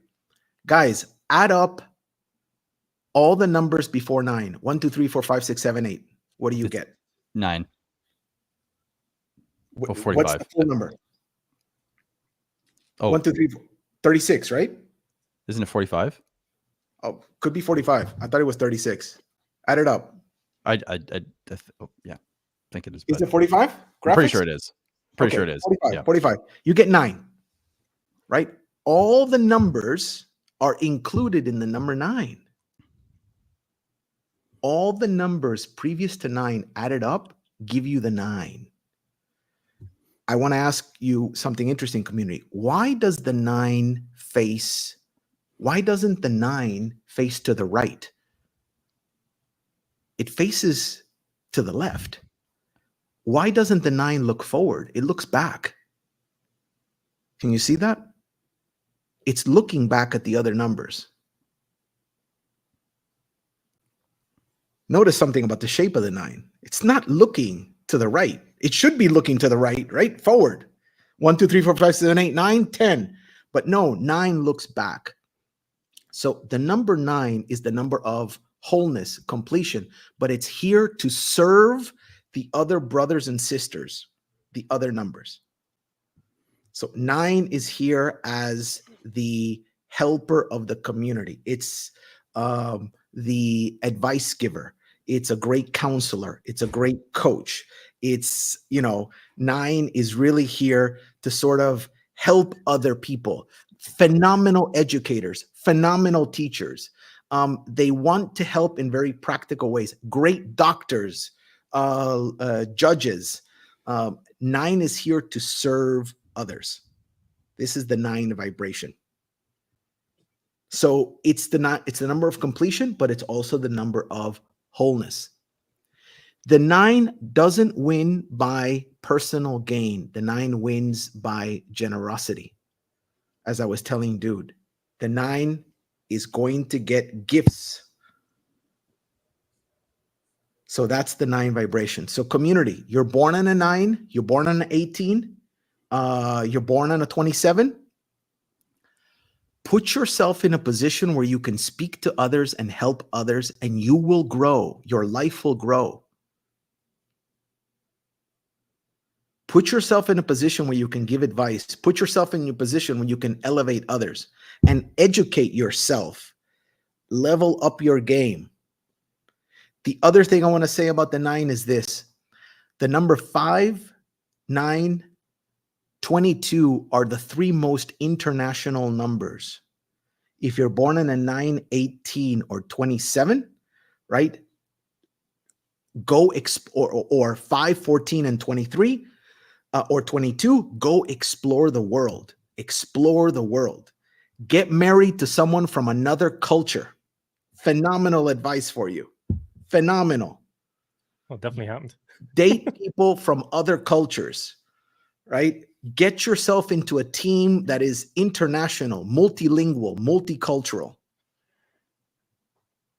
The other thing about the 9 is you could do phenomenal in the area of philanthropy and nonprofits.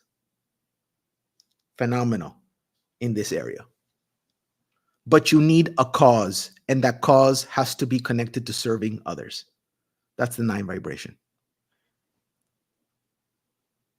It's a beautiful vibration.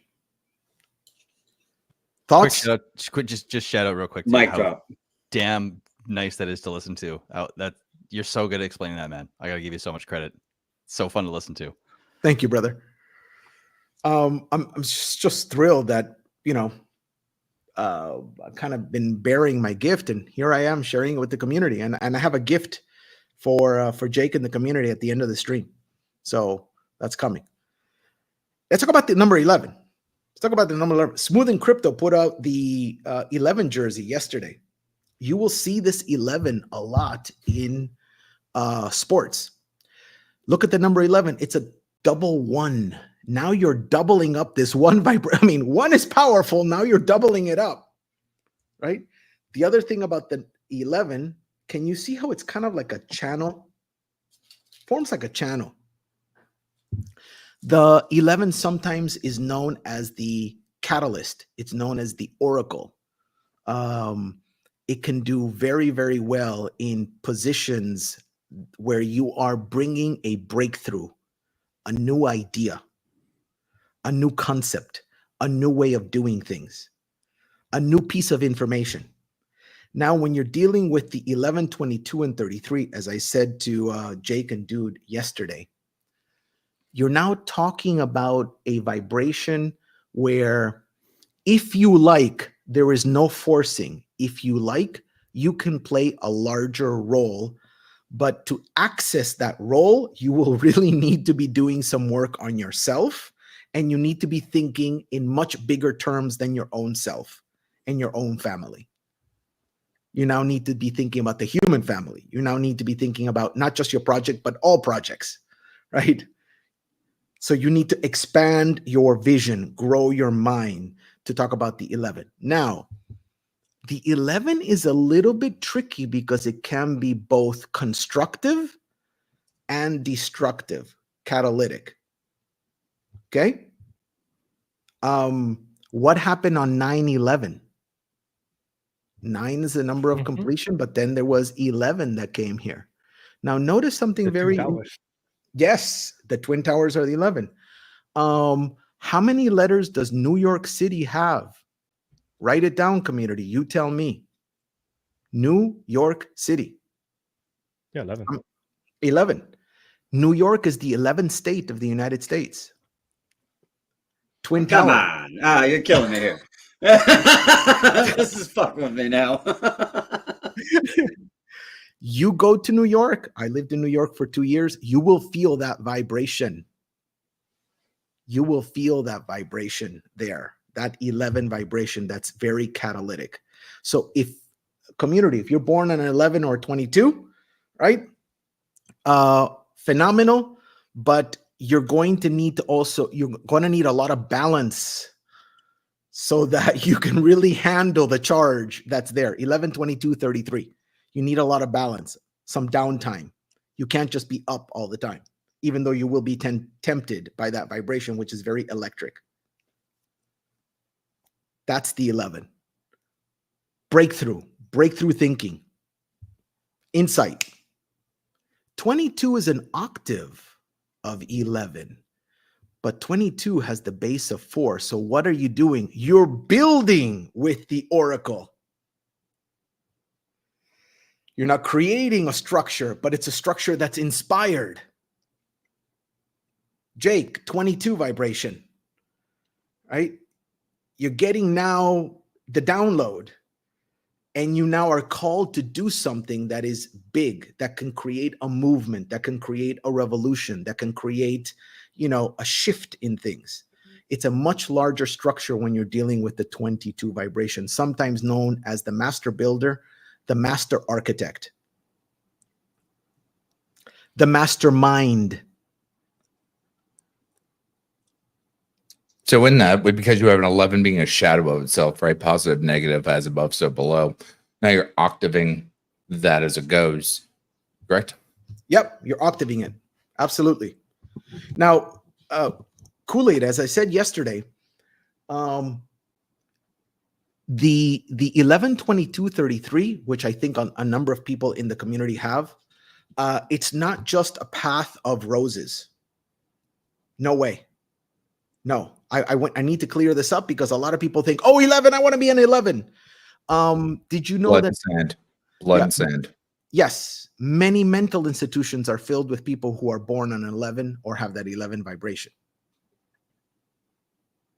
It'll make sense with Ali. Well, also, again, I'm 922 and I am a level architect. It all makes sense to. Absolutely. But it is blood and sand. You have to work for every inch. Yes. So the 22 is the visionary builder. But here's the thing. Anytime that you're working with 11, 22, 33, personal greed is going to really knock you off because you need to build for the common good. However, your reward is greatness.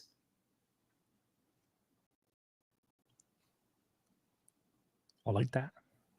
Sounds good. Yeah. It's a big reward, big payout. Now you have community. Now you have these numbers, right, to play with. Find the one that is your birth date. Johnny, what day are you born? 4/2/1983. A 2? Yeah. The day. Connector. So April 2nd. Yeah. April 2nd, 1983. Yeah. Uh-huh. Connector, mediator. Johnny, I'm going to give you a pro tip. When you're bud. born on a 2/11 or 20, 2s are masters of dynamic duos. Find your dynamic duo, and you can do a lot of great things in the world. Interesting. Find your dynamic duo, right? 1 needs room to do their own thing. 1, 10, 19. 2, find your dynamic duo. However, Johnny, pro tip, make sure you pick the right person because it will be heaven or hell. That's right. Okay. Yeah.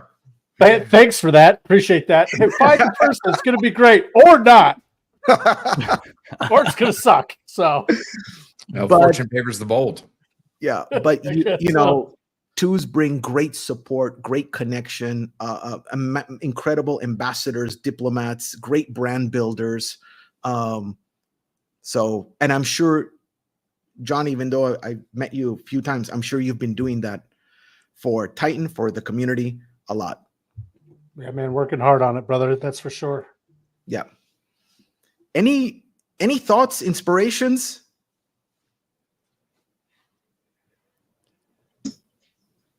I mean, for me, I've had a tattoo of. Go ahead. No, I was just being silly as always. Same. I mean, I've had a tattoo of Macabre on my back forever, and it's how you bind sacred geometry, numbers, mantras, spells as spelling, but also spoken word and octaves and everything together really do build a unique vibration that you can learn from and use as a dowsing rod into so many aspects of your life. And I love this conversation. It's something I normally don't talk about. Yep. Yeah, you really described me with the 9. I was like getting pierced. I was like, Oh, wow. you got the 9, Steve. I knew Yeah, I it. got the 9. Yeah, Same. that's right. By the way, 9s are so inclusive. They bring a lot of sense of inclusivity, right? They have all the other numbers in it. They have a bit of that largeness. And it's the 9 is here to really serve and to bring good to the world and to bring philanthropy. And in that spirit, I just want to put a little, because I feel like we're on the right vibration for it. I just want to say this.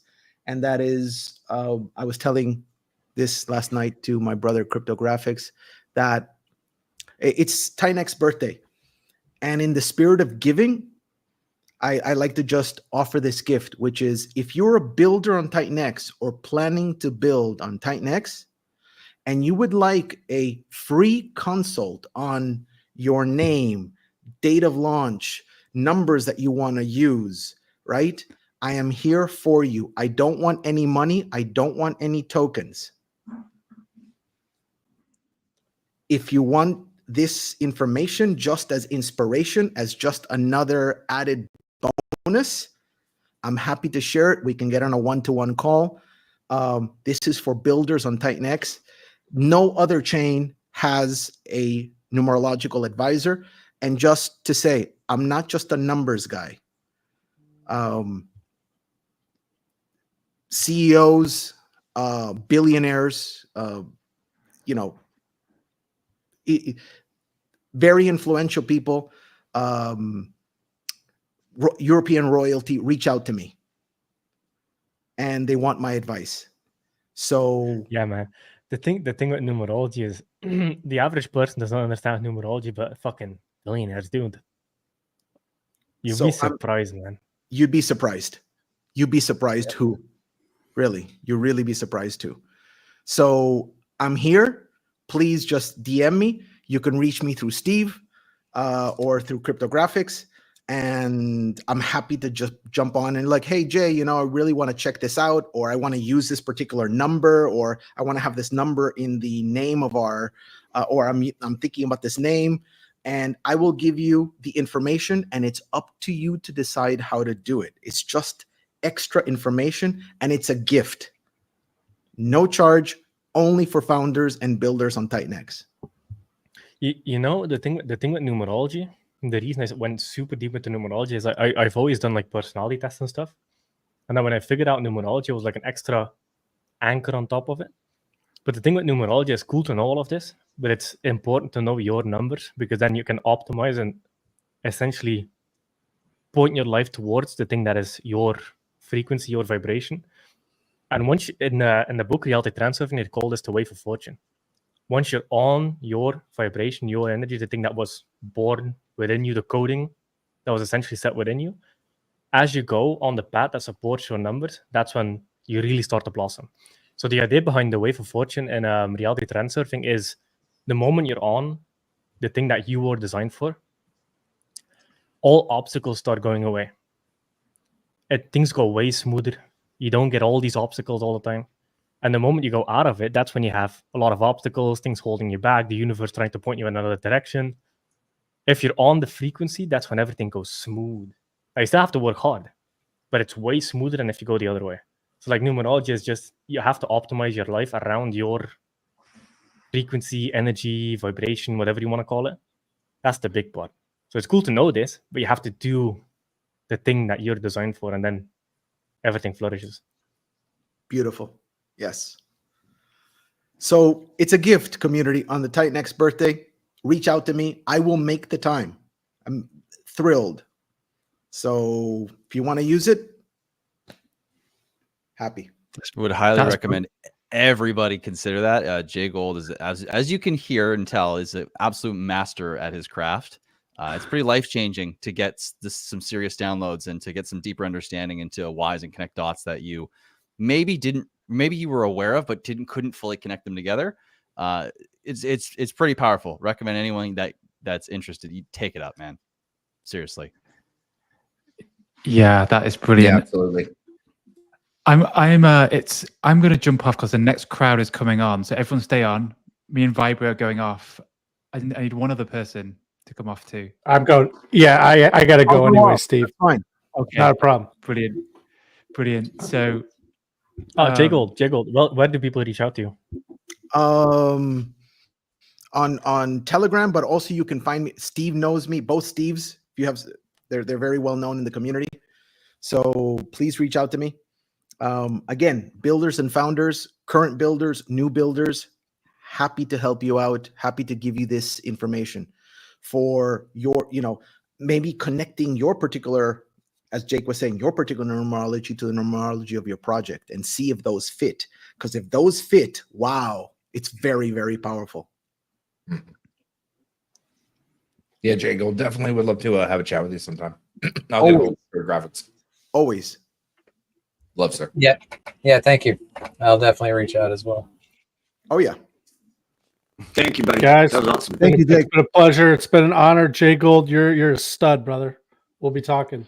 Thank you, Johnny. Thank you, community. Happy birthday. Thank you, Jake. And I'll also be signing off and letting the new crowd come on.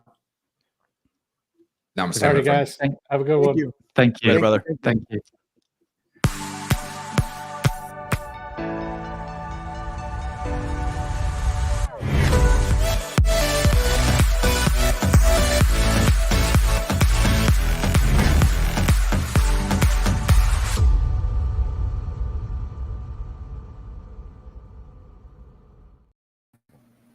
Let's go. How's everybody Look at doing? that.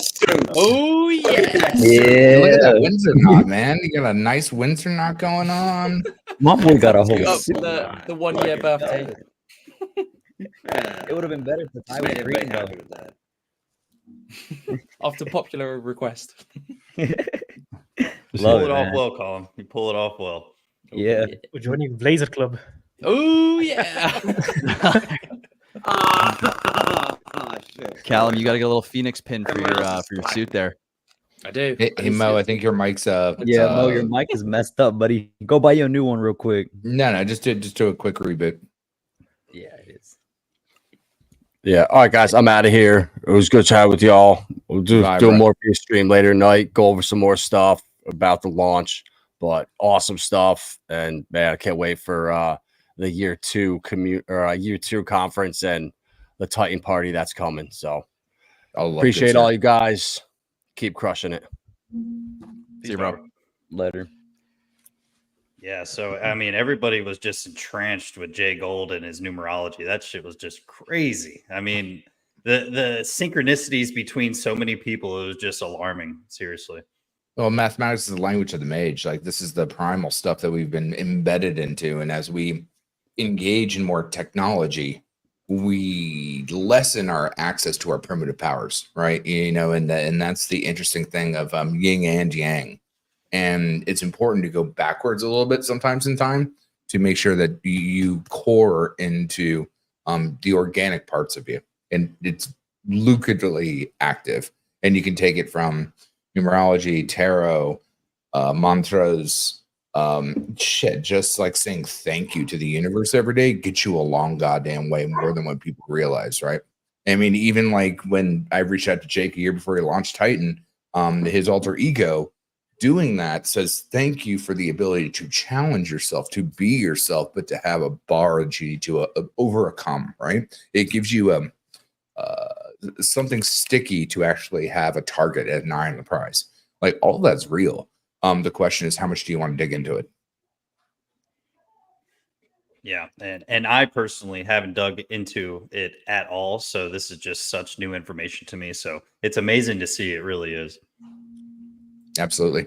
Dogma's the problem is that people believe in what other people tell them versus spirituality or theosophy, where you trust in yourself and open up that for yourself, regardless of what aspect it is, whether it's pushing yourself further, whether that's a religious or a metaphysical or a even challenge to where you want to be and grow and do. It's all there. It's primal. And that's what the difference is. All that stuff is primal, raw essence or mana that you can turn into something else. Hey, can I cut in? I'm going to bounce out and allow someone else to come on in. I've been on long enough. I'll come back at the end and say goodbye to everybody. But, I don't need to interrupt everybody, right? Yeah, they take your microphone out of the washing machine. He'll watch it back and he'll know what we're talking about. James, my brother in arms. How the fuck are you doing, buddy? Yeah, everything is good. 4 a.m. here in Bali. I don't think I've seen you on. I don't think I've seen you on stream for both of us in 6-7 months or something crazy. I know it has been. I remember the first time you invited me to one of the VCs in your group, and it was first time I ever really communicated with you, and I appreciate you connecting all those times and staying connected. People helping people. It's the case of the world. I'm going to take a quick smoke break. I'll be right back. Yeah, so just to further this section, we're going to be talking about kind of milestones, roadmap, environmental impact, right? So I think the milestones we've already hit have been absolutely so impressive. I really could not expect us to hit as many as we have. Not only, right, the community staying together, right, us really pushing forward in Twitter, right, and our ethos and everything like that. So I'm going to push it over to Crypto Connoisseur. What is your most important thing that, milestone that we have hit so far? I'm really interested to hear what you say. First of all, guys, I want to say hello to everybody. How's everyone keeping? Can you hear me okay? Good. Yep. Yeah, good stuff. Jake, I just want to commend you first and foremost. This is the first time we've had a chat on creating an absolutely amazing ecosystem. It's absolutely flourishing, and I want to commend you, mate. It's been an amazing journey from the beginning. So congratulations. Man, I appreciate it. And The funny Jake, thing is, I've watched your videos, your TA videos before, so I feel like I know you. I was like, oh yeah, shit, he does know me. Do you know what? I'm just trying to get used to this. So it's the first stream I've ever done. So I'm just trying to get used to everything. It's a bit weird. It's a bit surreal. Dude, I also want to commend you on E280. Absolutely amazing. It's a fucking beast. Absolute beast. I was just looking at the stats today. 33% burnt already while it's still inflating. Crazy. Absolutely crazy. Thank you. We just broke 7 trillion, by the way. I'm so ecstatic about these numbers. Amazing. What I like about 280 is you're getting passive income. So every Sunday, you're going to get fresh crypto to invest in whatever you want, which is what people need to understand in crypto. You need revenue coming in. If you haven't got fresh capital to put in, get a crypto capital, get a crypto bank that pays you every week, every 2 weeks, and you can reinvest that into other protocols. That's what I do anyway. It's brilliant. Milestones, the day 280 or 281 is more like to say, that was the big turning point for Titanx. I think a lot of people thought it was going to dump, it was going to nuke. We took a lot of shit. Jake will vouch for this over the year.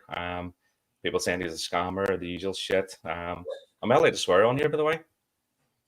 Fuck yeah, go for it. You say fuck yeah. I'm a bit of a swearer. So we took a lot of flack, and I just kept saying to people, read the fucking white paper. If you go into the white paper and read it, it's all there. It's maths. All you got to do is read it and go over it 2 or 3 times. And once the penny drops, it dropped for me, and that was it. But yeah, the day 280 was a big catalyst, and I think it's onwards and upwards from here on out. Amazing. Love that. Anybody else have any major milestones that you think we've hit that are kind of underrated? Because there's been a lot of small ones and a lot of big ones as well.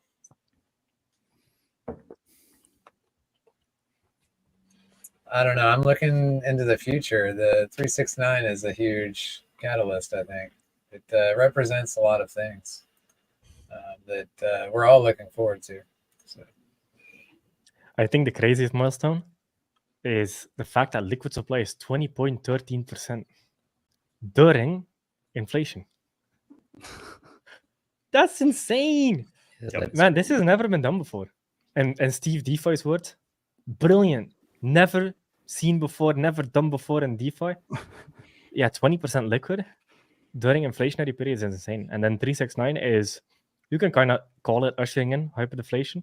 November 8th is the actual date where it's like, okay, at this point, we are hyperdeflationary. Because everything that comes out after November 8th, there's like a week and a half-ish of like 20 billion, 30 billion of like last miners being claimed. But that's way less than the burn rate of all the build on Titanx protocols. Like the build on Titanx protocols a day burn close to, it's over 100 billion plus Titanx a day. So once we enter hyperdeflation, that's when the fun begins. At that point, that's what I call bulletproof. That's when the beast wakes up. How low do you want to see that percentage go, Jake? Do you have any numbers in your head for Good how low question. you think it can? 8%. 8%. 8%. I remember at the beginning it was getting really, really low because the buy and burn was just going crazy and no miners were out yet. I remember everyone thinking that was surreal, but that could happen again, for sure. Yeah, the big burners haven't even launched yet. You keep saying that, like you got. Go on. What is the big Spill it. Tell me. Yeah. Oh yeah, man. I'm working through a lot of game theory on like to have an infinite burner, like hardcore infinite burner. That gives great deals to the user as hyperdeflationary. And we have to pull it off through a piston system in the middle, similar to Pulsar. But once we have that in place, yeah, then it's buy supply. There's no resistance at that point. Yeah, I'm picking up what you're putting down. It's I love it. I love it. Is there a time frame, Jake? Sorry, James. I was just going to say, I think one of the milestones that we've gotten through was the doldrums. There were months at a time, that really nothing was happening. There were weeks at a time where there were no swaps on Baby Dragon X. It stayed at 47K market cap for literally like months. And everyone was going through it. People, I don't look at the chart. Like when I saw Titanx chart, I'm a true believer in what was, the builders and the numbers that were going to happen. I never got negative. I never gave up. I never bought the whole supply, but obviously that would be stupid. But I think that's an important milestone to get through something as hard as that. That was not easy as a large community and for the founders to keep believing and investing. I think that's a huge milestone. Absolutely. I mean, I said it from the beginning, as a systemic designer, the mechanics will work like 100%. Like I said it from the beginning, I screamed it from the rooftops. I called people. I'm like, regardless of what you think, the mechanics when the system design will work. Now, it depends on how it's managed, of course, but it will work because all the tools are in the tool belt to do exactly what it needs to do. And that's where that polishing comes in to make sure that it's done correctly. But as long as everything is, the runway is laid correctly, you can land planes here 100%.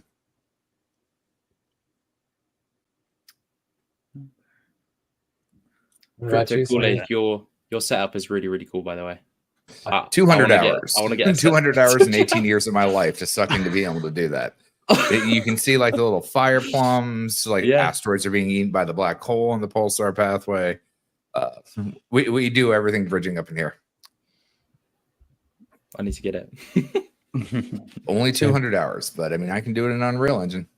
we need to get you a Larry made background there, Jake. We'll work on that. Oh yeah, 100%. So actually, I have a question. This is completely off topic, but how do you load it into your webcam? Like, what do you use as your video? So I rendered out a 4-minute video of the actual thing, and I just loop it. And then you just put yourself in the middle in the green screen, or is that your desktop? Yeah, you just do it through OBS. So hold on, where am I? DLSR background. And turn that off. Jake, you should have Mo in your background and floating in space. That's right. Mo and his dog. Mo and his dog.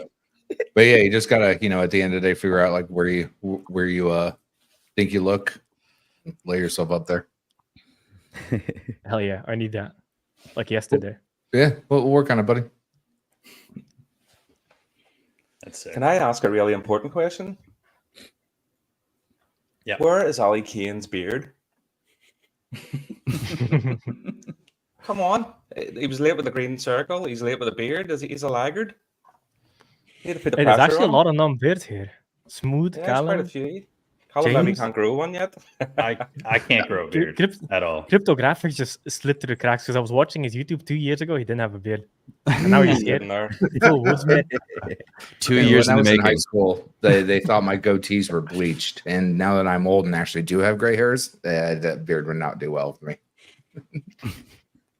But I think it was muted when I was telling you, Jake. At the end of the day, I can help you build something. I keep clicking on my mute button to be an adult, and then I talk with the mute button on. All right, what's Love the it. topic? Yeah, so I mean, we could talk about future milestones that we're kind of looking forward to. We have a ton, in my opinion, just so many projects, right? So many just bullish things coming out in the future. So if anybody wants to take a shot at their most, anticipated thing in the future, go right ahead. I Can I can't go wait first? to see what go on. You can go first. Sorry, Colin. It'll be quick. Sorry. November 8th. No worries. That's it. November 8th. That's when things kick off and get crazy. And it's not far away. So it's going to be very, very exciting. That's my first catalyst for the go crazy, for green candles. I posted a chart on my X account not too long ago, and it was a chart of the hyper deflation. And in my eyes, there's no reason why we can't go the other direction. There's no question why we can't do it. The green candles can just shoot north very rapidly once hyper deflation kicks in. I think Jake knows this. He's being very humble. I think he knows how crazy it's going to get, but he can't say it. But I can say it. It's going to get fucking bananas, and you just don't have enough Titanx or Dragonex, for that matter. I agree. I think November 8th, that's when Viper's going to launch, right? The first pillar. And then that's going to be it. We can kind of see by that performance what's going to happen with all the other pillars that are going to come a week after. And it's going to be, I think that's going to be insane to see, because we know what's happened to Vault already, but we basically have Vault clones on everything all at once. I think that's just going to be absolutely insane. Obviously, we have Scale coming out then as well and other projects. So I think, early mid-November is going to be insane. Trillion, that would be epic too. Yeah. I'm sorry, I'm trying to my best to talk, but my voice is about to be gone, yo. It's crazy. But yeah, I totally agree with that. Like if each of these projects in November's going to be a very interesting time. Week by week, if one project at a time can even do 1 trillion, man, that's pretty easy, I want to say, to reach. If each one do 1 trillion, you got to think about that. We already have 18 projects, and in the future, there's already 21 listed in the upcoming. If each one can do 1 trillion, that's 21 trillion. That's pretty easy milestone to do. I'm looking That's a to good do point, 'cause another even 7 Lotus- trillion. Anyways, yeah. I'm shooting. Yeah, because for when you the- look at Lotus, for example, Lotus did I think 2-3 trillion Titanx on its first day. Element 280 did, I'm looking at the stats, 7 trillion 2 weeks in. Damn. Think about that. 21 It's projects. aggressive right? very All it quickly. takes is just 1 trillion each.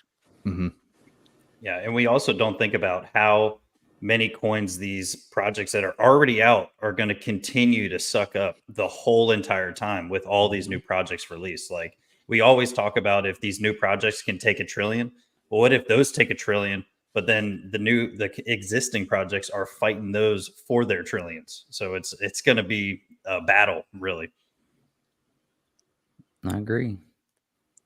Yeah, that's a great point.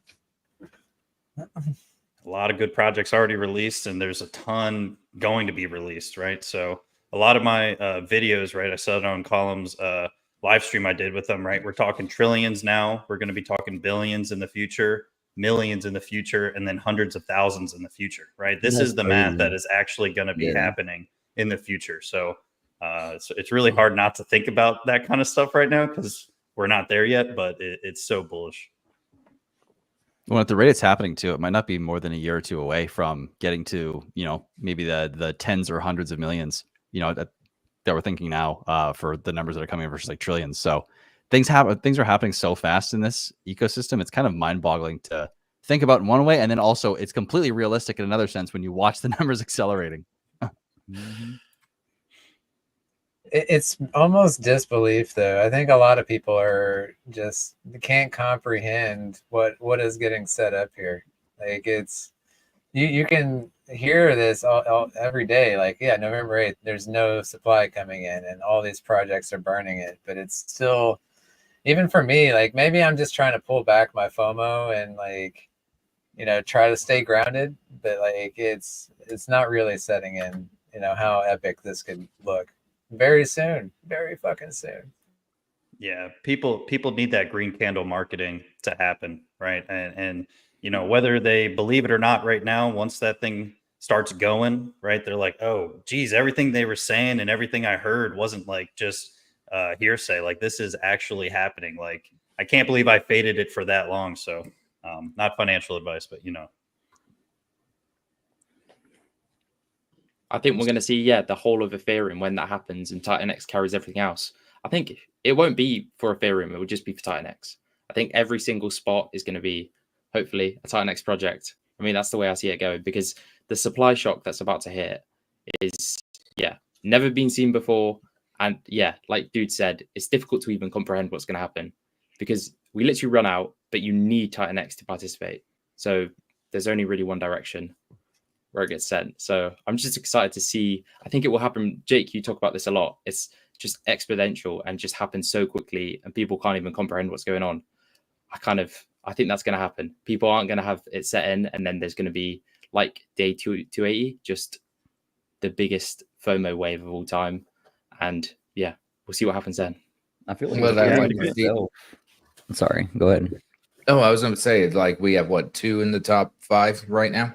I'd love to see 2 in the top 5 on Pulse Chain and Ethereum. That's where you're going to get some really interesting rubber bands across the board, because then you're playing the L1 war at the same time, because as the chain pumps, everything else runs with it.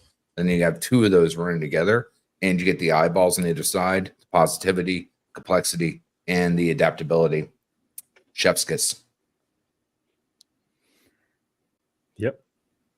Yeah, I think the craziest part as well is when you look at Ethereum, in the top 100, there's almost always 7 to 8-ish Titanx projects. In the top 10, sometimes you have 3. I think the most we've had in the top 10 at the same time was 3.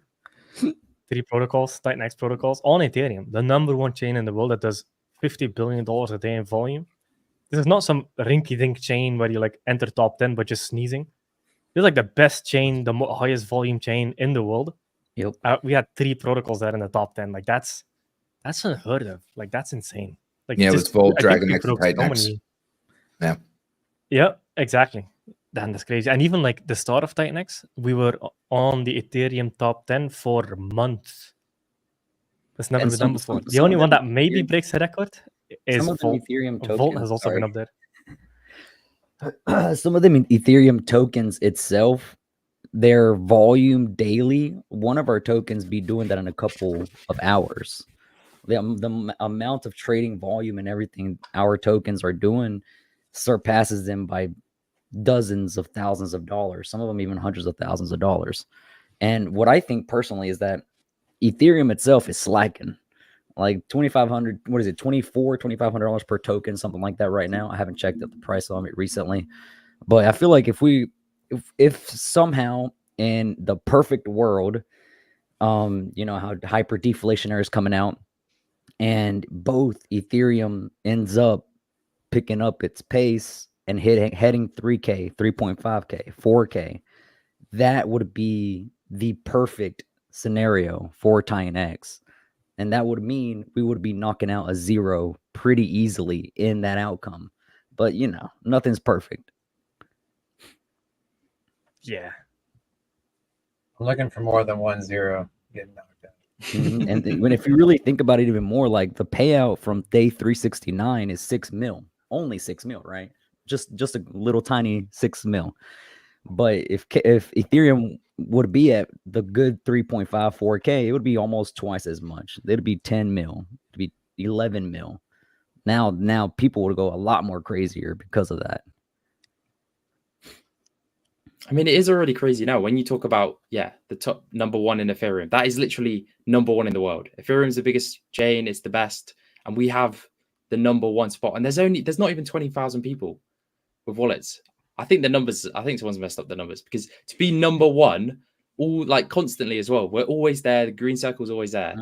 It's like we're sat here waiting for more users because it has to come. We're literally the best in the world. Multiple projects, top 10. It's just, I'm so bullish on Titanx. Honestly, I'm happy. I'm definitely happy to be here. Happy to discover it. Some people got to get hit with the hammer method, right? You got to hit multiple times. Sometimes it got to be more like, than a hammer. Let's use something bigger sometimes, but you know, jackhammer. That's going to be the green hammer. candles. That's going to be the green candles. You can't ignore green candles. And like Jake says, that's the best marketing. People are going to get in, and it's already going to have started taking off. Hopefully, with healthy pullbacks, please. Yeah. Man, I remember Odik, I was watching your videos and I was like, damn, this guy is begging for a pullback. And I noticed it because RSI was massively oversold. I'm like, yes, but also no. Yeah, I was like, we gotta have a pullback, guys. Please calm down. We need it, and we got it. And then I had like 2 people message me like, bro, why'd you keep wanting a pullback? Thanks to you, it happened. I'm like, nah, that's not thanks to me. Don't blame it on me. I think something that's going to be crazy to watch too over time, or as we go into the bull run here, is like, let's say, like you're saying, King, ETH's low right now. As it goes up, you know, when we're talking about supply and going into deflation, we're going to get into some really interesting territory when ETH goes up in value, because when ETH goes up in value, less people can mine more Titanx. So even if people are in profit more, the amount of tokens coming in that the system has to deal with and burn is actually completely undermined. And that means that even if we have a massive flow of economic energy coming into Titanx going to mine supply, right? On average, the amount of supply they're going to be actually making is less. So the system has very little it actually has to deal with in terms of continuing the hyper deflation. And so this next cycle we might go through, because if you've noticed with all like the mining protocols, we have this cycle where it's and it starts out initially, comes down, supply is like maybe a third of the way out, we bottom, and it slowly kind of walks and then starts to come up again. And then as deflation comes, and you could see that with hyper, it started to wander up more. But what happens is, because Titanx, unlike hyper and Hydra, goes up in value, like I don't think I think a lot of people are thinking about it, but I think that the average listener, the community, is not really fully comprehending how little supply is going to come in this next time around. I don't know if you guys have seen, I did a video like, I don't know, a couple weeks ago. And I did some moon math, just figuring out, okay, let's say day 500 in Titanx. If by day 500, $100 million came into the protocol and ETH was at like $2,500, only 7, including T rank bonuses. And I did all the scaling. I tried to figure out how it would scale, and only 17 trillion would come out with $100 million at ETH at $2,500. If you put ETH at 5,000, that cuts that in half. If you put that later in the future, that reduces even more. And if ETH's at 10 grand, then you have to reduce that by a factor of 4. So only 4 trillion would come out, 4.5 trillion or 4.25. But you know, who's counting? Interesting. That's bullish. Like, Titanx makes it and is top dog whenever, back in the day, back in the NFT phases that we were having, Ethereum gas fees were like 300, 400 gat on the GUI. Titanx will make it whenever, if and when Ethereum gets to the good prices like before, and GUI starts skyrocketing, and Titanx, is profitable with the miners again. It made it whenever people start their miners, even when the GUI will start doing 200, 300, pushing that. That means the demand is there. Also, remember, if you mint Pulsar, you were getting credit towards your 8% permanent miner bonus, which actually banks it. So you're consistently able to build more miners. So yeah, there are different tools to be thinking about that in the future. When do you guys think mining's coming back? How soon? Like November 8th? Or like give it a couple of weeks? I feel like it's so close as it is. It's like minus 30% or something? Minus 27, yeah. Minus 26, 27. I did a miner at negative 1%. I figured, why not? Good speculation, though. What is our price that we need to hit? I did a $7 miner. I mean, I'm at $5 right now, just for little funds, for games. I mean, those are data points, though. I mean, at the end of the day, if you're not worried about like your gains up, gain down, gas in, gas out, data points are good. They call them machinations in the gaming industry. Like, you want more data, simulation, not speculation. Yeah, I think. we actually... Go ahead, man. I just think that maybe since Helios has a stake in Titanx, that like I'm looking forward to mining coming back. You know, because I agree with Jake where like the ETH coming in is going to be so much more valuable than the inflation that's coming out. Like, we're getting more ETH and way less inflation. At this point, I think it's beneficial to the ecosystem to have that start back up. But directly for me and, you know, Eric with DragonX, like, it's, you know, it's going to support everybody, but I'm looking forward to it. Well, if you think about it like an oil in a car, right? Too much you burn out, too little you burn out, too much you clog down. We're now at the point in the system where input equals output without hyperinflation or all these other externalities, right? So it's now a localized input that gives a localized output based on time, right? Proof of Ethereum binded to time. Yeah, I love it. I love what Pulsar is doing, and in so many ways, not just the bridging, but like the arbitrage plays, and it's amazing. Yeah, if you've ever done like a lot of games. I was gonna say, if you've ever done like a compounding style calculator and you ever seen how fast it takes for 5% to scale, man, little 5% wins every once in a while scale very, very quickly. So don't sleep on 5 and 2 or 3 or 7% gains. You know, if there's a lot to be made with those small plays. I think another milestone. I mean, we started out with some somewhat simple protocols, mining, staking. We got into more complex ones, the lobbies, the daily lobbies. Then we've got protocols, I mean, that actually are funding with revenue. Like, it's, you know, Element 280 is a great example. I hope Scale will do some interesting things with sustainable reflections. I don't know enough about all these new protocols coming out. I think others are doing clever things too.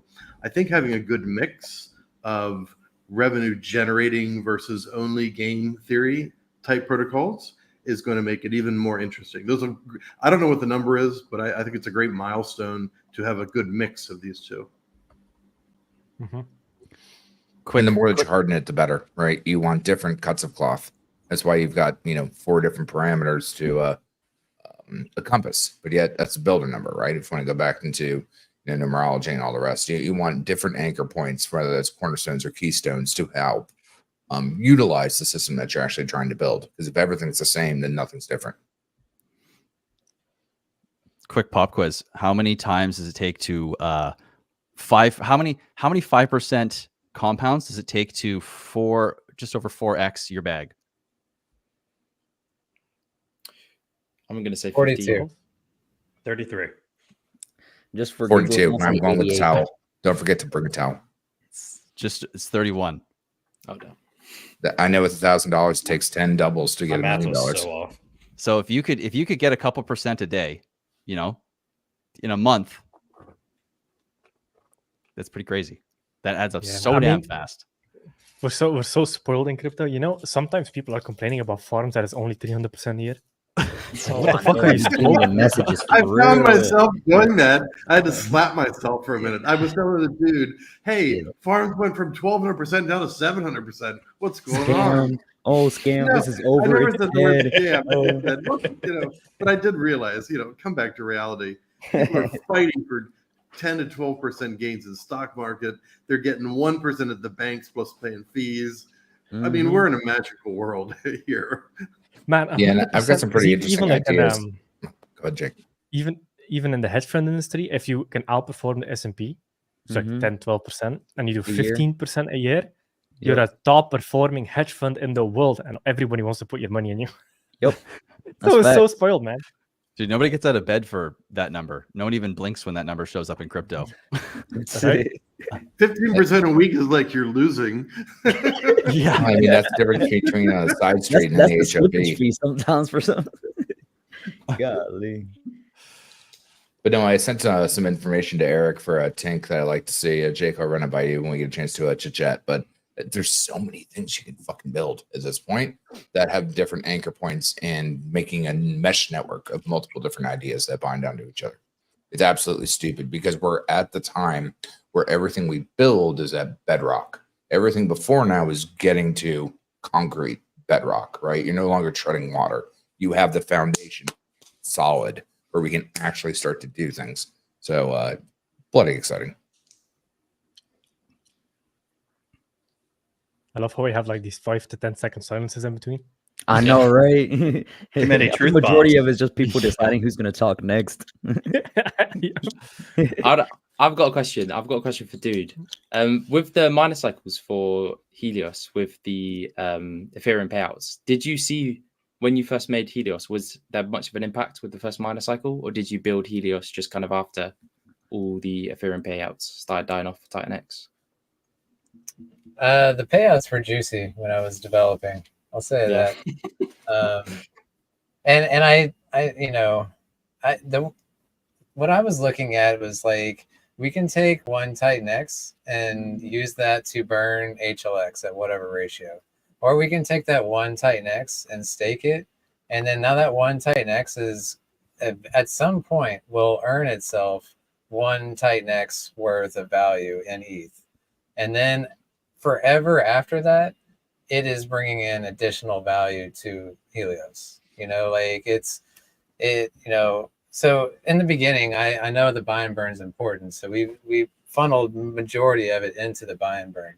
But every week, it triggers 0.5% goes less to the buy and burn, and 0.5% goes more to our treasury, to where down the road there's going to be 0 Titanx going to our buy and burn. It's all going to the treasury, and that treasury over time will. It's just a matter of not if, but when we get that 100% ROI, and that's when it really is going to show its value. So I would say, like, right now, probably not. We're probably still under 100% ROI, but we will get there. Especially, you know, like I said, when mining comes back and we start getting those payouts again, all that Titanx that we didn't use to buy and burn our token is gonna really shine, you know, and it's gonna end up in the long run buying and burning HLX way more than it would have been if we just sent that Titanx directly to it. That's a really cool concept, because then you can just build on top of Helios and slowly replace the buy and burn, and then the stakers get more rewards. That's I didn't realize that. Yeah, I mean, and the Element 2 is the perfect example. We've stacked so much Titanx. You know, when people use that amplifier option, which tons of people have been doing, all of that Titanx goes to our treasury. And so now we are forever stacking, you know, more ETH. Like, that's compounding on itself. And that's really, people are, you know, they don't really understand. Helios didn't, like, you know, just, it didn't explode like people wanted, you know, a token to do, you know, and like, that's not really what it was designed to be. It's something that's going to be a really slow build. And I think, like, it's starting to show now, you know, like, you go to our treasury page now, it's not just our Titanx stakes. Now we have all of the ecosystem tokens, you know, and all of that stuff is going to be used in some form or fashion to support HLX, whether it's staking or burning. But it's not like, it's a long game that we're definitely playing. Can you tell us more about E369? I know we've got a stream soon, but can you just give a brief overview? 369 is like, it's an NFT, not another token, and it's designed to be the easy button for Flux specifically, and the Inferno Kingdom, because it's, by holding the 369 NFT, you are earning E280, you're earning Inferno, which are both capped deflationary tokens, and Flux. And it automates the auction system. So, like, for people that are in the Flux auctions and you got to be there every day to click that button and get it, like this automates it for you. So now by holding the NFT, you're getting automatically your auctioning in Flux. It's automatically staking that for you. It's automatically taking the rewards, compounding some of that back into the Flux system, and then also automatically buying and burning Inferno and giving you additional rewards on that, and then buying and burning E280 and paying you out on E280. So it's supporting E280 and Inferno directly with that, and obviously Flux because it's using the Flux protocol on the flywheel. All of that just by, again, just hold the NFT. No staking, no lockup. Just hold the NFT and earn tokens. How does the compounding work? Is it like user called functions?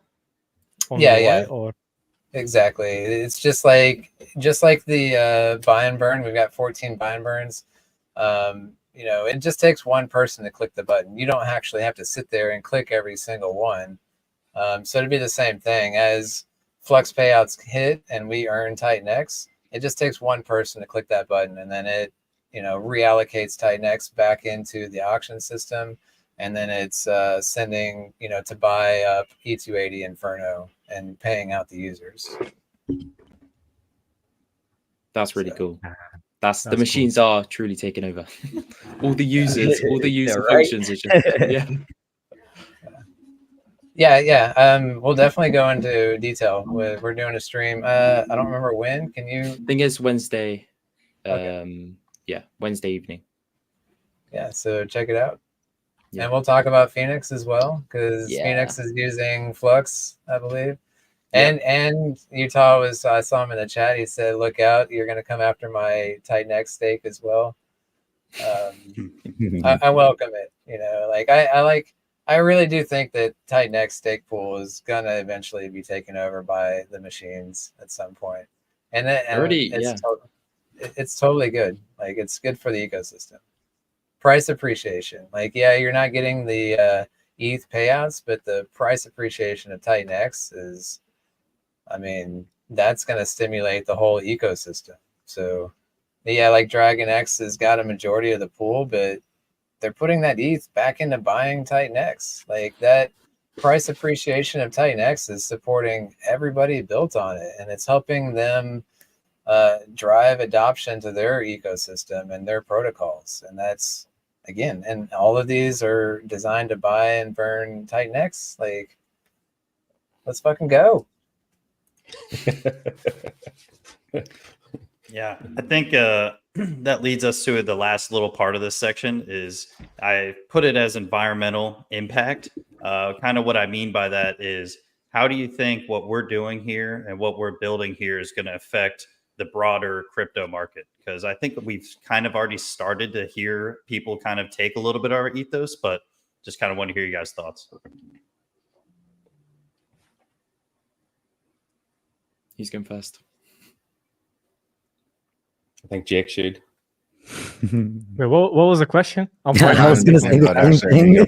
Break to slap myself in the face again. Oh, I gotta love the muted mic. I was gonna say slowly and then all at once, because we're already seeing I think I've seen one or two that's popping up or starting to be advertised as popping up over on the Pulse chain that is zero connection to Titanx, but is basically taking that ethos. And I mean, I'm aware of projects that are definitely going to expand to other chains as well. I think Pulse chain is going to see a lot of it.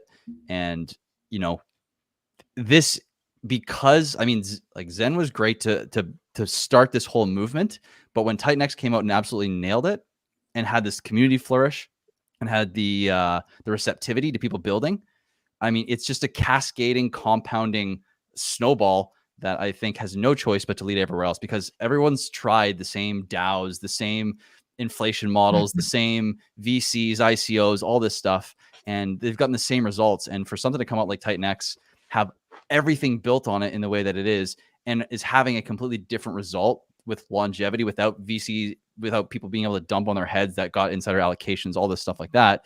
It's just a totally different world that's evolving right now that I think it's in my opinion, at least, it's inevitable. You know, it's just a matter of time. Sure. Well, it's momentum of gravity, right? Yeah, as things go, people build on it, right? Once the genie's out of the bottle, it's technically fair game-ish to be modeled after. Clearly, don't fork other people's code and copy it, and theoretically refine it more. But again, when people learn what works, you don't go back to thinking, you know, a wheel should be a square, right? You never go back transcending that type of mythos. I think the most important thing besides the green candles is the goddamn camaraderie. Because for once, it's nice to just fucking hang out with people, talk crypto, and not have it be a sparring match every damn time that I got to worry about a knife in the back, or I got to keep my argument book ready to go regardless, because we're always, you know, in fight mode. You know, it's always like Fight Club. Instead of like what it should be is camaraderie. And Jesus, God knows I'm a Hexkin for life, Pulskin for life, Titanx for life, all the rest of it, because I believe in the mythos of where we grow and how we evolve. And I think that when we take this to other chains, hopefully the magnetic ability to pull everything back in together to harden the wagons to be a safe space for people to actually just enjoy themselves, learn, grow both their wallet, their community, their character, their knowledge. All of that is on the menu. Right? I mean, look earlier with what we learned from your buddy J Gold. It's nothing to do with theoretically with crypto, but goddamn it does. Right? And that's where all of this comes back together to a lion's share of a whole. And we just have to take those arrows, and instead of fighting back with a knife, fight back with an open hand. You can't really argue against love, open hand, and everything else. Eventually it will win, because you also have the positive mention of liquidity, success, and all the rest of that. But when you lead with an open hand, how you gonna fucking argue with that, right? Sorry, Yeah, I just had a moment. The open hand, just slap. Well, it's so Stock yeah, and slap. slap shot and Burning Man is a thing too. Like, you know what I mean? You got to keep your pimp hand strong. Not saying that you can't not keep your pimp hand strong, but I'm saying that ideally you don't lead with your pimp hand. Ideally. Well, I mean, there are situations when you do lead with a pimp hand, but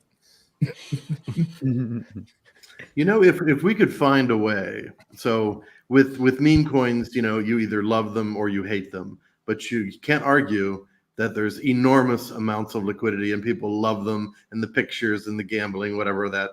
If we could bring the success of fair launches and make it easy for people to participate, you know, it's a little complex for Titanx. It doesn't look like a toss. Like, okay, you get your Titanx, then you choose, or you go over to the easy button and you do these things. If we could really make it easy, and you know, Pump.fun made it even easier for meme coins, but that's kind of in a direction that I'm not thinking that we should go. I'm just thinking environmental impact. If we could really make it easy for more people to participate, and it doesn't look like it's something completely different, it just is fair. I think that could be enormously. That's going to take some big brains, some very big brains to do. But I think, well, you can also take the meme coin aspect. It's just a narrative, and then I mean, graphics has seen the deck I wrote 3-4 years ago, Macabre, that actually evolves a meme coin into a yield producing asset through wrapped NFTs and all sorts of funny money magic. But I mean, shit, that was a long time ago. But the mythos is actually correct. So you can take what people enjoy in the meme coin aspect and give that to them, but then give them the avenue to unlock more things should they want to. You can still participate in creating a dog picture. But if you want to take all of that yield of a dog picture and evolve it into something else, it's the same way that you're transmuting things with the build on Titanx system, but you're using Titanx as the protocol token, right? So it depends on how you're using those kind of mechanics. Good points. I'll be right back. Another smoke break? I mean, I tell you, like when you only deal with 3 hours of sleep for like 2 weeks, smoke breaks is a slap in the face. Jake, I see him eating more gum. He just doesn't have open hand. Another one. Yeah. On the side note, Inferno is Inferno breaking breaking local out high. right now. Oh, it's breaking all-time high. All-time high in there, yeah. Oh, Really? Whoa. I made a video about it, by the way.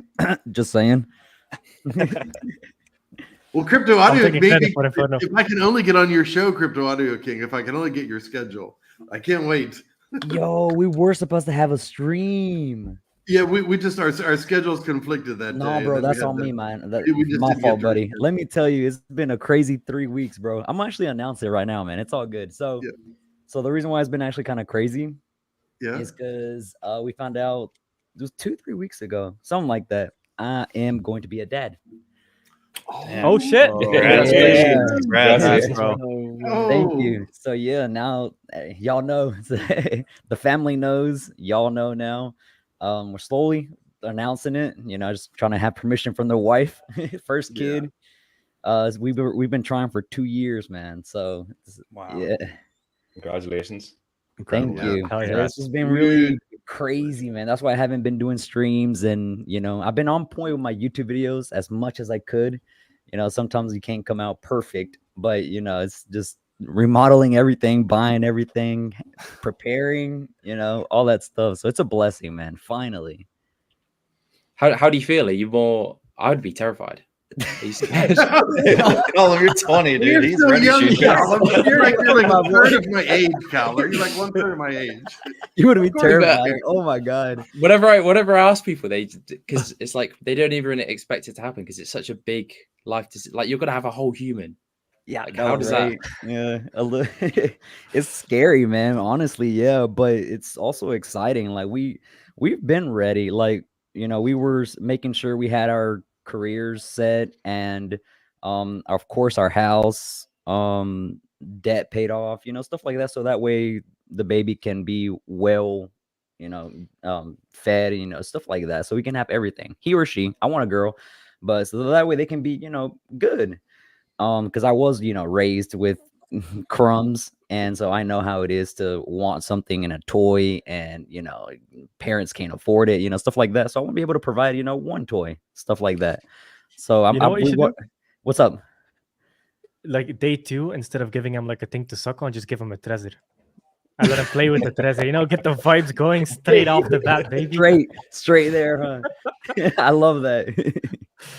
Yeah, that's funny. That's funny. You give some kids like the plastic phones, or like give them a plastic treasure to push buttons and like crypto appears. That's genius, Jake. That's freaking genius. He starts memorizing. He or she starts memorizing their secret phrase already. I by know, 2. right? Yeah. Imagine. Yeah. Oh no, but yeah. Do you think if it's a boy or a girl, do you think you'll raise them differently if it's a boy or if it's a girl? No, definitely not. No? Like I've already Okay. told my wife, it's whatever comes, I'll love them a lot, boy or girl. But I feel like I would bond more maybe with a girl, because I'm the type of person where like I'm really, if I meet somebody new, it's like automatically like I knew them for 10 years. You know, if I have a little baby girl, I wouldn't care to do my nails with her. You know, I wouldn't care. She can do the makeup on me. You know, it's just that bond with her. I want her to have good memories. And, you know, if it's a guy, of course, sports, you know, whatever, as long as it's not drinking beer, you know, at early ages, we're good. So I just want to be able to be there for my baby. Damn, that's so exciting. Congratulations, man. Yeah, That's really thank cool. you so much, man. It's Congrats. exciting. Thank you. I'm really jealous, man. Seriously. You trying to? Dude, I've been ready for a kid for like 10 years, man. I swear, dude. Man. But, you know, me and my girl are waiting. I'm not even married yet. So it's like, you know, in due time. She's in medical school. So it's going to be a while. My girl was in med school too, man, for 4 years. So we had to wait for her to graduate too. And then we had troubles. And 2 years after that, bro, it was a struggle, man. Yeah, a lot of homework. Wink, wink. Yeah, that's awesome. Yeah.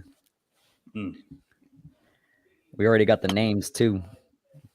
Crypto Adi Prince. What is it? Baby Prince, right?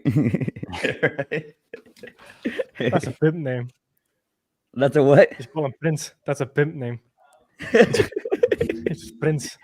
It's like, oh yeah, it's gonna be an interesting one. Yeah, I'll be sure to have a good old live stream with everybody once the baby's born. It'll be a really good memory also. That way it can be saved in the internet and everything. So that way I can look back 10 years and be like, yep, That's me, boy. 10 years from now. I don't know what I would do if I had a kid. Like now, I'll probably get him nunchucks and a treasure. Just treasure in the left hand and nunchucks in the right one. No Just matter if get it's it a boy running or a young. girl, no matter if it's a boy or a girl, right? Yeah, exactly. This is your destiny. Oh man. Right, Maya? Audie, if it's any consolation, I have 3 boys, 3 young boys, and it's crazy. So you're going to be in for a good time. It changes your life completely. So congratulations again, mate. Thank you so much. Yeah, a lot of stuff is Yeah. gonna change. Yeah. Not as many videos will be getting done, I'm sure. I'm still gonna be making videos every single day, my guy. Yeah, I'll be sure.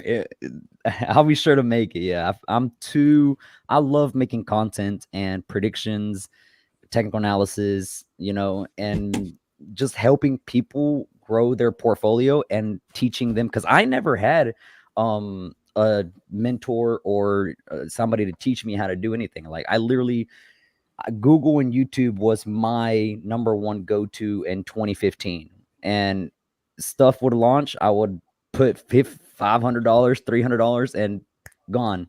I'd be like, oh shoot, all right, next one. It's okay. So I would lose money left and right. And then eventually I was like, okay, I kind of need to learn some stuff. So technical analysis, teaching, start finding certain patterns that would work for me. And then in years later, like you see something, I don't even have to draw lines anymore. I'm just like, oh, I see the support, the resistance. I see what's going to happen next. I've seen the same exact pattern in other protocols and in other stock prices and stuff like that. So eventually it's just, you can sleep and you can already see a pattern about what's going to happen. Agree. It's a repetition. Yeah, and I think that's a perfect segue for the TA section / FA section that we're going to be doing. So if anybody has some last final words before we move it to the next section, by all means. Congratulations, King. Thank you so much, guys. Appreciate it. Yeah. Double that one, triple that one. Congrats. 100. Thanks for announcing it with us too. That's awesome. Yeah, of course. Y'all are a family, man. I know I haven't been really lately in the past few weeks. I haven't really engaged. It's just been too crazy. But yeah, I'll try my best to get crazy. What's up? So when was it born? Is it a he or she? No, we just found out she got pregnant. She's pregnant. Okay. Yeah. So she's 6 weeks. Yeah. Oh, interesting. Yeah, I'm curious to see. Try to get it out on the 28th. 28. Squeeze it out, baby. Your main focus is just bro. We're gonna be on the day 27. Wait, babe. Wait, no, don't do it now. Yeah, wait another hour and a half. Just leave another hour and a half, honey. You can do it. 30 more minutes until the day 28, babe. Don't push.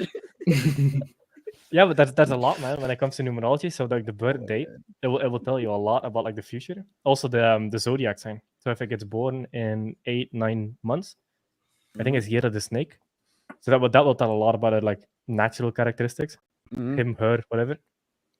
There's also the location too, like where you're born actually matters with geometric ley lines. Really? Mm-hmm. I mean, everything folds. It's all like cold steel. Everything folds on top of each other. Like once you get to that, like underlying under the hood.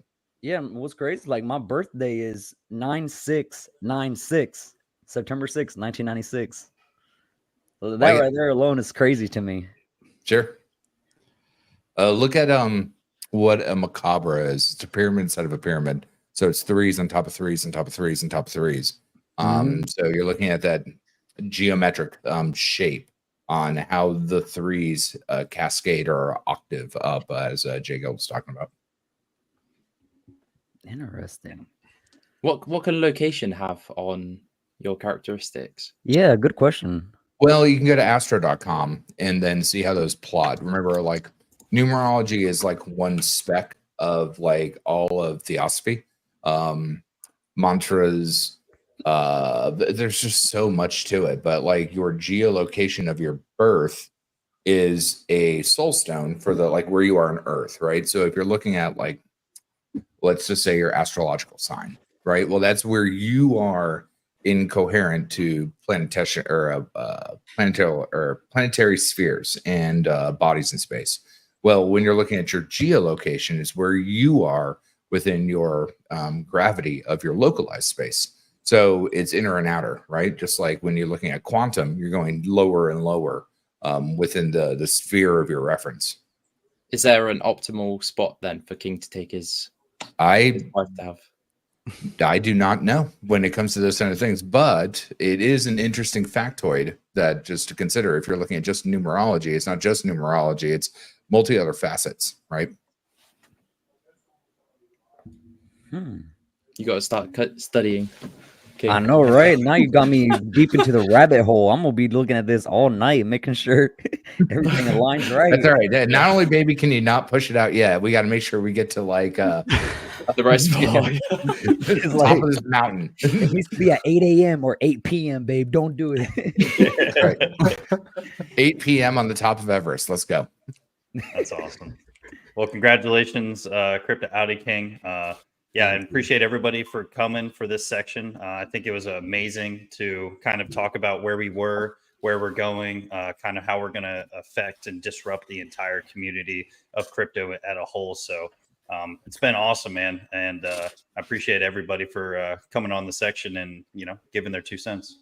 Great Thanks, catalyst. and Smooth and Crypto. Great I'll catalyst. see you on Monday. Yes, sir. Caleb, I hope to stream with you this week. I know you're busy with the dude, but I'd love to come on your show. Shoot me a DM. Yeah, let's do it. I'm so down. That'll be awesome. Take care, everybody. All right. See y'all. Bye, guys. Later. A legend is forged, a testament to raw power and relentless drive. They call him Inferno, an unstoppable creature, a beast that rises from the ashes, fueled by the fires of determination.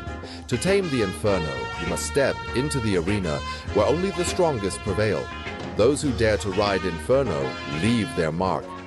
A tribute paid in fire, burning away the past and forging a new future. A future where only the strong survive and legends are born. What's up? How you guys doing? Oh, bro, those intros are fire. Yeah, I love the Inferno Nice. selfless plug that Josh just put on there. New all-time high with Inferno, kind of had to go with it. Yeah, man. Inferno's breaking the matrix. Let's freaking go. I'm looking at the chart now, and I was trying to put it together, and I'm looking at the MACD and measuring the buys and the sells. This thing is just going crazy. So I got a few price targets we talked about yesterday. I think those price targets were underestimated from last time we spoke, especially with all the catalysts. So yeah, shout out to Inferno, #1 meme coin on Titanx right now, and hopefully when we see this thing go absolutely crazy, we'll see some magic happen. So yeah, absolutely. I think it's kind of only fitting that might be our first chart. I don't know if you want to do that one first. I think that would be kind of perfect timing. Sure, let's do a quick screen share. Let me know when you guys see my screen. Got popped up. Full. All right. Awesome. Cool. So just taking a look at what's crack-a-lacking on the Inferno chart. And I'll tell you, I'll show you what I'm seeing on the chart, and then I'll tell you why it's performing this way. Because when you look at how some of these coins pump, a lot of people get really excited and they start jumping up and down. They're just like, oh my God, I'm a genius. But very few people look into the why. Why is it doing what it's doing right now? I've seen a lot of coins pump because of KOLs. I've seen coins pump because there's a pixelated image. There's a like a moose tweeted out on Twitter, and then moose coin goes crazy. So these are the things that you got to look at to understand how the market moves.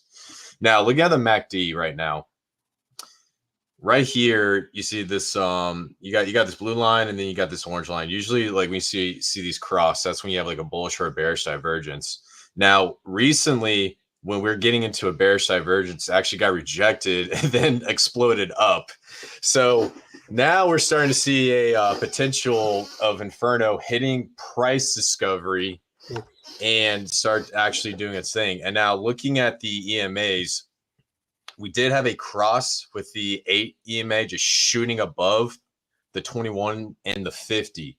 And so what that's telling me is that a lot of the short-term buys is exceeding the long-term trend, which is showing a massive breakout going on the Inferno chart. Now, why is this happening? That's the question that I think a lot of people are asking. Now, shout out to the dude. He built E280. Now, if you guys go over to Element 280 and you look at the buy and burn, there's about, I believe it's about $170,000 worth of Titanx being used to buy and burn Inferno right now. It's 159 billion. I think that's right around when I was looking at it earlier. Wow. So he actually, go ahead. Sorry, I just said wow. Sorry. So what happened with E280 when it first launched, and this is what I do on charts, is just look at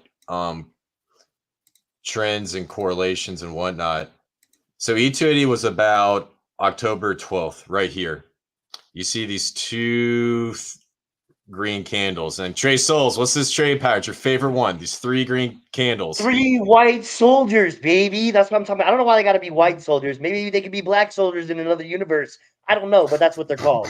All right. Yeah. So the 3 white soldiers pop up. When you see the 3 white soldiers, that means you're gonna have a trend reversal, or your chart's gonna be looking really, really good.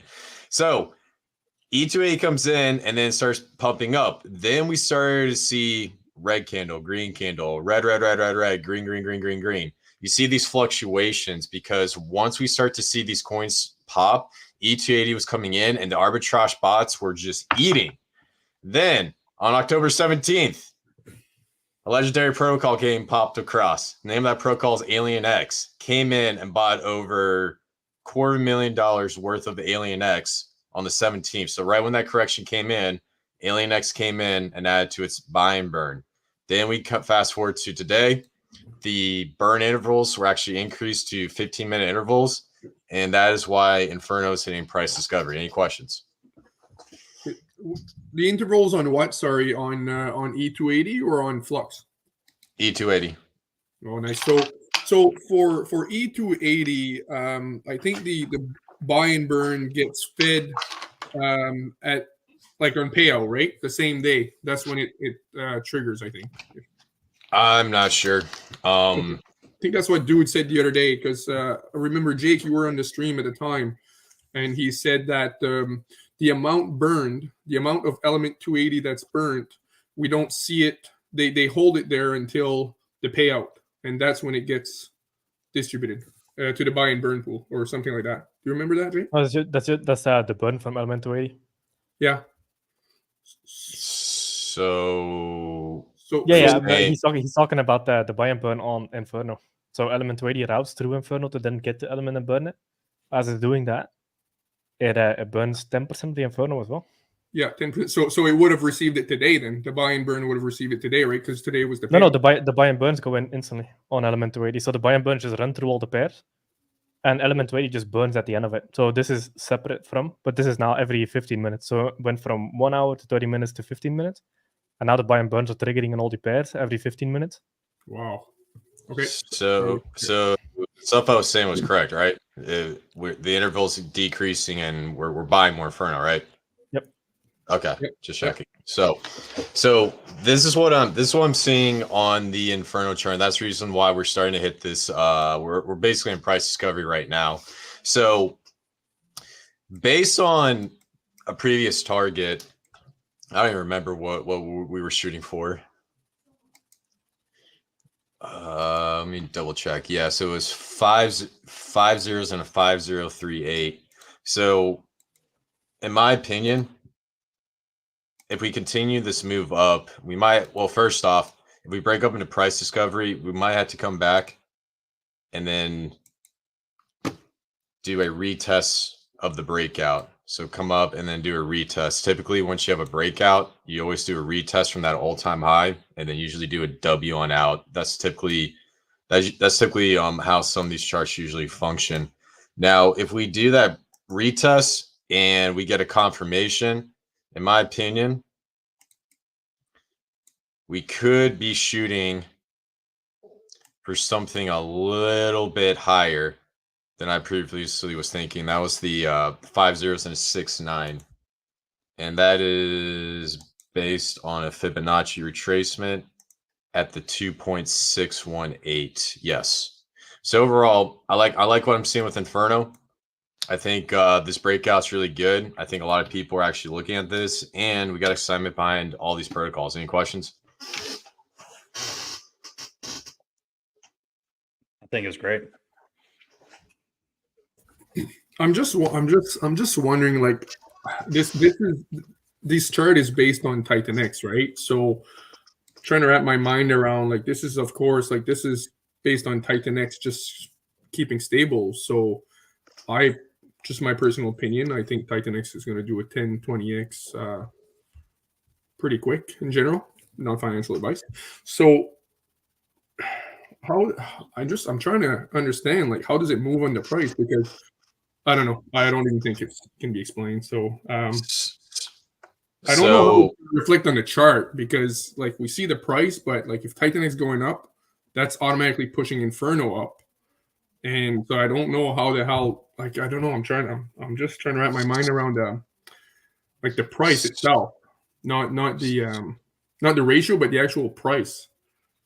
So sorry. So based on the chart, when we're looking at the ratio, right now Inferno is climbing versus Titanx. We got another factor with element 280 coming in, which you're going to see a lot of volume moving through the ecosystem. So in my opinion, based on what you're saying, I do agree. It's very difficult to look at these things and forecast price, because, you know, Titanx is the gateway to the ecosystem. Some trends that I like to look at when it comes to these massive LP webs, there's actually one ecosystem that functions very similar to what we see with Titanx, and that's the Atropa ecosystem with PDI. Okay. So based on the movements, the thing that I typically like to use is looking at Elliott triangles, Elliott wave theory, moving averages. As for the impact of price based on Titanx, just Hart's law alone will have a huge impact on the chart. The real question is, when we start to see Titanx pop, will these other projects be preferred? Because you're going to see a rotation into altcoins, just similar to what we see with Ethereum to when Ethereum pops and then people start rotating to meme coins, altcoins, dexes. You know what I'm talking about? Yeah, for sure. So that's what we're looking at. So in my opinion, a lot of these projects are going to do really well. And then the question is, once we start to see that pop or hyper deflationary phase, which ones are going to be the preferred projects people speculate on? So just throw that out there. Like, where I'm confused is, let's say the Inferno Titanx paired stayed the exact same, right? The ratio stayed the exact same, and Titanx started going up. Just Titanx started going up. It's just kind of confused in regards to the price, like just the price itself. But I guess, no, sorry, I just realized this ratio was on the right. Never mind. I apologize. So thank you. Thanks. I appreciate that. It's okay. Okay. Yeah. No worries, man. No worries, man. And, you know, the one thing I just want to also just point out, and just speaking about the ratio that came up, we also saw the 8 EMA go straight above the 50 and 21 on the ratio. So and that actually happened on the 25th. And so that what that was telling us is that we're going to start to see an Inferno breakout versus Titanx, and that also translated to the current chart right now. So overall, you know, Inferno's looking pretty good, guys, and really excited. Shout out to Inferno, the bull. Yeah. I'm really bullish. It's my second biggest. It's the protocol that I'm. Well, now there's a lot of them, but I'm really bullish on Inferno, man. I mean, yeah, I'm really bullish. Yeah. You can see Jay man. like working his brain right there. Oh yeah. No, because I'm really bullish. Just because I was doing a lot of research on it, and even like a month and a half ago, and I was kind of reading between the lines. I was like, okay, they're building XLR8. I was like, and then they've got everybody coming there, and a lot of them wanted to build on Inferno, and plus it was hyper deflationary already. And I was like, holy shit, man, this project's got a lot of potential. Yeah, it's cool, man. You know, seeing this ecosystem build out, seeing people actually build on top of Inferno, because you look at the story, it had some issues during its mint phase, and then, you know, the community took it, ran with it, and started building a beautiful ecosystem that we have yet to see. So overall, I think after this bull market, it's gonna be one of the coolest stories to tell a lot of people, in my opinion. Yeah, and I'm happy that concern is out the window. People finally understood that had to do with V2. It's not even. It's gone. That's not a non-issue now. 0-0. You know, people finally understood that, and that's good. Like, that's the past. Now it's just to the moon. Right. Awesome. So, Titanx, I'm really curious. We got a lot of projects coming out. What are your 3 favorite projects within the Titanx ecosystem? Me, Titanx, you said? Yes, sir. Yeah. Oh boy. So Dragon X, obviously, market cap's a bit bigger than others that are just so. So Inferno ecosystem. Man, there's a lot of them right now. But sorry, Dragon X, Inferno, E280, obviously E269 coming. A lot of them, man. Like I'd hate to have to choose. Like I hate having to choose. Like kind of it's This is crazy. what Chris does to everybody on stream. Oh Don't man, worry, Jay. yeah, and Helios as well, because now I'm really understanding dude his vision. I'm seeing what he built with 280. It's like holy shit. I'm bet Helios is going to take everybody by storm later on. You've got Alien X, which is just banking the Inferno and Titanx and Inferno. It's just keeping it more of a bank, like pushing it later. I don't think a lot of people realize what kind of potential that could have. Man, everything, honestly, like holy crap. Yeah, sorry, I was only supposed to say 3, but Hey man, I think you had a phenomenal response, and just building off what you said. Alien X is currently one of the largest holders of Inferno right now, sitting at about 4.3781% right here. So I think it's pretty cool. Just checking that out and seeing the Alien X protocol being built out. Go ahead. Can I add something to that? And I think, if I'm not mistaken, is it AwesomeX or is it Alien X that's taken in Titanx, or is it AwesomeX that's taken in? No, they're both taken in Titanx, right? Both. Yeah, both of them.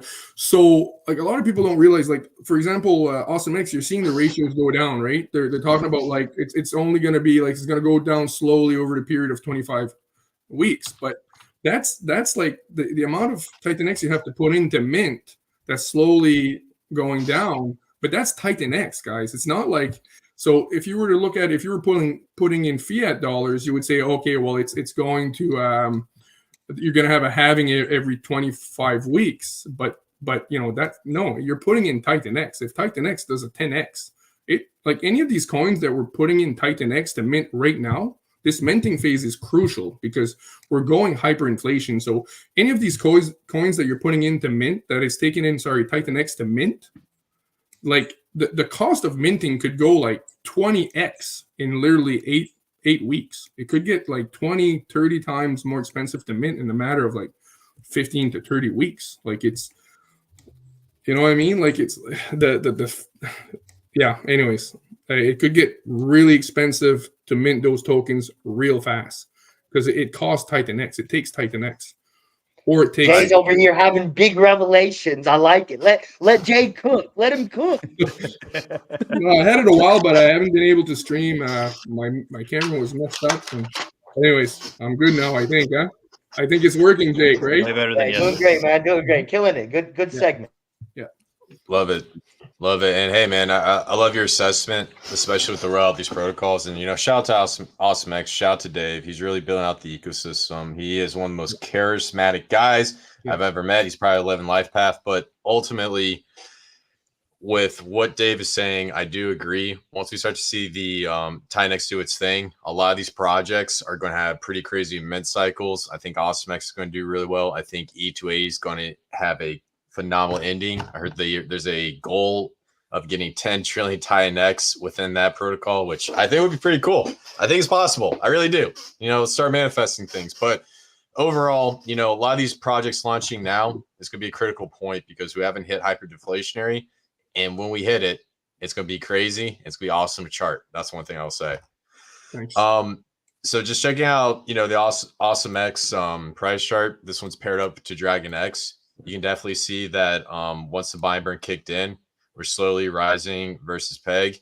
And then every single week, the mint phase and the peg decreases over time. So it's gonna take a little bit of time for that to translate over to the chart. But just based on the buy and burn being at, I think it was like $1 million or whatnot, project's doing phenomenal. And last time I checked, Dave has a couple of projects coming out on top of the Titanx ecosystem. So please check them out. Now, another one that I didn't get a chance to do that. Everybody loves Volt. So we're gonna take a little lookarooski at Volt, and yeah, I'm bullish on that one too. Sorry, sorry, I forgot that one. Volt. It's a fun one. It's a fun one. So Volt was very interesting to chart because when we had this initial blow up, this traded in a beautiful Elliott wave triangle: A, B, C, D, and then bypassed E. It did something very similar to the Titanx price chart, and then absolutely exploded and did its thing. Now, I was looking at some of these indicators, saw something interesting on the MACD, especially right here when it first topped out. It started trading sideways, and I was like, all right, I'm gonna get ready to make an entry. And I was putting down some magnets. I was getting ready to go, and it was just trading sideways. And I saw the space between the 12 and the 26. And I was like, all right, I'm gonna wait. And then it just started trading sideways. And then these lines got closer. And then right when they hit right here, we exploded up into the next level. So in my opinion, Volt has some insane fundamentals. This is actually probably one of the hardest projects I tried to chart in a minute. And I'm still looking at more trading indicators to get a good grasp of this. But overall, man, I love what's going on with Volt. Now, the one thing that I find very interesting is if you come over here and check out Volt and you'll get the ratio. The ratio tells a really awesome story versus Titanx. So in its first initial pump, if I recall, versus Titanx, I think it was like a 10x? 7x. So it did a 7x on its first initial pump. That means versus Titanx, it went up a 7x. Now in the second pump, I believe it did a 1.5, or excuse me, 2x right now. Now Titanx had a little bit of a correction, a little bit of a sell-off. And since it's been selling off, believe it or not, the price of Volt has done a 50% versus Titanx. So what this tells me is that people are taking advantage of the recent sell-off, not only in Titanx, but on Volt, and they're going heavy into Volt, getting ready for the next leg up, which is absolutely fascinating. And it tells you that there's so much bullishness behind the Volt. Any questions on this?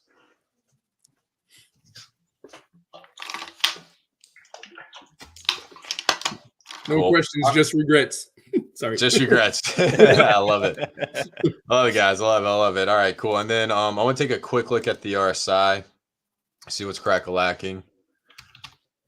RSI could be a great indicator. All right, so yeah, right here, right when we dipped down, so it was showing that it was oversold, and then pop. So we definitely did break. I can tell there's a major trend right here on the RSI. Topped out, boom, came back, retest, went down under, a little bit of correction, touched it right here on this green candle coming up, came down, blew past it, and looks like it's getting ready to prepare for its next leg up. So in my opinion, Volt could have potentially bottomed out from its recent correction, and it's getting ready to cook up for its next leg up. Not financial advice. Please do your own research. I'm not a financial advisor. All the stuff Jake says after every stream. So good stuff. Yeah, so that's Volt, guys. Yeah, I'm not really seeing too much. I mean, when in terms of trading patterns, no, it's not really showing too much trading patterns. It's just showing a beautiful up only chart. So good stuff. Any other charts you guys want me to plot out?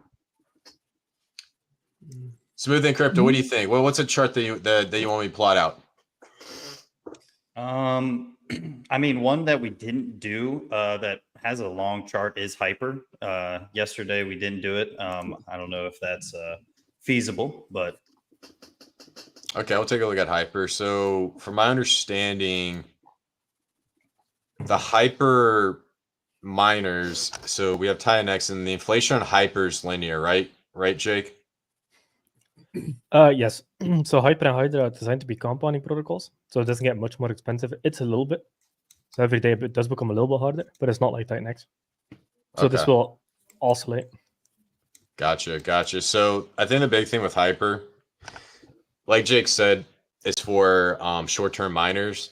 But the one thing to really keep a stable eye on is the ratio versus Titanx, because that's going to be the ultimate determinant of how you should read the chart for hyper. So I believe do I have it on this chart? When was that Vortex release? We were talking about it. That was on June 13th, 2024. So I need to put it on this ratio chart real quick. Yeah, and the cool thing about Hyper is nothing has been built on it yet. They're all still they're still cooking in the background on Hyper. Yeah, we're on the like Hyper has been Go this like lone soldier, Mhm. just chugging along, doing its thing. It's been cool. Yeah, we're on the street. There's this guy named Mike Dean. He's a really sketchy guy who's building on top of hyper. So yeah, Yeah, he's no good for nothing, eh? Yeah. He doesn't do anything with his life, eh? He's just. I'm I just kidding. want to let you guys. I want to let you guys know all the rumors about Mike Dean are 100% true. I'm just kidding, but shout out to Mike Dean, man. He is building Vortex. Not Vortex. I'm sorry, Matrix, which I absolutely love. It's gonna be a great project protocol. I think you guys should check it out on his Telegram. Yeah, I'm very thankful for that guy, man, because what he did with Titanx Hub, man, like that was so needed and so crucial for the ecosystem. I mean, it's unreal what that did, because we could actually see the data, and data doesn't lie. We can see all the data, and that's just because of his hard work, man. Like it's insane what really how much that helped Titanx. By the way, if I'm sometimes trying to find words, it's because I'm French originally, so it doesn't help. I'm a Frenchie. Hey, man, your English is phenomenal. I'll give you that, man. Like, Yeah, hey, sometimes man, thanks. being bilingual, man, it's awesome, man. Hey, you do a great job, dude. So I can barely speak English, so definitely killing it. I think my English is better than my French. From where I'm from, we use a lot of English words in French. We mix our French and English. It's like Franglish. It's just bad. But anyways, yeah. Shout out to Mike. Yes, sir. All right, so we had a gnarly bottom wick at 0.03 ratio versus Titanx, and then we had the hyper vortex kick in. So one thing I'm noticing is this is like a price war of hyper versus Titanx. Slowly climbing, and then we had that vortex kick in. When that vortex kick in, we started to see the hyper ratio climb up versus Titanx. And the reason why I'm seeing this happen is because it's showing a supply shock for hyper. And that's when we started to see these miners kick in. We've had a couple of months, that ratio continued to go up, and then it started going down. And we're starting to see on the supply level out. So just based on this chart, we had a massive supply shock. Then we started to see more of the hyper miners come in, and it's starting to level out at about a 2.65 ratio. So in my opinion, once we start getting closer to the hyper deflationary phase, we'll probably see some sort of similar chart structure with hyper. And when we have these supply shocks, you're probably going to see it do like this. I guess you can kind of call it a hill. I don't really have a name for this type of train structure, but it's going to probably mound up and just continue to form these waves going up and down. And I think it's a great indicator of how much supplies of hypers out in the market. And then also Mike Dean, that sketchy character I talked about, he actually has some really great statistics that you can look at for hyper. And I'll be honest with you, I haven't looked at the hyper stuff in a minute, but I think overall it's a great project, and it gives you the opportunity to get into short-term Titanx miner. Shout out to Jake for creating this project, because I think it's awesome. So can I ask Jake something real quick about that, or any of you guys, about hyper? Go for it. Yeah. Okay. So when stuff starts building on it, basically what that's pretty much going to do is just going to make the mining more lucrative, right? And get people to technically go in more, which is going to burn more Titanx and so on and so forth. Perfect. 100%. Yeah, the thing with hyper is there's nothing built on it at this moment. Mhm. The supply. This is kind of interesting. So Titanx with so much built on it has 20% liquid. Hyper with nothing built on it has 31% liquid. Oh boy. Yeah, so a Hyper, that could be some interesting stuff that happens with Hyper. The mining ROI is roughly around 230% ish currently. Wow. So yeah, so once stuff or things start getting built out on these leverages like Hyper and something, a lot of stuff gets built out on the Hydro and a lot of stuff that's being built on Flux, and like once things start getting built out on top of these leverages, like that's just gonna I'm sorry, pardon my language, but fucking crank everything up, right?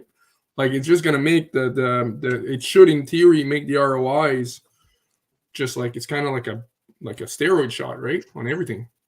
Wouldn't it be? Yeah, I can't say theory. much.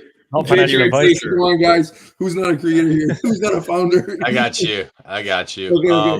Okay. Here's my thoughts on it. So Hyper, it's basically, the short-term miners for Titanx. And when you start building stuff on top of it and you add more value to that Hyper token, it's going to create those supply shocks that I was showing you with like these little mounds coming up and down, up and down. So in my opinion, when you start to see bigger, I call them impulse waves, you're really going to see it not only impact the Hyper price chart, but also the entire ecosystem. Because keep in mind, Hyper's main gateway is going to be Ethereum. And that buy side liquidity from Ethereum is huge, especially when we're trying to decrease the amount of liquid supply Titanx onto the market. So in my opinion, as we continue to see Hyper being built out and have its own little sub ecosystem, I think it's only going to open up opportunities, increase the profitability of miners, and also increase the usability of the sub ecosystem. Yeah, anything that puts a demand obviously eventually increases the ROI. And that's going to happen for Hydro, Flux, Hyper, and all of them. It's just insane. Like, there's nothing like this. I'm sorry, I don't mean to be rude, but I don't care what anybody says. There's nothing like Titanx. No, it's just yeah. Anyways, yeah. That's why we're having 2 12-hour streams back to back. It's like, and people are here the entire time, so it is. Yeah, man. I think it's awesome, man. Next time let's do 24-hour streams back to back. Let's one up ourselves next year. Hell yeah, let's do it. I was thinking, let's go. We go hard or go home, bro. I was thinking Jake was gonna say, hey guys, it's easy for you to say you're not on here all the whole time, but Jake's like, fuck it, let's do it. I thought he was gonna say this is the way. Okay, let's do it. Yes, sir. All right. Let's see if we can find another chart to look at. Oh, look at this one, Jake X. Oh, yeah, nice. I still can't get over it, man. Dude, I swear this project's crazy, especially with like the little logo of Jake X baby picture. Yeah. I love it. So just taking a look at Jake X right now, there's actually a clear inverse head and shoulders on the daily right here coming across, and I'm gonna draw up the neckline for you guys real quick. So we're trading right at this neckline. Let me zoom this out a little bit. So we're coming up, trading 1, 2, got rejected on the 3rd touch, have a 4th touch, 5th touch, and now we're sitting right here. So if we break out from the inverse head and shoulders and we do a confirmation, and when I say confirmation, we come out, back test the neckline, and then W on out. The target's going to be the all-time high, sitting at about 0.0015. That's about the ballpark where we're looking at. So yeah, man, I think JKX is looking good. I also think that E280 is buying and burning a bunch of JKX right now. So congratulations, JKX community. You guys are officially deflationary because of the E280, which is awesome. So yeah, beautiful chart. Trey Souls, any thoughts on this? Yeah, man, I just can't get over Jake with the cigarette in his mouth. It doesn't work, bro. I know he's a freak and he's got cig in his mouth. At 3 years old, is that how you got to where you were, Jake? What was in that cig? Yeah. No, man, Jake X, congrats, guys. You guys have been grinding. Like, Those guys haven't stopped on Twitter, and especially going through some of these dark Titanx times, bro. It's tough with memes. So I know in an ecosystem that memes are not prevalent, to see this chart and its resilience, and that just when he popped that chart up, I saw the inverse head and shoulders immediately. It's like, yo, awesome to see some of these guys getting paid off for their hard work, man. Because I see them guys in the trenches, and it's tough work. So congrats on that, and then getting paired up with E280, getting that recognition. Yeah, this price chart, man, this thing looks stupid good. From that little bottom up here, that's about 300x. if you're messing around when nobody was talking about 300x, just like that, man. So Nice. I love it, man. I love it. Shout out to JKX Army. Okay. I want to try to make sure I get as many protocols as possible so I don't get attacked on Twitter. All right. Let's go with Ouroboros. Oh, nice. Okay. Yeah, what Ouroboros, we basically just have to wait until supply is out, because right now the chart, it's only whatever was created in the liquidity pool. Okay, I got you. So it's still going through its mint phase, is what you're saying? Yeah, so the way ORX works is you go into the ORX minter, and then the longer you wait, the more you get, but you can go out at any time. It's 100% buy and burn. The buy and burn starts activating when the supply starts coming out. So the only supply on the market now is roughly, I think, 600,000. The total max supply is around only 10 trillion Titanx could go in. Only 2.3 trillion has entered at this point. Buy and burn has not ran yet. The platform is not out yet. So we're going to see probably month-ish from now when there's enough supply on the market to look at the chart. Okay. All right. I'm not gonna do analysis of that because people play it back like, dang, Chris, you're off by a mile. So thank you, Jake. That one's got. I think ORX is a sleeper. Yeah, yeah, that one's got insane potential because it's a lending. Like if you look at Aave on Ethereum, this is like Aave on steroids. I mean, as a lending platform, right, where it's built on top of a hyper deflationary token. So I mean, some of these lending protocols, man, like you buy them at 1 million. Not financial advice, but I think this one, I think it has crazy potential in the long term. Love it. Let's actually look at it. So how much Titanx has gone into ORX? So 2.2 trillion, which is how much is that? 3. Yeah, 2.3 trillion is roughly 2.6 million. Now, if people are able to wait it out, then all the supply is going to be out. But if people want to early forfeit to like make a quick ROI or whatever the hell they want to do, that's going to reduce the supply by a bunch. And ORX is also a hyperdeflationary token. You can stake it to earn fees from the lending protocol. Yeah, it's a sleeper. Yeah. It's a sleeper, is right. Love it. Good stuff. All right. Well, let's take a look at Legend X NFT platform. Shout out to Rudy. Yeah. Also, the founder of JakeX. Why won't this thing let me auto adjust? Okay, so just looking at Legend X right now, it's trading sideways. I do see. Let's see if this comes out. This is a potential Elliott wave triangle being formed recently after it bottomed out. Let's see how many touches we got right here. So we got 1, 2, 3, 4, 5. D. All right. And then move this up a little bit. Move this up just a little bit. All right, cool. So what I'm seeing on Legend X. So launch phase came down. See a beautiful doji came up, massive bullish engulfing candle, did a flag right here, or actually formed more of a wedge, broke down of the wedge, doji, bullish engulfing candle, and now we're in an Elliott wave triangle. So the question is right now, will we break out of this Elliott wave triangle? And if we get a breakout confirmation, this could be a potential indicator of the next leg up. I want to double check a few other trading indicators. Take a look at the MACD. All right, here we go. So we have a potential bullish divergence coming here.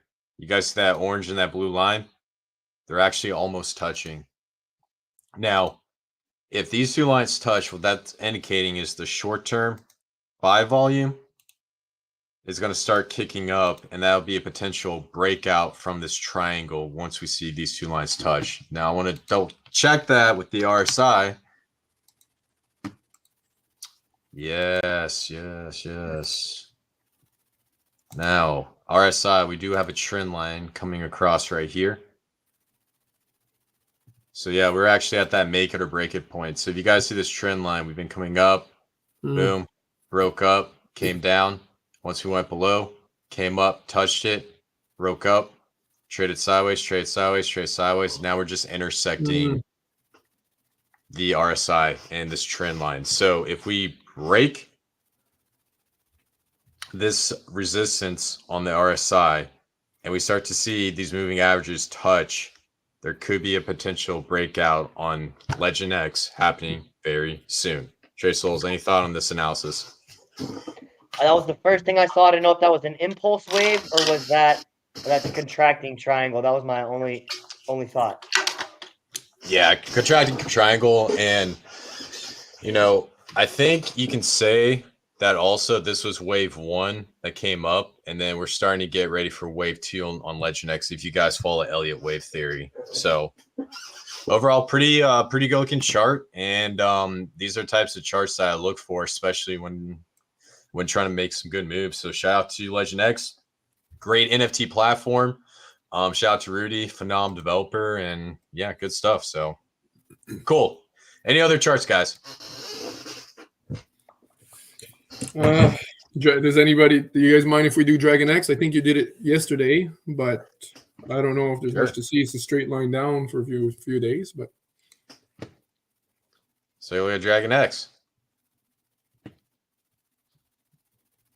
Yeah, I'm excited for Dragon X, man. Just for this day right here. We got how many more days until day 369? I remember drawing this. I think it's we got 3 6 more days. 3 days. What's up? 3 days.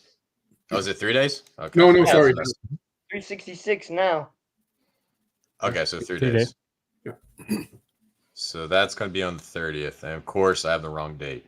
So I basically plotted on the wrong date for a very long time. So that's going to make my past streams look kind of weird because I had the date off. But it is what it is, off by 3 days. Could be worse. All right. So we got 3 days until Dragon X is going to come up and do its thing. The one thing that I was pointing out yesterday that I noticed with Dragon X is the ratio. We had a pretty significant drop on the Dragon X ratio. And when it comes to a lot of these projects, the one thing I look at is the ratios, because my goal in most of these tokens is to find a way to get more Titanx. If you're in the Titanx ecosystem, the goal is to have the most Titanx. So these are trends that I'm looking at. And right when I saw the drop in this ratio, after this thing skyrocketed for, I don't know, was it like 3 months or 4 months or whatever, we had a nice correction on the ratio, about 66%. So overall, that's what's going on. It is showing a head and shoulders on the ratio, but I do not believe we're going to break down, because usually head and shoulders is a bearish pattern. But I think in this case, with the amount of liquidity pools that are tied into Dragon X and the fact that we got $3 million coming in to buy Titanx, and half of that is going to be used to burn Dragon X. And then on top of that, there's also some buy side liquidity on Hydra. And then there's also some buy and burn on Hydra. There's so many factors coming in. So I do not want to be sitting here and say, oh my gosh, this is a head and shoulders. We're going down, because then I will look like a clown, in my opinion. But so just taking a look at the chart, we had we're just basically trading sideways, just straight up flat out on the price chart. We did have an Elliott wave triangle, and when we attempted to break out of that Elliott wave triangle, we actually got rejected and broke down. Elliott wave triangles are typically more times bullish, but also keep in mind there's always a bearish case. It's never 100% bullish. It's based on percentages. If you get an Elliott wave triangle forming, I would say it's going to be an 80% bullish case, 20% bearish case. So you always got to take into account that they don't always come to fruition. So this broke down, came up, and it's just been trading sideways. And in my opinion, a lot of this price action had a lot to do with Hydra and E280 especially since E280 kicked in. Was it the 12th, right? Yeah. Check this out. All right. This is interesting. So if we look at the Dragon X price chart, the E280 chart kicked in right here on the 12th. And then we got 3 white soldiers, and then followed by ending in a bullish engulfing candle. And then we get an evening star, and then it's just going back and forth. So I think a lot of this price action right here, specifically, based on what we saw in the Inferno chart and a lot of these other charts, I think this had some impact from what was going on in E280. And that's part of the reason why we're starting to see this massive come up. And then it started selling out because the arbitrage bots came back up, and then now it's just trading sideways. So overall, I like what I'm seeing with Dragon X. And then let's just look at some price targets that we can look at. Since I gave you guys a pretty good analysis yesterday, I want to take a look at some price chart. Excuse me, Chris, can I ask you something real quick? Sure. It would make sense that it doesn't go straight up after, because because it just did a 30x in like 6 weeks, right? So the way I see it for me is like it just did a 30x, 40x in like 6 weeks. If it goes up even just another 2-3x, a lot of people are 100x, right? So there's going to be some selling pressure there. It's normal with that kind of climb that even though we go into that wedge, it doesn't, it rejects it. Would you agree with that? Just because I agree. Okay. Well, go ahead. Sorry, keep going. No, that's okay. That was my question. Just what you thought about that. Yeah. The thing I always learned, me and Trey Souls have always learned, is when there he is, the dude. Hey, by the way, the dude, we were talking crap about you the entire time, so don't look at the past couple minutes. All right. Just kidding. All right, perfect. I got you, man. Shout out to you, man. So here's the thing about 100, 1000 X's, 500 X's. When people get those types of numbers, they always take profit. I've always seen it, and you gotta be very wary about those types of price charts. So when we saw this correction on Dragon X, some people were freaking out. In my opinion, I think this was healthy, because when it comes to pumpamentals, you want long-term believers. So if people take that chance to get out, that means you have less sell pressure going on to the foreseeable future. And that's what I'm seeing with Dragon X. So I do agree with your analysis and your assessment. You're right on point. Okay, thanks. Yep. Cool. Thank you.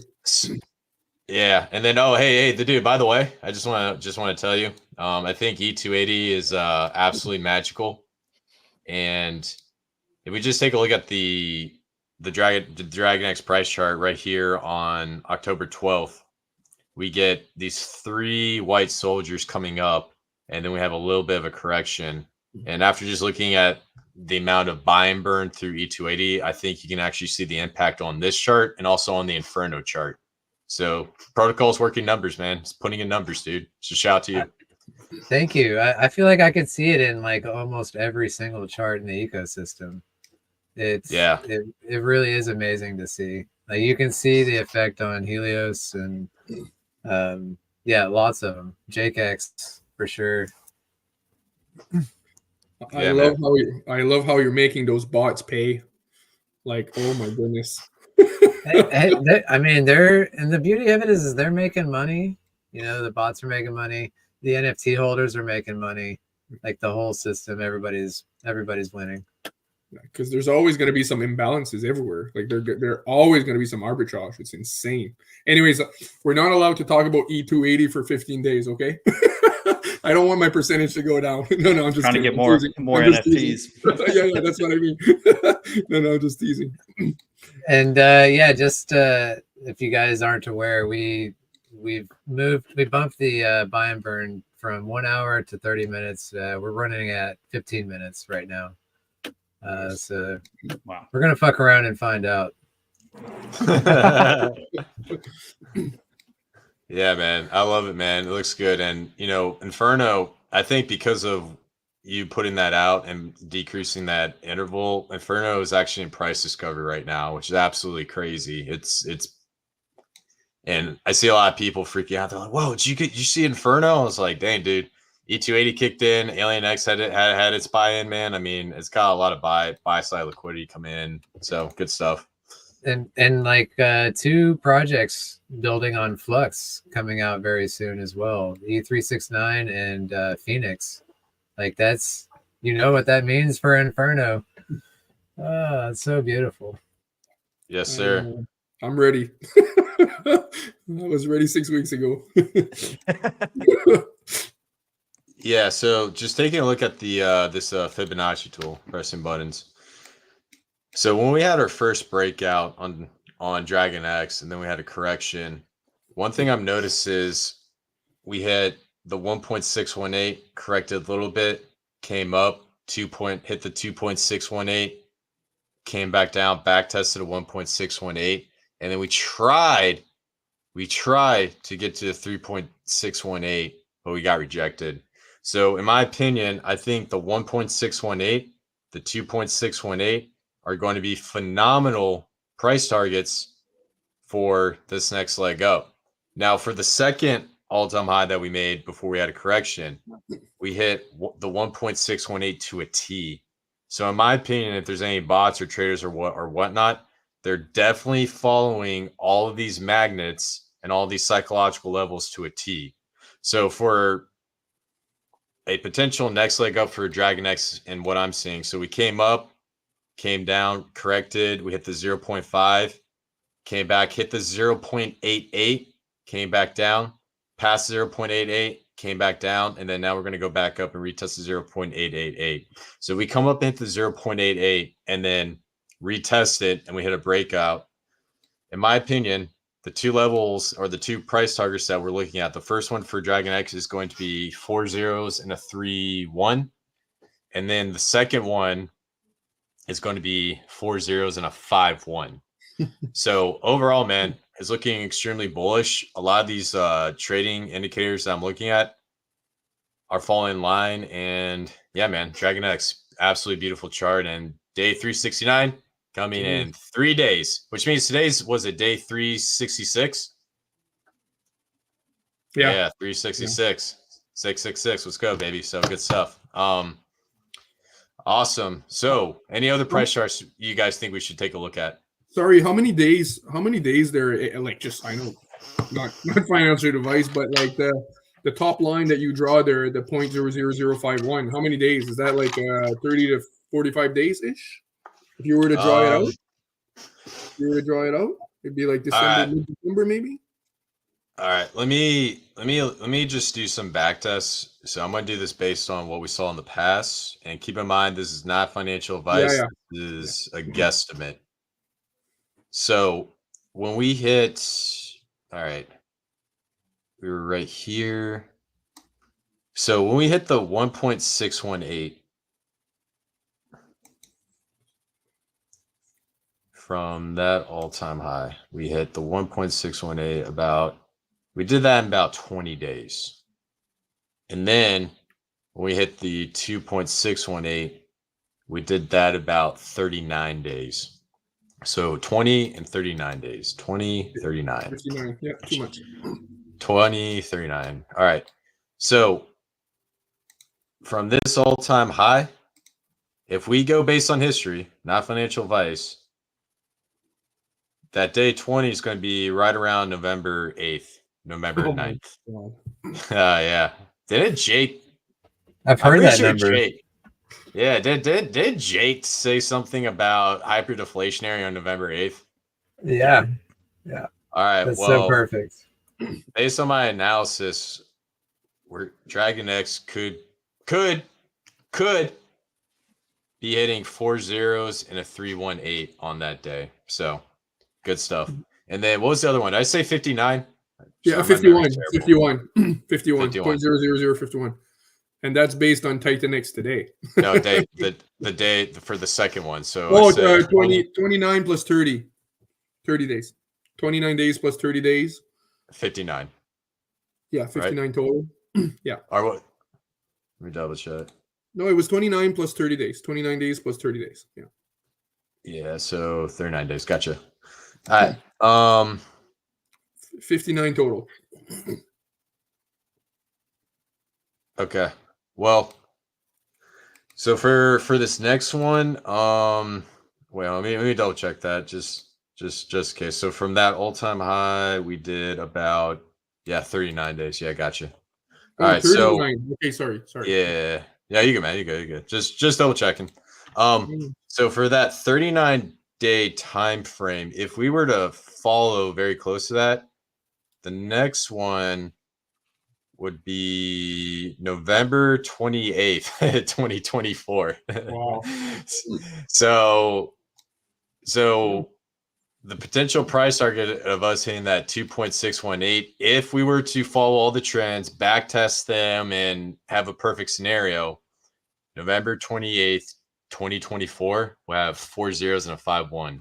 So be curious to see if this comes to fruition. So yeah, it's a 4x, a 3.5x, 3.8x against Titanx. Against Titanx. Jeez, I'm right. Yep. Thanks, buddy. So I mean, that was not financial advice. Total speculation. Total just for total fun, right? Just total fun, man. Total fun. But overall, man.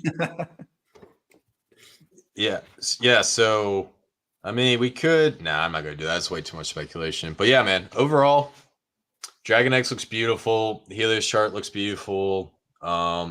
Awesome X looks good. All these price charts look phenomenal. And, they're all paired up to Titanx. They're all in their little sub ecosystem and nothing but bullishness. So good stuff. And we got the dude building things left and right. He's got like 6 projects and he won't tell me about half of them. So good stuff. I got so many heroes. I got so many heroes in this ecosystem. It's crazy. I'm like, oh man, I owe it to this guy. Then I'm like, oh, I owe it to this guy. It's like, oh shit, man.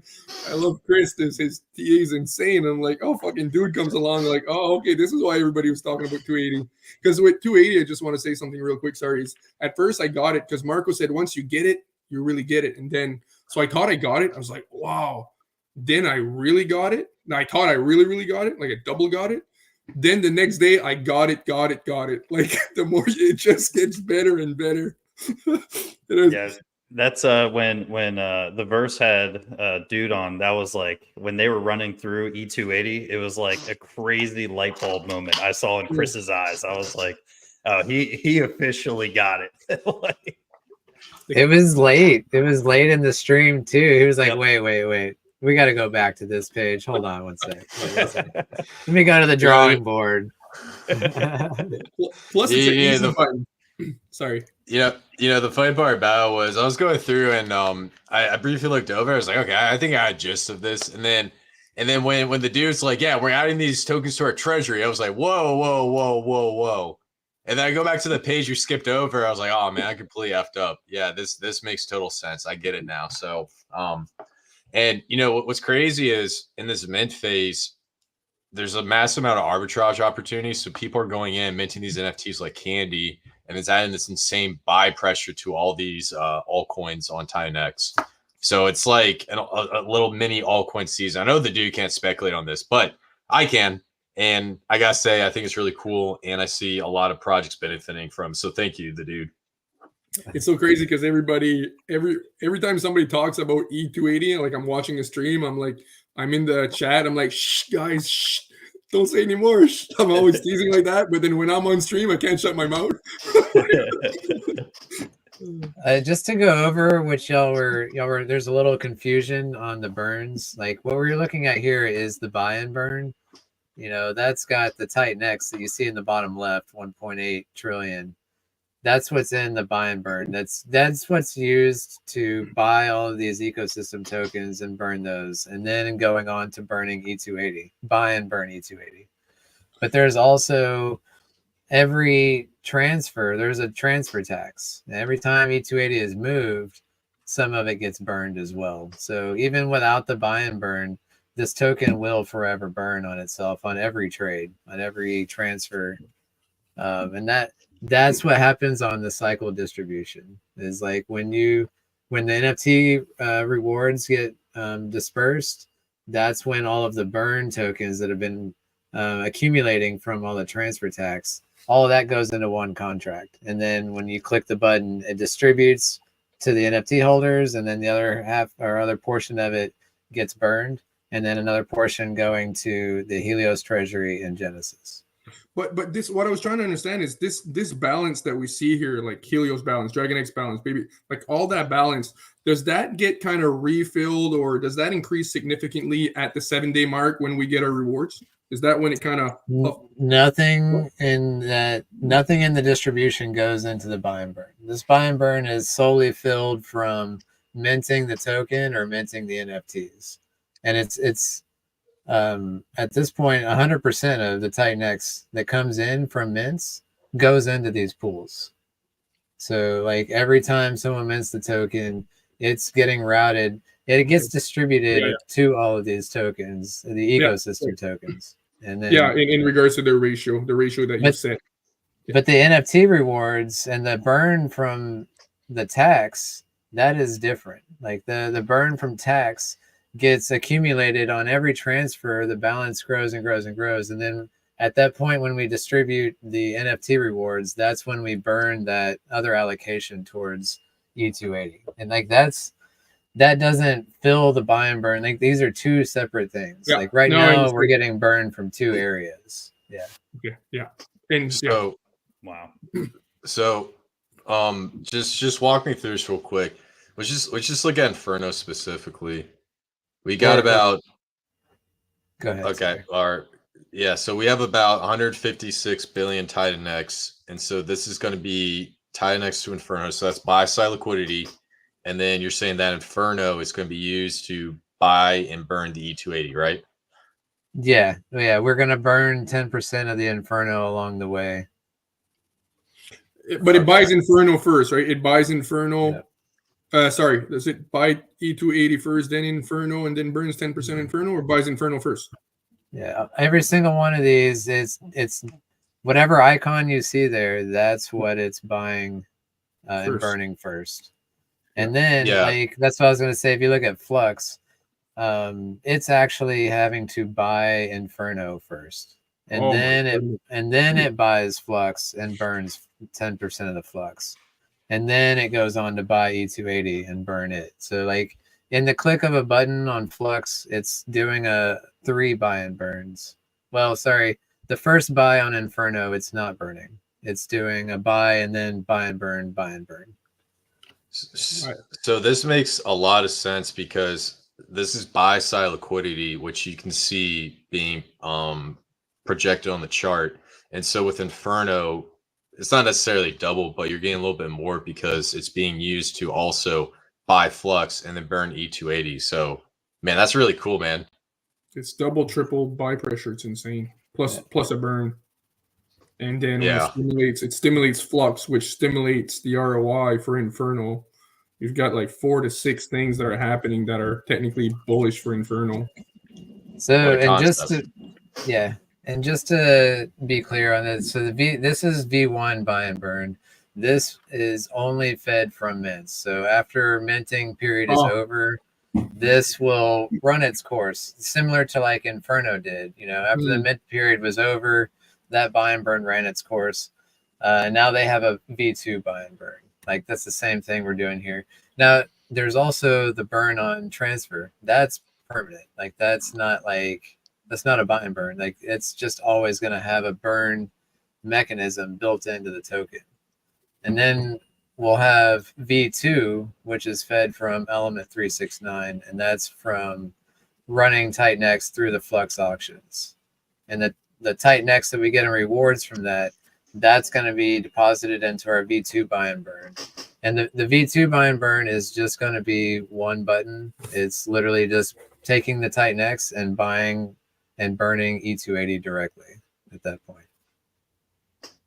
Wow. Awesome, dude. With V2, with V2, that's going to be perpetual. As long as the Flux protocol is running, it's going to be feeding Titanx into this V2 buy and burn. But even without that, you've got Vault Gold and another project or two coming. Yeah, it's looking great. Damn. Yeah, this is I always, yesterday and today, this section is always just so bullish. When you put real numbers and real theory behind kind of what we're building and these charts and stuff like that, it really puts it in perspective. Yeah, so a couple more minutes. In the next couple minutes, we're going to kick off the last section before, you know, the outro, if you will. So any other thoughts before we move on? Oh. So there. Yeah, man. So, you know, overall, when it comes to Titanx price charts, all of them look beautiful. It's great to see a lot of these projects perform. It's awesome to study. And I think right now the community's growing. There's a lot of really smart people, and there's a lot of really great people doing TA. I saw Crypto Connoisseur. He's doing videos about stuff that he's seeing. I can't remember the other guys, but ultimately, when it comes to charting things, feel free to share it on Twitter, put a video out there. You won't really know if your analysis is correct unless you get some sort of feedback from others in the community. And so in my opinion, take in the positive, but also take in the negative, because that is the best way to improve your skills when it comes to technical analysis. And then also another piece of advice: you're never, ever, ever going to get 100% correct. And there's always going to be times when you are wrong. And those times when you are wrong are the best ways to improve and build yourself up and get better at this type of stuff. So if you're interested in technical analysis, I do a live stream. I try my best to teach people. I do it with my boy, Trey Souls. Trey Souls, very good at TA as well. He has a different type of style. And, you know, just keep learning, keep growing, and use these skills, especially with the bull market coming up. And I just want to thank you guys for having me on. Thank you to Jake for building Titanx. Thank you for Smoothing Crypto for hosting. Thank you for the Do for building 2 awesome protocols and gatekeeping the other ones for me. Shout out to Titanx Shay, always being a great community member and doing great stuff, man. So thank you all. Thanks, all, buddy. Yeah, definitely appreciate it. And like Chris is saying, there's lots of indicators out there. And the one thing I learned about technical analysis is you don't have to be a math wizard to get good at technical analysis. There's ways you can pull up indicators that make things look like maps, and for a much more visual person. So for me, that's kind of where I found my groove. And I think, like Chris was saying, don't be afraid to get out there and try to work on these things, because you don't know what kind of patterns you're going to pick up on when you look at this stuff. So you don't have to be a math wizard. I am terrible at math. Do not put an algebra problem in front of me. I'm not going to solve it. Chris, I know Chris did like Calc 9, so I'll give him that problem. I'm good at delineating issues where they should go. So Chris, he can do all the algebra work. But all you guys out there, yo, get into TA, because once you do, you kind of get addicted. I still say that's half of it. There's still fundamental analysis, you know, and like I only look at fundamentals. That's always been my style. Well, that's all I've ever known is like the macro view, and then I sit and talk with Chris for hours upon end, you know, throughout the week talking about the macro analysis, and then we jump on stream together to try to dive into the micro. But I felt a lot more useful when I was able to look at the other side of things, right? And because the first side of things came very natural to me to see where crypto is going, what's the purpose, where it's headed, you know, where's the caveats, where, you know, you've got VCs, you've got fake crypto, you've got real crypto, and then you've got the advancement of artificial intelligence on the blockchain. So yeah, knowing where this stuff is going is extremely crucial, knowing your environment. So yeah, I definitely agree with you, dude. I know you've been saying that several times, and I know that's good to hammer that point home, because we can see that in sessions like this. We start blending everything together as this ecosystem was made to do, really begin to understand the power and just smile, laugh, get bullish. I don't know. Nothing else to do, bro. I'm not trying to discount TA at all, by the way. Like they go hand in hand, you know, Yeah. FA and TA, both of them. Yeah, if I would, I've always been fundamental analysis, but if I would have known more TA, I wouldn't have been burnt so much like 3, 4, 5 years ago. Because like when something's just straight up like retarded, like it's got to come down a bit. Yeah, you definitely need some basic TA. Yeah. I mainly use TA to get an entry. That's Okay, it. And yeah. at that point, I just chill. I use TA for entries. That's basically the only reason I use TA. Yeah, that's what I mean. I didn't know it at all, and yeah, I wish I would have at least known about that, right? Can I add just one more thing before I do a shout out to you guys? Yeah, do your thing. I don't know, Jake, if it was you or somebody else that posted the stats today on the amount of users, and I just want to add this because Chris said something about the stats. If you look, the users in the last 24 hours was like 0.71 or something increase 0.71 increase in You mean users. percent? Sorry? You mean percent, or what do you Yeah, mean? percentage, 0.71% increase in the last 24 hours, I think. And if you look at the last 7 days, it was like 2.5. Yeah, it was like 2.5 in the last 7 days, let's say 2.4, 2.5, something like that. So if you take like 0.71 times 7 days, that's like 5%. Like basically today, we would have, like, the user base would have increased 100x more than it did 7 days ago. Because it was 2.5 for 7 days, and now in just 1 day we had 0.71. So at that rate, 7 days at 0.71 would technically give us 5% increase, when in the last 7 days we only had 2.5 increase. And if you go back 30 days, like it's really compounding. Like today we got, again, we just, simple math is today we got double in the last 24 hours that technically we would have had 7 days ago in 24 hours. Yeah, I'm pulling it up, the holder change, because you can see it on a premium Titanx hub. You can kind of base it off Etherscan, because I remember when we started this conference, we had roughly, I think it was either 17,990 or 18,050, and now we're at 18,227. Are you able to put it on a screen? No. Or can you? Nah, OPSEC. No, can you tell me last, like just quickly, last 24 hours, last 7 days, and last 30 days? Because Yes. Here, I have if it. you do the math there, you see some big jumps. We had last 24 hours is 0.25% increase, 95 holder. 7-day change is 2.19% increase, 391 people. 30-day increase is 2,382 people, which is 15%. That's a lot. And 90 days, 5,379 extra, which is a 41.87% increase. That's a lot.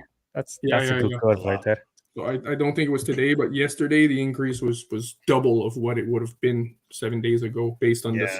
The first day of the conference was, in my opinion, a super success with onboarding new people. And, there was never a dull moment of info and alpha drop. So, yeah, I appreciate all of you guys for being here. And if you guys want more TA analysis, the Verse does tons of streams throughout all of the week. So jump on their stream and you'll learn a lot more about that. So I appreciate you guys for coming on.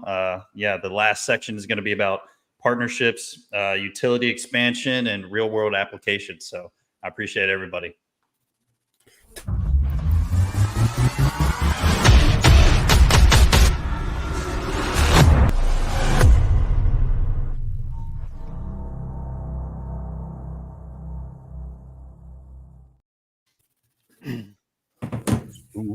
Yes, sir. How are we doing? Oh, I nearly forgot to add myself then.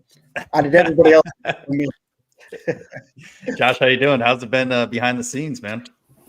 Yeah, man, it's been good. I had to disappear for a couple of hours. I had some family turn up just as the spaces started. So yeah, disappeared for 2 hours, but had the earphones in, listened to everything. It's been fucking amazing. Honestly. So good. So good. I love it. I love that. Yeah. So this is kind of, kind of a general aspect of before the last outro. I kind of put it down as partnerships, utility expansion, real world applications. So this is kind of like future talk, if you will, and just kind of where we see that what we can build and what we're going to have for real world stuff, because we're kind of in like a cocoon right now of crypto, right? And I think Ouroboros is a good stepping stone for what could be possible in the future. So just want to hear anybody else's thoughts and what, you foresee us doing, what you would like to see us doing, anything like that. Yeah, I think the answer is actually very simple because I generally I don't like real world stuff bringing it into crypto. I think crypto is a universe of its own. So if we build utility and tooling that is crypto specific, specifically for the Titanx ecosystem, that's the way to go. So like farms, that's out now.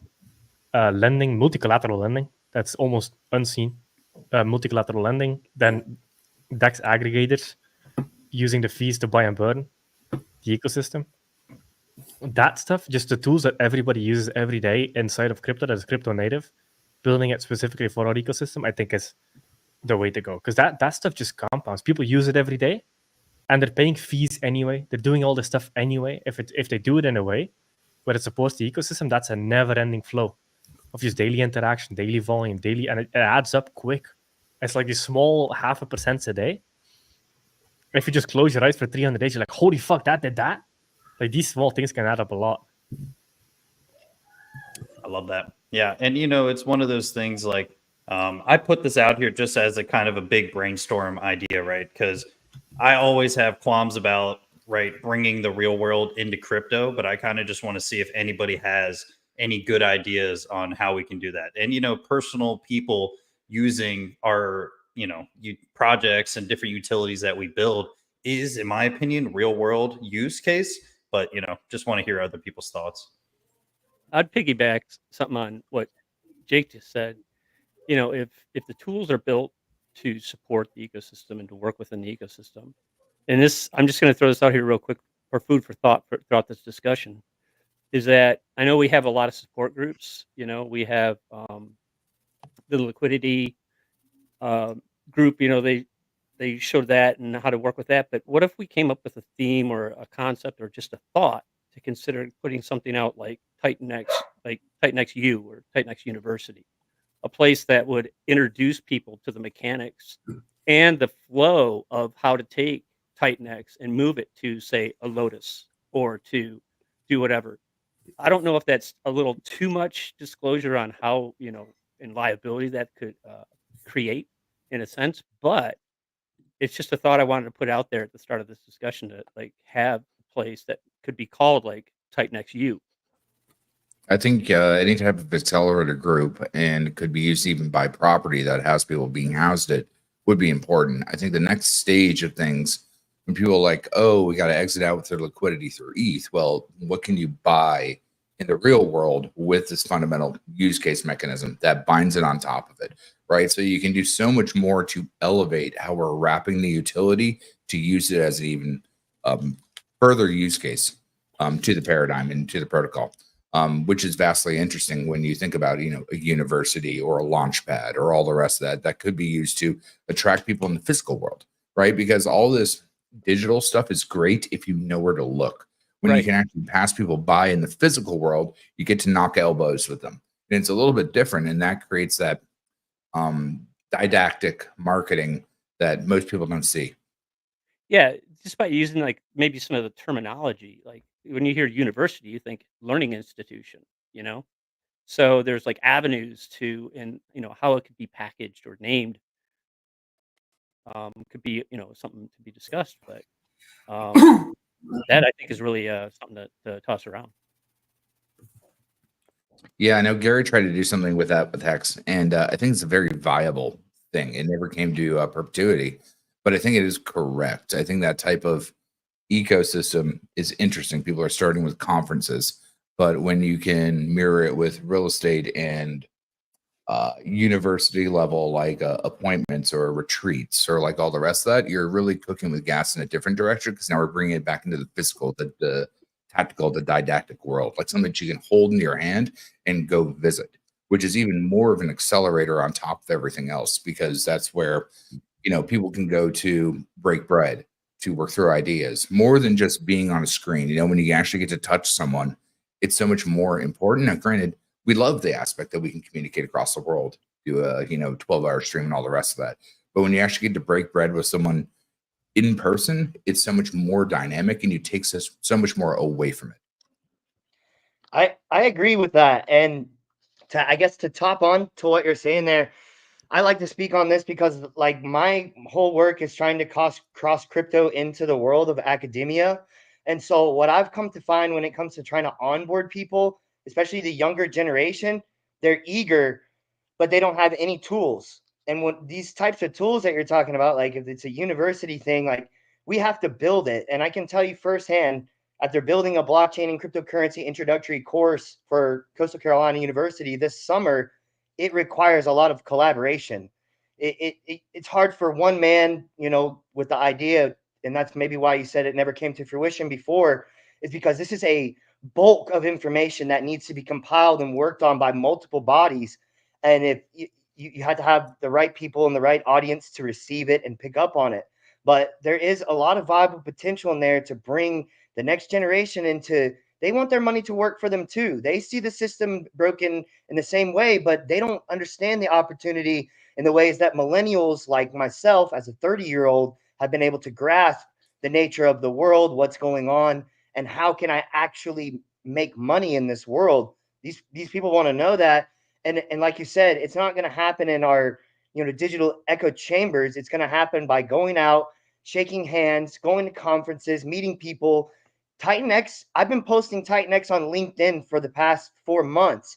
Like, this is where we should be reaching to, because Titanx is a professional organization of individuals that are all coming together, showing through proof of work. But where does the next step go? It has to go into the real world. It has to go into big land plots like you're talking. I mean, I can see this stuff for the future as well, but it's going to take some collaboration. So if you know that that's what I'm up to and you guys want to collaborate, I'm definitely down with trying to create some real world materials. Maybe even the entry fee is they got to burn Titanx to get into the modules, and that's their entryway, right? That's their tutoring lesson on how it starts.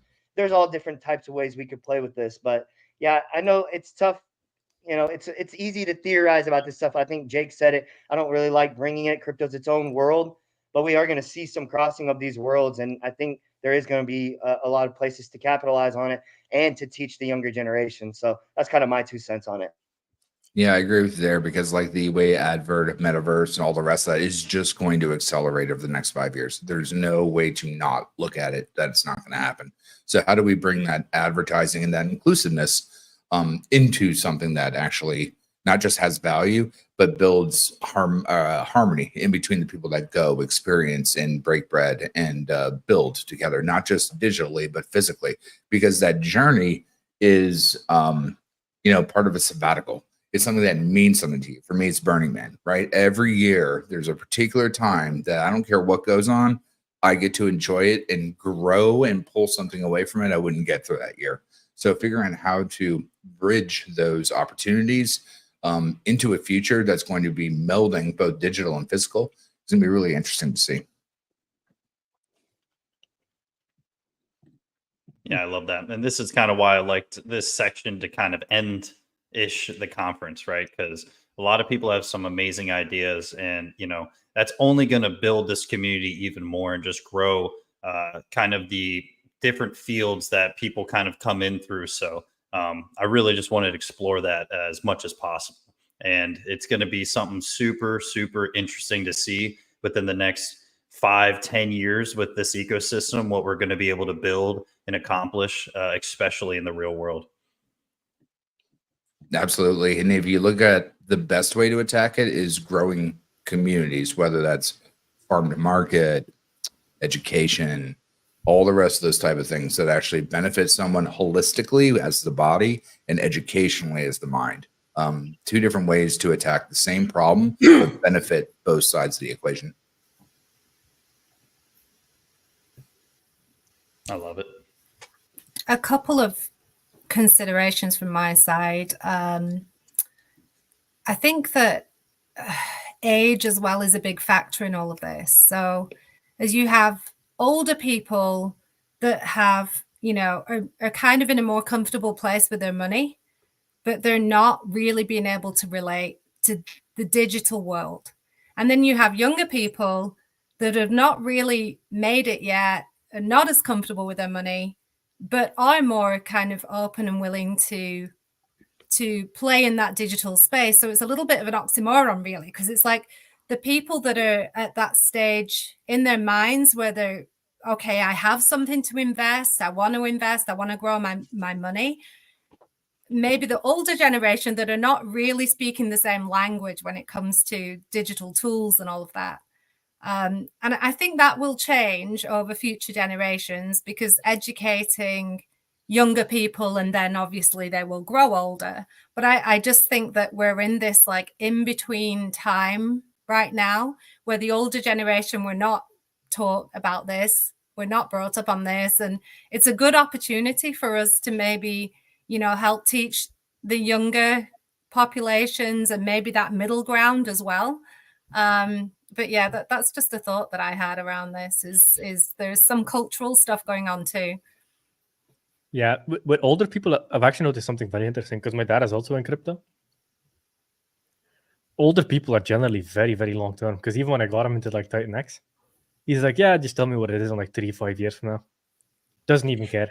And every once in a while, he's like, oh, this is cool. Oh, yeah, that's grown a lot. Oh, cool. Just leave it there. Like older people are so calm. I love it. They're always like long term. They're like, oh, yeah, I'm doing this. I have a life. This is on the side. They're the best diamond holders. They don't even talk about it. They're the most diamond holders you can get. Well, I mean, they They're paid like, Social this is Security cool. and may not get it. So, I mean, like after that, they're ready to go. They're exactly, used 'cause to even- waiting, right? When you Even my tell dad him in in the 5 stock years, market. sorry, when you tell him in 5 years from now, because he told you, just tell me in 5 years from now. When you tell him in 5 years, he's gonna fall off his chair. Or Yeah, he forgot. He completely forgot. Even now, when I tell him, he's like, "Wait, what?" Because he's used to like stock market returns, and he's like, "Oh, 10 years, he holds a stock." Exactly. Like sometimes it pops at 2x and then it drops down again, and like he's used to like stock market stuff and like super long term, and he's made good money in the stock market. But the moment he got into crypto, just blew everything out of the water. And he's like, "What the fuck is this?" It's like that first little sniff of crypto, and you get your first gains. You're like, holy shit, this is the revolution. Like, this is so much quicker than the stock market, 24/7. It never stops. Like, yeah, crypto is amazing, man. If older people understand crypto and they have stock market experience or some kind of background in TradFi, it just blows everything out of the water and they see it. It's just getting them in. That's the hard part. I think the way to capitalize on that is like you take when we took off the gold standard, anyone that lived through the gold standard to hyperinflation, to see the internet fly up, to now see magic internet money being literally more solvent than the greenbacks or wherever currency that you come from that you used to get paid for. Now you just get paid digitally anyways. So what really is the difference between a direct deposit to you actually investing in something that gives you an ROI, or that's not actually being inflated, or that you're not being gate kept from an ATM to a withdrawal? So all of those things, if you actually take that lifespan of experience, you'd be shocked if you actually lived through all those things. But most people don't get those gleans to actually digest the whole thing at once. I just want to add something. Jake, you were talking about the price appreciation, how it's crazy about crypto compared to anything else. And I think like a lot of people don't realize this, and I should have done a video on this, but it's the first time in history that we can actually plug an asset in the middle of a network and have the asset capture the utility, where you're actually taking the usefulness of a network and you're driving that usefulness and converting it into an asset. Like the asset is capturing that value. So for example, if Facebook would have been built on blockchain years ago and you would have set a rule, you would have said like the Facebook token, I'm going to try to make this quick and short, simple. If you would have plugged in a token in the middle, had it built on the blockchain, and you would call it the Facebook token, let's say, and you would have had a limited supply. And every time somebody added a friend, sent a friend request, sent a message, liked the picture or whatever, it would have had to use the token. The token is then capturing the utility of the whole network, of the whole, even sometimes you have Metcalfe's law, right? And that's only seen in crypto. That's never been done before. Because before crypto, the only thing that could make the price go up was basically speculation, because you had a stock, and if people speculate on it, it goes up. But now with crypto, you have a token capturing the utility, like capturing the value, and the utility in these networks. If you look at Facebook, YouTube, or whatever, it's insane, the utility. And now you have a token capturing it, and that's why we're seeing. It's probably the main reason that we're seeing tokens just explode, because this is extremely powerful beyond comprehension. It's like it's Metcalfe's law on steroids. Like it's a really big deal. It's a really, really big deal. It's the first time ever this was capable, like getting something to capture the utility, like transferring the value, the utility into an asset. That makes sense. I mean, realistically, that's what SocialFi is, which is like you take GameFi is. GameFi is wrapping decentralized finance in a game so you get entertained. SocialFi is that next stage where you're taking that social parameter, prestige use case, or showing up, and then that actually applicably applies the tokenized value to you. It's advert for all, right? And so advert for the advert company. But some of these utility tokens in the future are going to be worth like gazillions, not financial advice. Because if you look at Facebook, like I was saying, let's say you had a token built, it had a limited supply of 100 billion tokens, and every time somebody liked the picture, it would have used a 1/10, like a 1% of a, or 10% of a token, let's say. And then if you added a friend, it would have used 0.5% of a token. And if you sent a message or a video, it would have used 1 token. Imagine what that Facebook token would be worth today. Like, it's insane. So like these networks that are being built out right now in the future, when the token is capturing the utility every time something's happening in the network, and it's the token's capturing that utility, whether it's by buying and burning and like all these things it's doing, that my goodness, like if you look at Facebook, I was saying, like that token would be worth like $1 trillion per, like $1 million per token right now. Anyways, just my 2 cents. Well, I mean, look at Google AdSense, right? That was such the big thing for Google forever. And now with AI, where is Google AdSense going to be? So all of this is going to evolve very, very quickly over the next 2 or 3 years. Graphics. What's up, fellas? Sorry, I got off the subject a bit there. I just wanted to add what Jake said, because he said about the price going up like crazy. We've never seen anything like that before, but I think it's because of the utility too. Like, it's the utility. It's insane.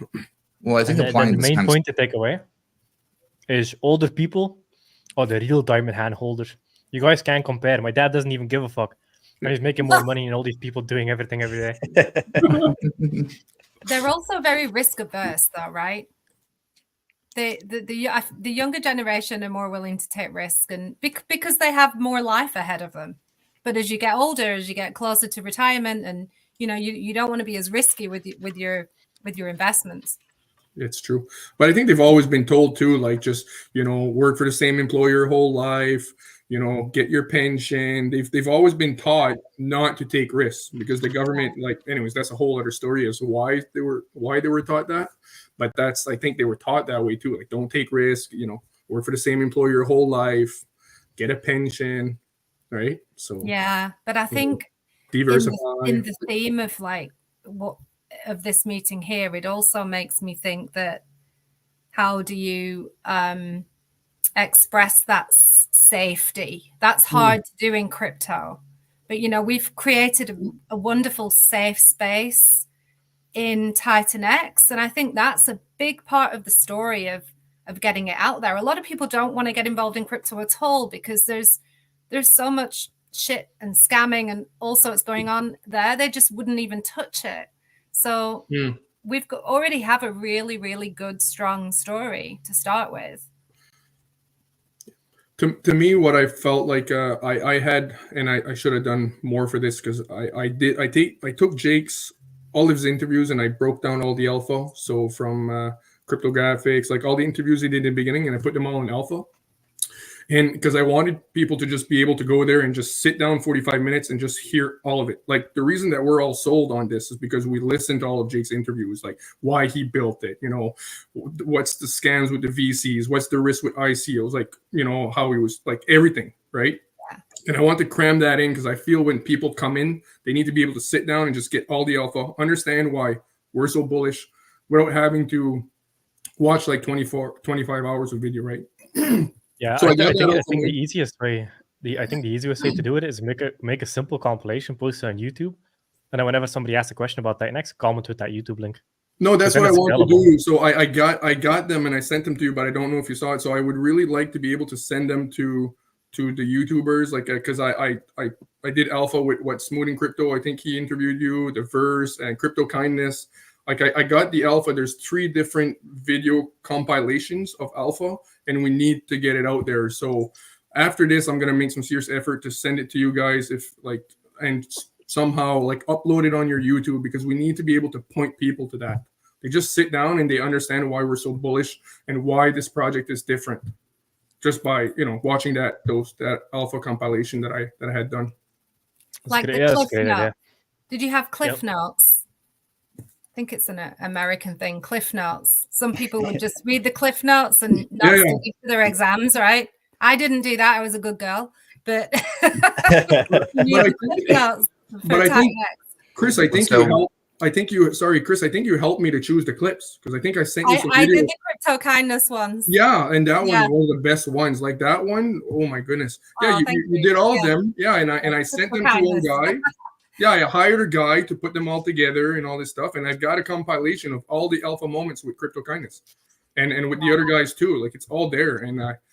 And so I don't know. Anyways, we'll need to talk about that because I need Yeah. to send that to you. We really need to get the YouTubers, the guys, to upload that so we can point people to those videos. Yeah, and then people just need to comment it. Yeah, People sorry. just need to comment it on Twitter, because then people just click the link and they're like, "Oh, now I get it." That's a really good idea. Because just to click share the YouTube link, like watch this. Yeah, It works so well. I think it's crucial because even Ivan on tech is like, what's Titanx? Like Dragon X. Okay, Dragon X is Titanx, but where is the Titan? Like Yeah. I wish I would have if I would have had it in a YouTube format. I wanted to upload it in my YouTube video because I don't even have a channel, just like one video where I was screaming about marketing and hashtags. Well, you should do it. But I hopefully YouTube will allow me to upload it. I'm gonna try to upload all of them there to see if I get like the copyright flagging and stuff. If I do, then no, okay. I'm gonna upload it. I'm gonna bombard you guys with those videos, okay? And so we can get it out. And okay, thanks. It's also, I've noticed it's better than having a YouTube link is just embedding the video in Twitter. Like so that they don't even have to click a link. They just scroll and then watch a 2-minute clip or whatever. Yeah. Because I really think that's crucial. I agree. So post them on YouTube, then share the links, post them like publicly on Twitter. Everybody has the links. And then everybody can download the YouTube videos, have them like on their computer to like respond to tweets and stuff. That will do wonders. Or just send the YouTube link if people don't know how to download YouTube. You want me to post the YouTube link on Twitter? Download Yeah. on So YouTube and post link? the compilations to YouTube, and then make a tweet, tag all of us, and just with the 3 YouTube links, because then we could just download them to a computer. Yeah, because if you run around sending Google Drive folders, everybody gets sketched out. Yeah.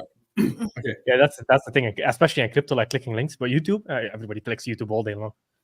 Okay. I'll tell you what's really cool though. Everyone using the multi-stream capabilities to literally fatten up, where they're like, no more streams can be done because everyone's filling up that volume.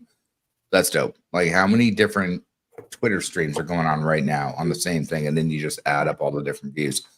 That's dope because you see multiple different threads of the same thing pushing forward.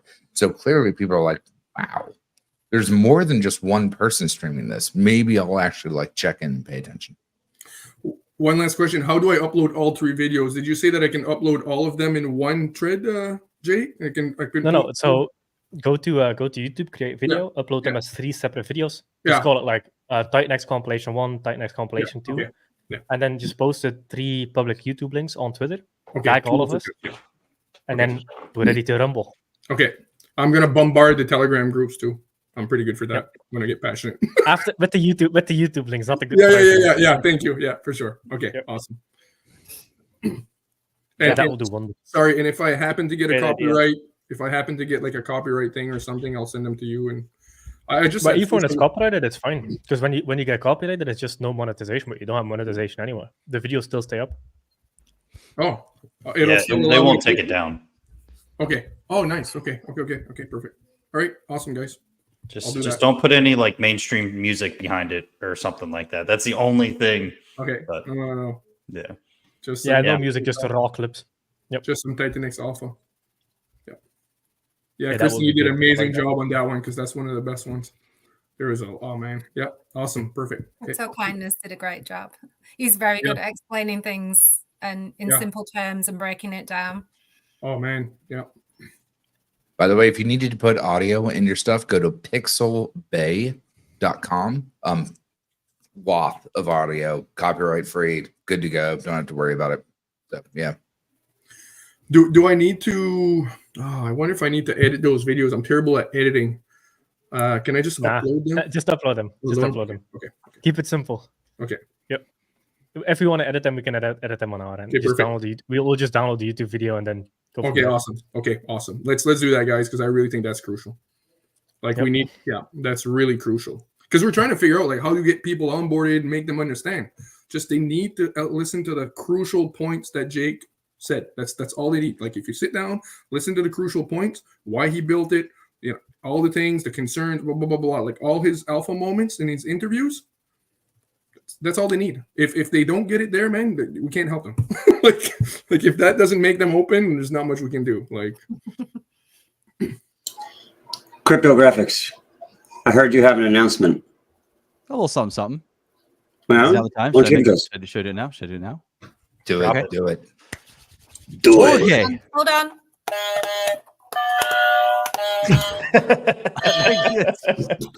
Physical props. Love it. I think we That were That was missing amazing. Okay, so the last 3 years, I've been studying the hell out of Hex, Pulse Chain, and all these cryptocurrencies up till Titanx launched. Titanx launched. I couldn't believe what I was seeing, but I continued to study. And I have been working tirelessly over the last number of months. I've actually been working so much, like it's been insane. And I finally come up with something that is in the works of being built on Titanx. And it is a culmination of every single thing that I have studied and learned over the past 3 years now, which has never been done before, period. Never been done on Titanx. And I can't wait to launch it. Hopefully. Well, I'm not going to say anything. I'm not going to say anything there. But what I will say is you will find out the name and all about it in December. But I want to just plant that seed right now because I am beyond excited. So Let's go. Nice. Let's fucking go. My Can you boy. give us something? Anything? Other than December. You can't say no to the lady, man. You can't say no to the lady. I need to consult my my helper on this for what I can release. Okay. Call him up. Call him up. You got 5 Yeah. minutes. One sec. Yeah, that's Enter awesome private to chat. hear, and that's a lot of time put into one thing. And you know, a lot of people's kind of blueprint or overview or something is like, hey, this past week or this past month or whatever the case may be. So 3 years is nuts. It's been a long. I didn't think it was going to be I didn't think anything was going to be anything at first. You know, it's funny. The first iteration I did of a protocol was actually based on Hedron and Icosa, and it was terrible. But it started this whole ball rolling, and then I remember actually someone on stream, or when I was streaming a while back, asked me what I'd like to see built on Titanx, and if you can, everything started from that stream where I actually said an idea out loud and then built this whole thing. Brought it to Jake, and Jake was like, "No, it's not. No, it just don't. Some of the mechanics are good, but don't take it this way." And eventually, it came to this thing where now, I mean, Jake, from our conversations, I mean, yeah, I brought it It's to you. good. You It's like good. it. I mean, this is the thing, man. Like the general idea was good. He was going in a good direction. It's getting feedback from people that have real world experience building. That's what really refine something, and now it's good. Now it's great. I love it.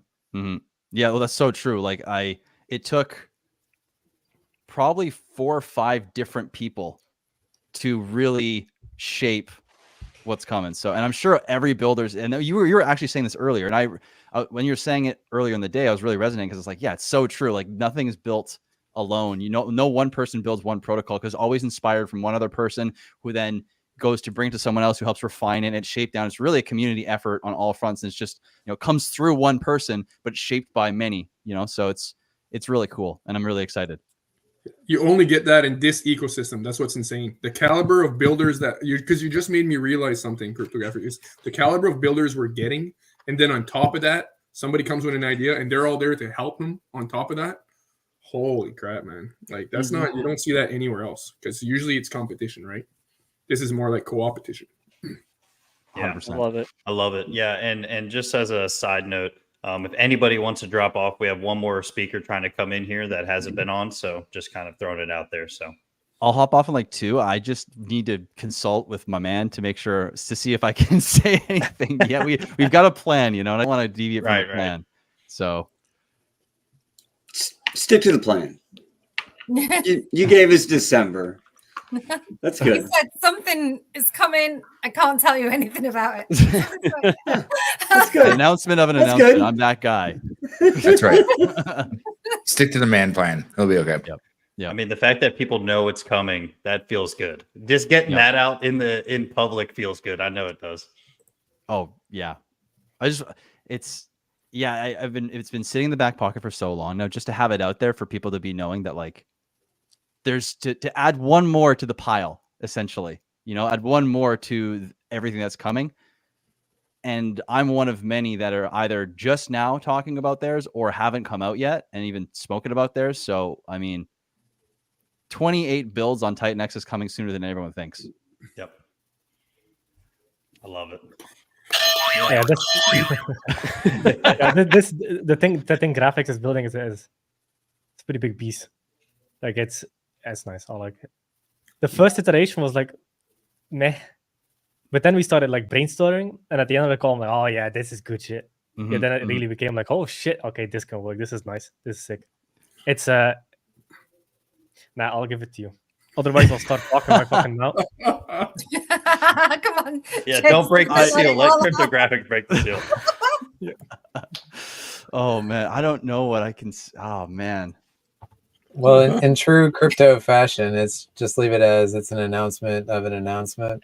Yeah. I'm gonna totally just go with that.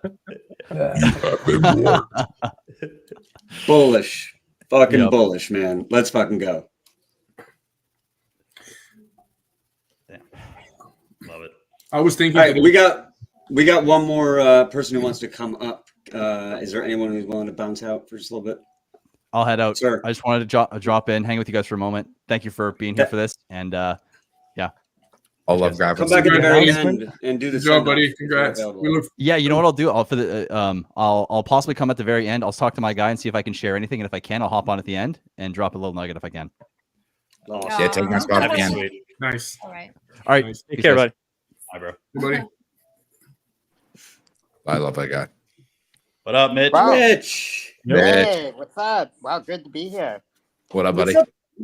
Yeah, I just want to introduce myself. My name is Mitch.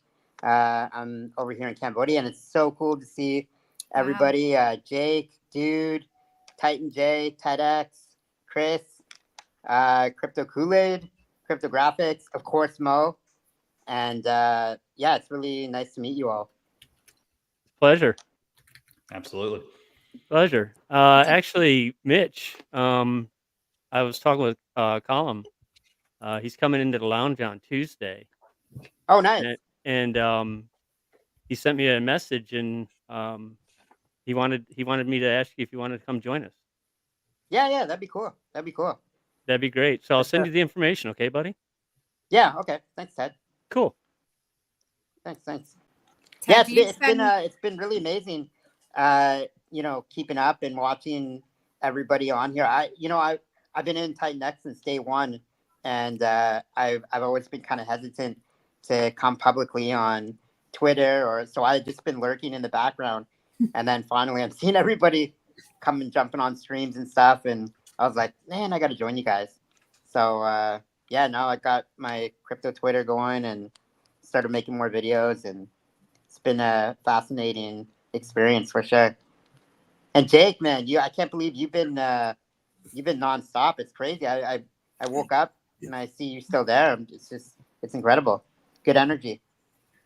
Hey, light work, baby. This is how you do it. Biohacking. Lead by example. Biohacking. Yep. Yeah, I was thinking about how much energy you have, and I was just thinking about how I need to try some of these Jake nootropics. Yes, come to the dark side. Yeah. Hey, Mitch, did you say you have a YouTube channel? Did you say that you just started tubing, or? I have a YouTube channel. I've had it since like over 10 years. But Nice. I started posting years ago some crypto videos. But my background is actually in politics. So Okay. I always my thing was that I always thought I was going to be a politician. That was my end goal. And about 4 years ago, just before COVID, I was working on Parliament Hill, and I just thought to myself, I'm like, man, it was funny because I was actually doing crypto in my government office. And I know that's a big no-no, but It's the most government thing I've ever heard. yeah. And so I was doing so good in it, and I just thought, man, I got to get back to Cambodia, and I can just do this full time. So I left politics and you know, here I am. But yeah, my YouTube channel is there. It's just a bunch of different videos of my travels and going to Area 51, my political videos, all that kind of crazy stuff. What's your YouTube channel, buddy? It's just Mitch St. Pierre. So Okay. MITCH Yep. STPIERRE. Okay, perfect. Awesome, buddy. Yeah. No, just wanted to give a shout out to your YouTube channel. Perfect. Yeah, cool. Thanks, man. Awesome. Yeah, I got it. I'm gonna Mitch, sign up. You went to Area 51, you couldn't find any aliens, so you came back to the Titanx ecosystem. Yeah. To find the you know aliens. what's funny is the biggest video on all my YouTube channel is the video of me going to Area 51. Because wow. It was a bunch of years ago, but I was one of the only people that crossed that line. You know, where the says you can't cross the line. So I crossed it. And then do you guys remember back in the day, a couple of years ago, when this kid had this big thing and everybody was going to raid Area 51? Yeah, I remember. So yep. Yeah. So I went to Vegas for that because I was invited to go, and I was going to be interviewed by, like, you know, NBC and all these things. But I decided, I woke up in the morning in my hotel in Vegas, and I was just thinking about it. I'm like, man, they're just going to make fun of everybody that goes there. And they did. They made everybody out to become like these tinfoil hat people. And so I didn't continue with that. But yeah, my biggest video is the Area 51. I remember the Area 51 stuff because everybody was going to raid it. That was like a massive Facebook group, and it was like a Facebook event going on. I remember that. And then there were a couple of kids that went, and they were like Naruto running. And that turned into like massive memes on the internet. I remember that. That was hilarious. Yeah, it was crazy. Well, we're glad you're still alive. We're glad you're still alive, Mitch. Sorry. It's funny too because all the comments on the video of me at Area 51 are like, "Oh, he's just trying to go back home." They got to put rocket. The internet's brutal. That's funny. Mitch, what's your favorite Titanx protocol?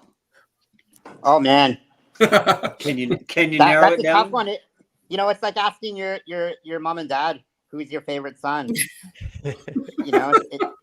It's really difficult. I mean, I just counted today. I'm almost in every single Titanx project. There's a few missing, but I'm in all of them. And it's crazy because the last couple months that things have been really ramping up. I've spent so much time. I kind of like Jake now, where we see him on stream all the time. I'm just watching hours and hours trying to fully understand everything, right? So it's taken up a lot of my time. But yeah, Blaze Crypto asked where I'm from. I'm from Canada, but I live in Cambodia now. Nice. Wow. Same here, Canada. Yeah.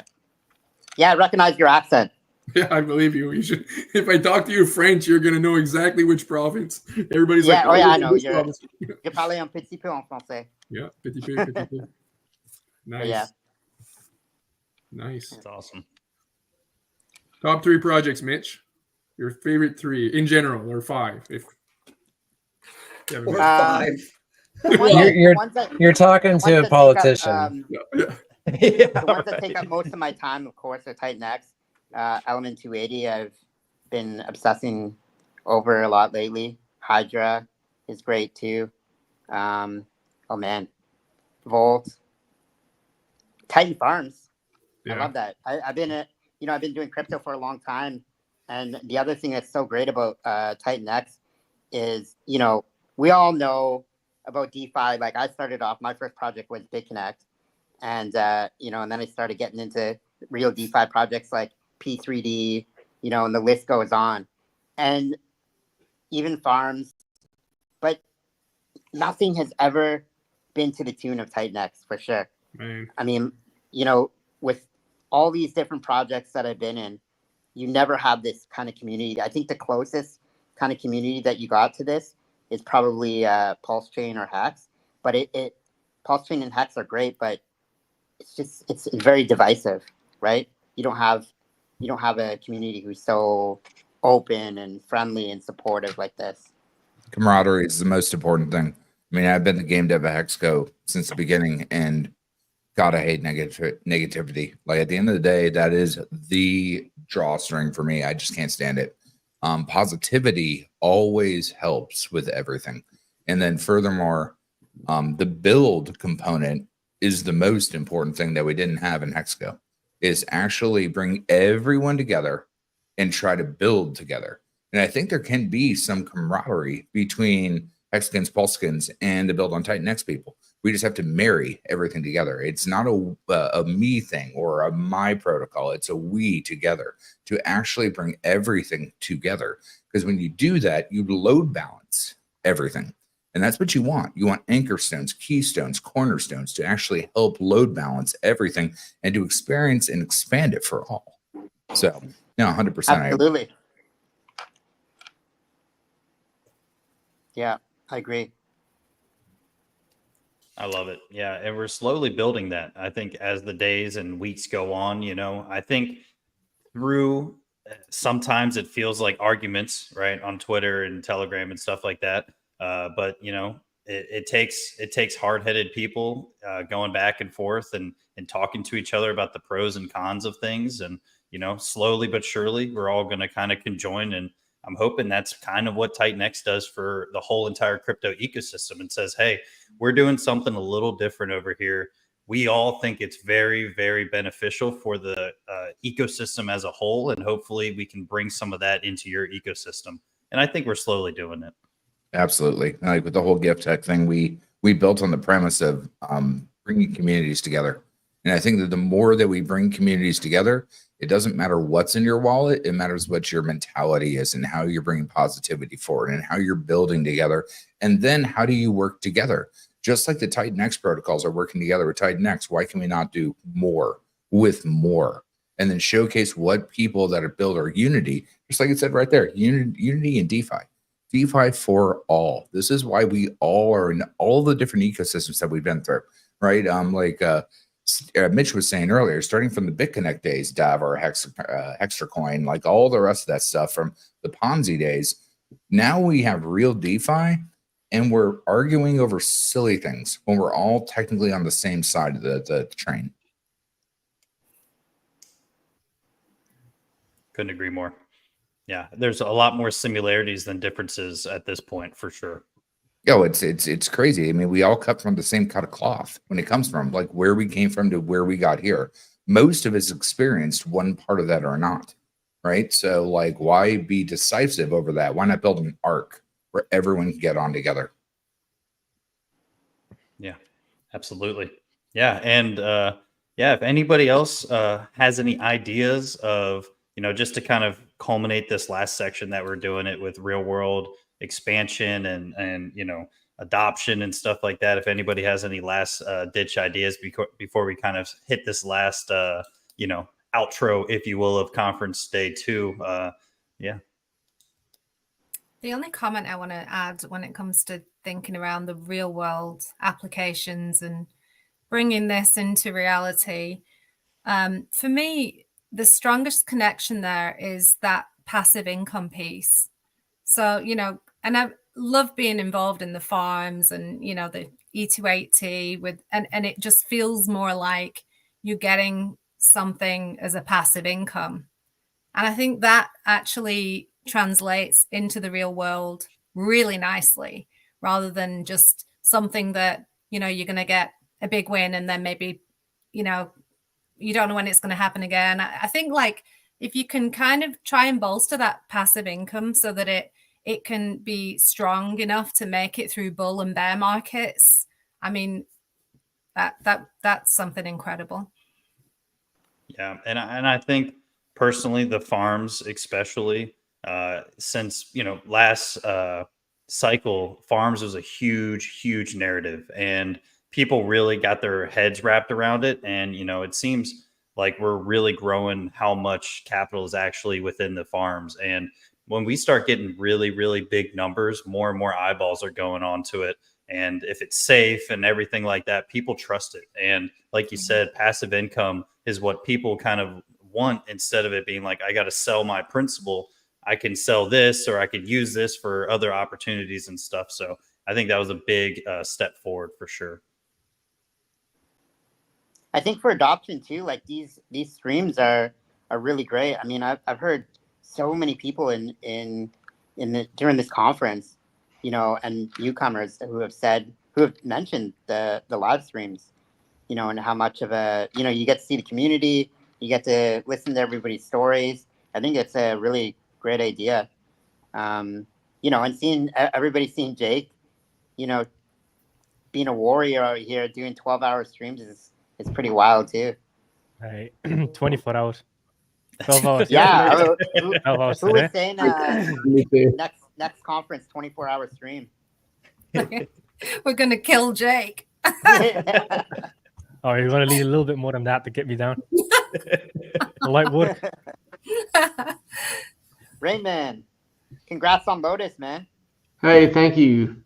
Yeah, I You know, appreciate that. it's man. funny. When I saw your project, because we have huge Lotus farms, like 10 minutes away from where I live. Oh. And when I first came to Cambodia back in 2012, I actually had a hotel, and it's the name of our hotel was Lotus Lodge. Oh. Yeah. So they grow up out of the mud, literally. Yeah, man. And you know what? In Cambodia, like the lotus plant is. I remember being in the tuk-tuk, and the tuk-tuk driver was complaining, saying how, you know, before plastic was introduced, Cambodia was so much more beautiful because there's a lot of plastic garbage around, and he was telling me about how the lotus plant, they would use the leaves from the lotus, and they would basically package everything with that. Wow. Right, because the lotus leaf is massive, and the other thing too is that you can actually you can just go down like 10 minutes away from where I am, and you buy the lotus stem, and you can pick out the seeds from inside, and you just eat them. They taste like peanuts. So it's like a natural antibiotic on the outside, like a preservative. Yeah, and it's like food. People eat the lotus. They make lotus soup for the locals.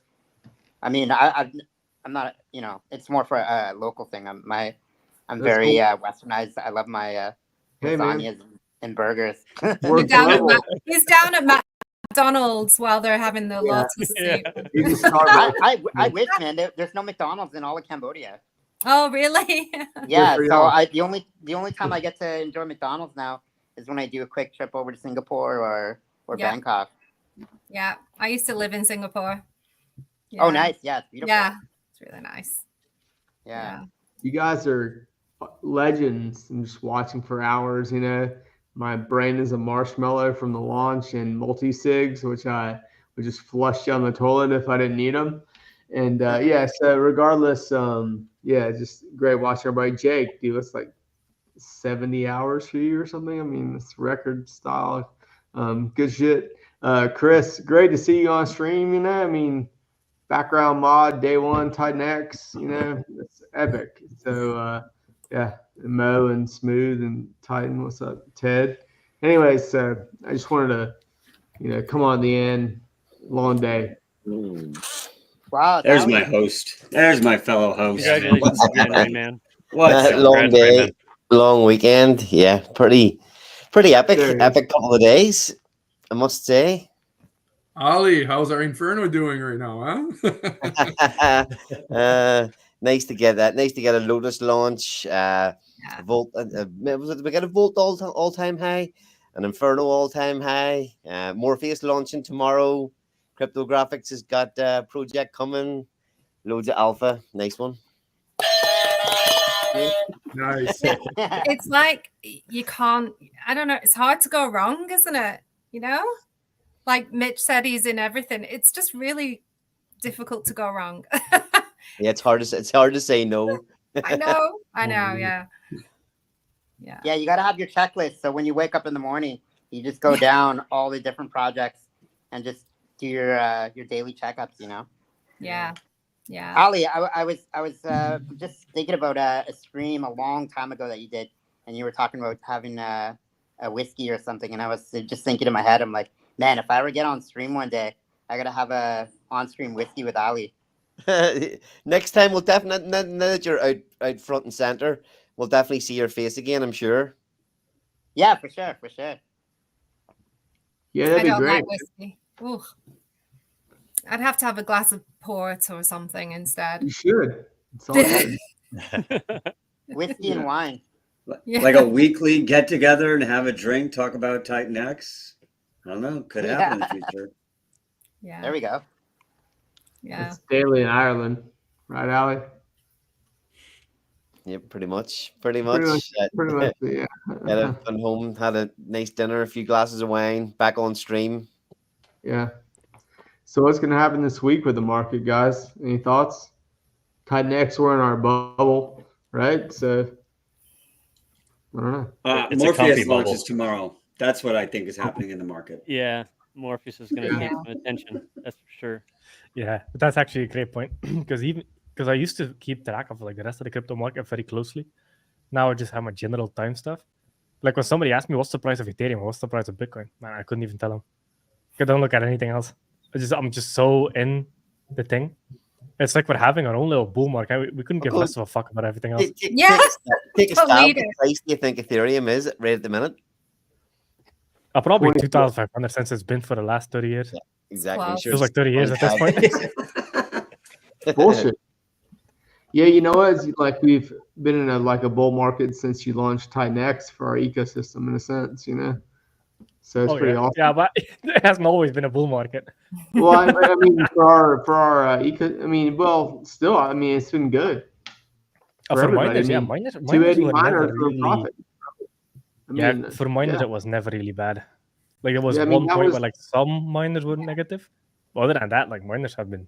And that was a have been short eating time, good. man. And you told everybody from the beginning, mine. Yeah. Mine in time. Yeah.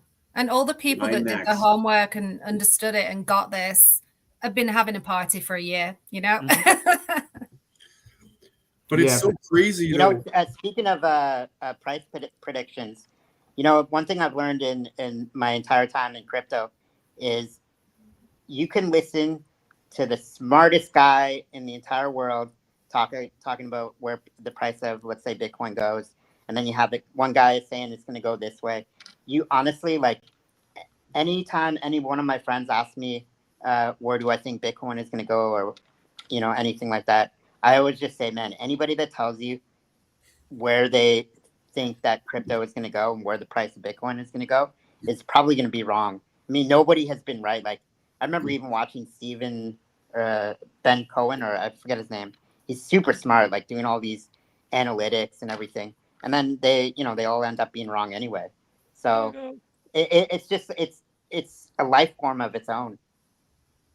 Yeah, it's like asking somebody 35 years ago where they thought the internet was gonna go, right? Like Exactly. we had no clue. That's yeah. I was playing Rainbow Six on 56K dial-up, buddy, back in the day in 1999. Oh yeah, the good old days. Man, yeah. when Bitcoin launched, I was playing World of Warcraft. I definitely could have done something better with my life. God damn it. Dude, I was reading, because remember how like print went away and it went to like the iPad magazines. And I was looking at Nat Geo on my iPad, and then I was like flipped a Wired and this thing Bitcoin's on there. I'm like, the dark web's gonna just tear me apart. I'm staying away from this, and then you're listening to it, and it's like, you know, over the years, it's amazing technology. Yeah, so it's cool. So the internet was the fastest adopted technology in history. Like if you look at the charts and the graphs, like it's insane compared to any other technology previously. But cryptocurrency is actually being adopted twice as fast as the internet was. Wow. Yeah, they say it's like fire, wheel, internet, and then blockchain technology. Now probably AI. Actually, it would be like superior. Yeah. But when the blockchain had 5 million users, I think it was growing twice as fast as the internet was with 5 million users, because Invented the by the US military. Yeah, because the internet didn't have the internet to piggyback off, right? But now blockchain, we have the internet where everybody's interconnected, everything's open source for the most part. I mean, that's why it's, and then like you said, like with AI, like, but yeah, it's that's why when people say, oh, when they do predictions of where exactly it's going to go, there's no way you're going to know, because this is uncharted water. You know, I'm thinking when you think about maybe not the Titanx DApp, but the Titanx Hub or something like that, maybe we're missing like a mission statement there. Yeah, I know there's some references in the white paper to, you know, the kind of vision behind this, but I think that it would be really good maybe to just have a one pager on like either Titanx Hub or something that speaks to all of these things that, you know, what we're about. Yeah, I thought about that yesterday. Stick the white paper in the Yeah. chat GPT, sort it, 2 minutes. So yeah, it'll do it. Done. Yeah. Or a vision, you know? Yeah. That's what we're about. Maybe what the vision is. But even what do you guys feel about like just like what's the word I'm looking for? Like one phrase, like, you know, you have a company and then you have like a one line that gives you the idea of what it's about. How do you guys feel about that for Titanx? Jake, how do you feel about that? Yeah, I like. So I've thought about this a bunch. One of the lines that keeps coming back is like DeFi for the people, by the people. Nice. It's short, I like that. it's short, it's to the point. Because you can't explain the whole ecosystem at one paragraph. Exactly. It just needs to be something that catches you a little bit. Yeah, it needs to be really high level, and you know, speaking to like, I guess, the builders and what it is that we're trying to achieve. Maybe like an introductional, like step by step, like stair by stair. You know, this is what you're going to get into as you go up this ladder of education type thing, right? And in the 28th ladder, you're at the full understanding of the Titanx ecosystem. I don't know, you know, just somewhere to present it to people to just, you know, and very simple. Or maybe it's not steps up, maybe it steps down. I mean, even Right. like Bitcoin, for example, because it took Bitcoin forever to find its narrative. Forever. And But it it didn't changes stop it. it from going. And it changed Yeah, and It multiple changed the times. narrative like 8 times. 100%. So like I think Bitcoin now is like uncensorable money, the people's money. Those are like two big taglines for Bitcoin. Gold 2.0. Yeah, Gold- stuff like that. Gold So 2.0. Just yeah. Because But it yet sounds not like inflationary. Sorry, Chris. Go ahead. it's okay.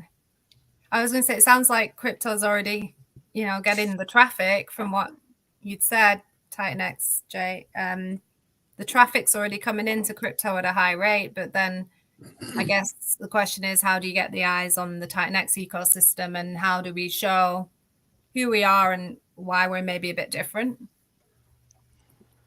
Yeah. yeah, we'll definitely work on that.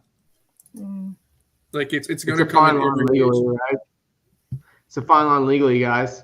You know, so everybody should think about that too, because the regulations aren't like fully set. So they're coming. People think that the regulations are not sure, this and that. No, they're coming. well, I'm they're coming from coming, a- but they're not right now. So No, I'm no. just saying, you know, just you know, walk slow on that one and take deep thoughts about how that'll be introduced, because you know, when in 2021 when JP Morgan and you know, other banks, they have 100. Bank of America has 100 patents on blockchain technology when they said it's going to shit. You know what I mean? So they're like the sleepers, right? Now they have the ETFs. So, you know, I just say tread lightly, at least in the U.S. Well, they're gonna follow the same. They're gonna just to touch on that real quick. So you have the Financial Stability Board. I'm coming from another community where it's all about the central banks. I'm anti-central banks, but I'm coming from utility tokens about that. So I've researched a lot about the central banks and the regulators and the big players that I hate, where they're at with crypto. And basically, so if you have the Financial Stability Board, the FSB, they're the global regulators for everything. So they're like the BIS, the Bank of International Settlements, that's the central bank for all central banks.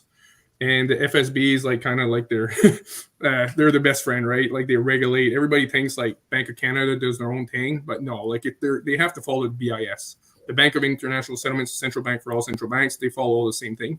But the regulation they have in Europe right now, I forgot what the regulation was. What's the name of that? Take your money. The regulation that they passed. Was that? Just kidding. Yeah, it's just take your No, money. they- If you beat them, they're going to take it from you. That's all. Yeah, you know.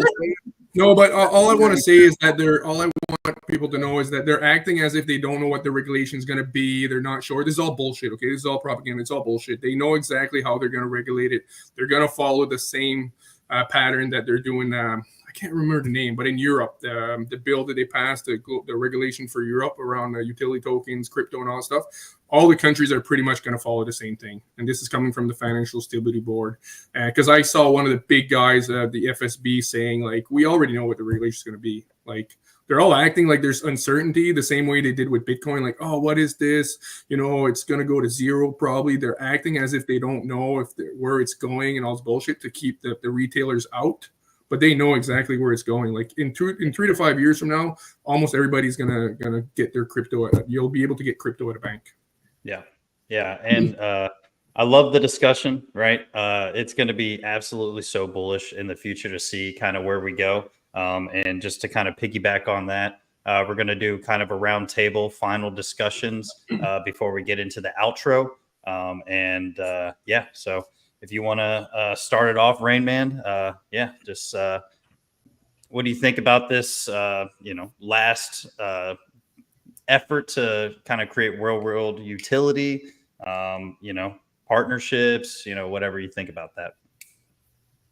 Yeah, it's amazing in a sense that Jay created this based off of other people's gigantic mistakes, that hurt people financially and also had people become thousands of millionaires at the same time, right? So trying to bring some equality, some level playing field, right, to this opportunity to gain financial freedom, because it's not about always just building and money. We want to use that and just be like, get the hell away from that, right? In this extroverted metaverse that we live in now, in my opinion, as technology just moves forward, especially with AI.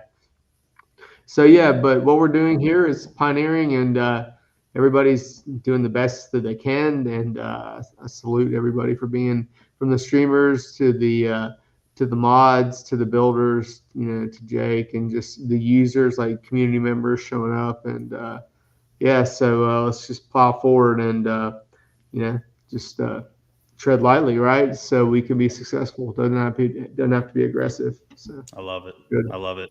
Chris, what do you think? I think that we're in such a good place right now, and we know what we are today. And I think it would be awesome to be also thinking about, like, who are we going to be over the next few years? So just start thinking now about the vision, and not this bull market, the next bull market. How may we look in all of that? And I did like the word partnership as well in this section. And I know we haven't had a lot of time, but I think there's probably a lot of ideas about partnering in the real world, because once you start to get those, those kind of attachments out there into the real world, that creates stickiness, and it creates something where people are going to stay for the longer term. That's just my thoughts. I love it. Mitch, what do you think about everything? I think it's really interesting that Titanx is, you're speaking about utility. I think Titanx is kind of its own utility, right? I mean, it's got a great ecosystem on the DeFi side, but it's also creating this ecosystem of a community as well, right? And it's interesting, like when I was working in politics, it's all about reaching out and doing things like this, so Jake, you're kind of like a politician in yourself. Yeah, a cursing politician. Yeah. Nicotine addicted cursing politician. They have worse. Just say it like it is. Yeah. I love that. No, but this is a lot better than politics. I mean, my entire life, working in Parliament, my end goal was to, be a member of Parliament. I even had the now Prime Minister, support me and everything. And then just one day it dawned on me, and I was at a rally, and I just thought to myself, I'm like, man, what am I doing here? This is stupid. And I got so annoyed with everything. And then I hopped on a flight and left. Of course, my parents were really pissed, but yeah. It is what it is, right? Yeah. Yeah. Well, I appreciate you coming on. Jay, what do you think? Final thoughts on this section? You're on mute. No, I don't know, man. I think we'll naturally grow from here. I think. I mean, usually when you see that growth curve that we're seeing right now, I think that snowball is going to start rolling even quicker. I think it has to. We just gotta really just keep pressing on like crazy.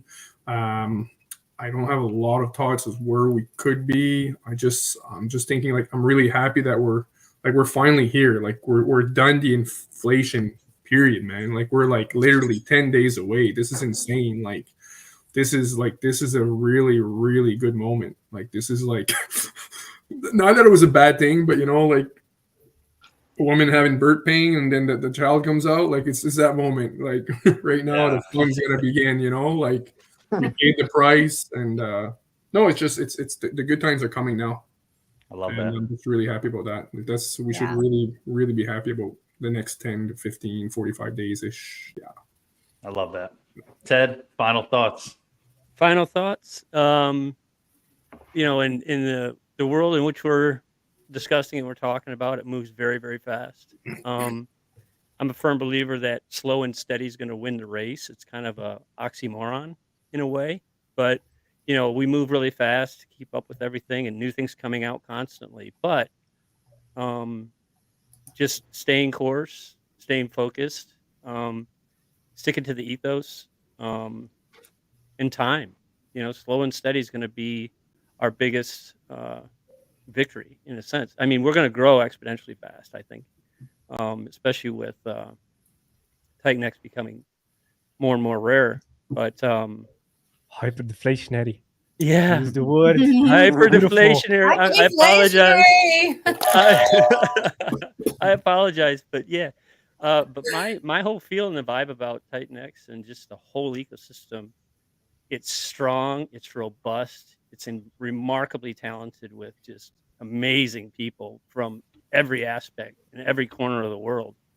That type of collaboration means a lot, and that's what builds greatness. And being able to openly have these sessions and talk the way we're talking, we're making the best damn soup on the planet. I mean, period. It's going to be it's a melting pot for us to just grow with and be a part of and contribute to. The old saying, no question's a dumb question. I'm a firm believer in that. It's true. Don't be afraid to ask.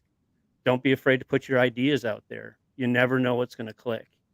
But in closing, I'm going to be slow and steady, but I'm constantly got my feelers out for just avenues or little things that could, we could bring to the table and talk about more.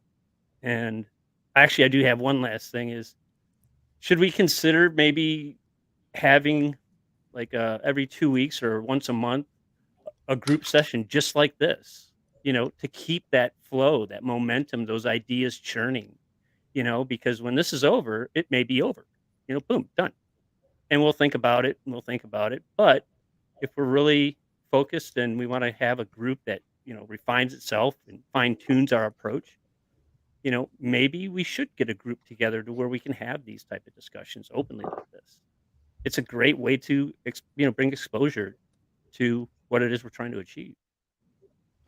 Yeah, I totally agree.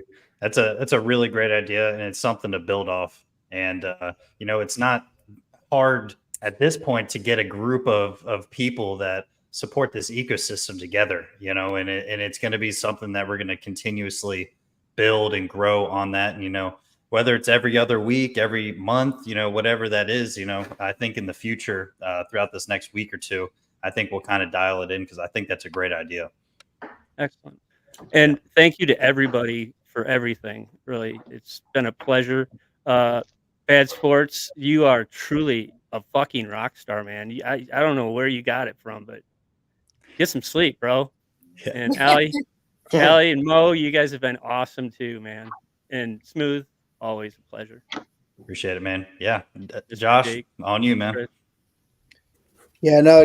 Cheers, Ted. I've actually got I've got a bit of an advantage because I've just got a completely unhealthy, obsessive personality. So anything I get involved in, that's it. That's me. So rage. That's advantage to some people, but yeah, that's where I'm at. And yeah, closing thoughts for me.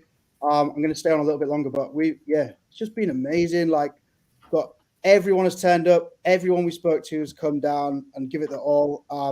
Chris, you've come on twice now. You said last week you wasn't going to stream. you've come on stream twice in 2 days now, so yeah, fair play. And I think that's what's really good about this event is it's brought people up who probably didn't even think that they had the confidence or the energy to come up and stream, and they've come out and done it. They've broke they broke the seal, and I'm sure, Chris, you're going to be seeing a lot more of your face, I reckon. I already asked her to come on the lounge. Yeah. I DM'd her during this session. I DM'd her like, Chris, you got to come on the lounge. And Mo's already reached out as well, so I think so. You go. All right. What's up? Yeah. I think it's definitely grown new relationships. I've been speaking to all types of new people from the community this weekend who I've not spoken to before, and it's been great fun. So yeah, new relationships, new beginnings. It's very positive. Let's just let's keep it flowing. What if we did? What if we did once every 4 to 6 weeks? Because I know it's a lot for people to organize, but just like it wouldn't be as much to organize probably. Because this was really crazy, but just kind of like just who wants? Yeah, like something. Well, I'll tell you what, we're kind of already at that point where we are doing that. I mean, in the last 2 weeks, I don't know how many streams we've had where we've had 7 or 8, 9 people on. I pretty much think that's going to be the norm going forward. Okay. Yeah, that's great. I think we're going to be doing this as much as possible. And for everyone else like that maybe doesn't know, we have actually created a coordination channel to get streamers and builders together so that we can get the message out as much as possible and get on the same page. So we are going to get better and better at this, and we're going to grind more and more at this. Sure. Yep. So yeah, I mean, this has been an amazing section. I know, Josh, you wanted to chill something a little bit just before we move on to the outro. Yeah, just so like even in terms of relationships and all the different builders, community members, everyone working together here in Titanx. And so yeah, we have just recently in the last week. So there's been a few mentions of this dev shop a few times this weekend. So that's Decentra. So Accelerate and Decentra have just signed a partnership. So we will be working as a combined group, and it's really blown me away because I just came here to get involved in crypto, accidentally found all these amazing people, and now I'm going into a business partnership in Web3. So yeah, totally blown me away, and onwards and upwards. I've got a little bit of information to share from sort of their package there that we're in partnership with. So once we drop down, I'll run through a couple of slides, and then we're going to hand over to Mo, Ali, and Jake to send us off and close us out. They started, so they can finish it. But yeah, thank you for coming. It's been fantastic. That's amazing. Mr. Irish, want to go first? That's you, Ali. Oh, what was that? Oh, right, okay. Wasn't even prepared there. Fuck, I don't even know. Yeah, it's like what do you say? It's been an amazing ride for the last year. A culmination of everybody's effort. Not just to pull the community together, but just all the people coming on, the streamers, the community members. The effort never stops. Josh in the background busting his ass. Like Mo said, what have we got now? We've got a group of 50 odd streamers that are in a group chat together, all working in harmoniously. We've got Accelerate partnering up with Decentra. Just so many things happening. A recipe for success. I'll just leave it at that. Everything's led up to this point, and right where we are now, you could never have imagined we'd be here. And I'm really just excited for what's coming next. Honestly, I'll say this. Actually, I'm just looking back. I'm looking forward to tomorrow, getting back to building. We've got 5 builds on the go at the minute, and I'm just looking forward to getting back into action. This conference has been a lot of work for everybody. So yeah, onwards and upwards, friends. Nice. Are you going to be allowed to discuss about your partnership at all, or is that more like we can talk about it more later? Like, are you going to be allowed to discuss what it looks like? And yeah, of course. Nice. Everything will be yeah. I think Josh has a few slides and stuff to share, but it'll be all out front and center. No, I'm very curious about that. Mo. I'll give my remarks at the end. I don't need to do it twice. Everyone's heard me talk enough. We need more Mo. God damn it. Yeah, I got a good ending. I'll save it. Okay. But for me, it's simple. I don't know. Work harder. Do more. Be more consistent. That's it. At the end of the day, what you did yesterday doesn't matter. It's what you do today and tomorrow that matters. Like, you don't build your future off the shit you did in the past. You build your future off of what you do today. So work hard, work your ass off, work like your life depends on it, because it does. I'm fucking ready. Let's go. Yeah, let's fucking go. Yeah, and work smart too if you can. Work smart too. Leverage everything, man. Leverage AI, and guys, for everybody's watching in community, when you can, you can look at platforms like Upwork.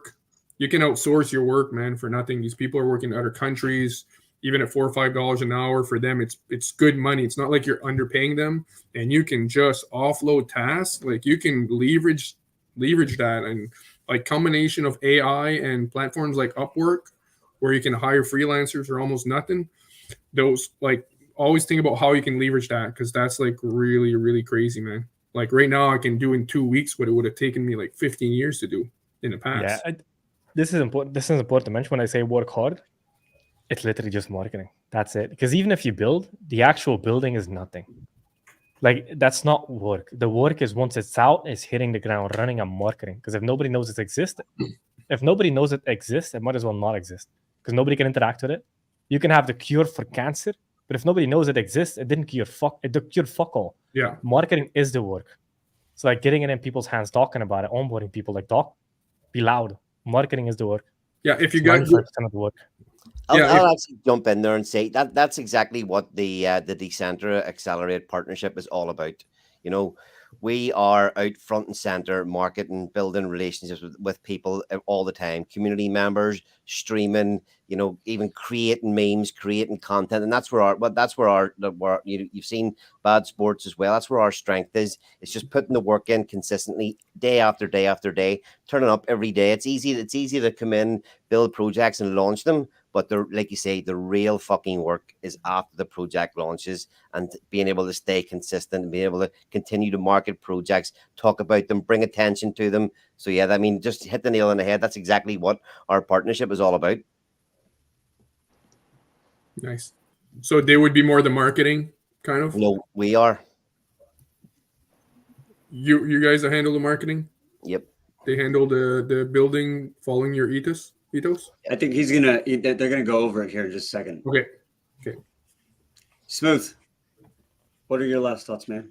Yeah, man, this was super awesome just to have the opportunity to host this past couple days and hear people's different ideas and perspectives, especially since this is a community-driven project and ecosystem, and what we're building in this ethos is only going to be more driven in the future with all the other projects that we build and grow, and a ton of other people and communities are going to take notes in exactly what we're doing and apply it to their stuff. So I just want to commend absolutely everybody for what they've done so far and what they're going to do in the future. It's everybody's working for free. Everybody's using their own money to do everything. So it's so amazing to see. Just so bullish and just happy that I've, found this ecosystem, found this group of people that I can call friends and teammates and coworkers, so yeah, just blessed to be here. And, it's just another great opportunity. And what we're doing in the future is going to be even crazier than what we've already done. So I just want to leave it at that. Beautiful. Thank you, Mel. Nice. Yeah, I'll drop everyone off and leave the last few guys just to close us off. And yeah, thanks everyone. It's been amazing, and we'll do it all again next year, but bigger and better. Yes, sir. Mitch, thanks for being here, buddy. Thanks a lot. Thanks, Really guys. appreciate it. Thanks, You guys are everyone. great. Everyone. That'll be good.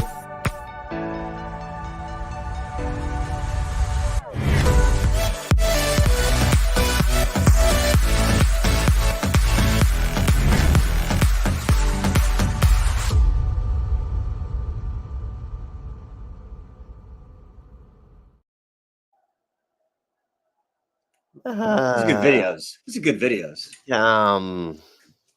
Yo. Yeah, them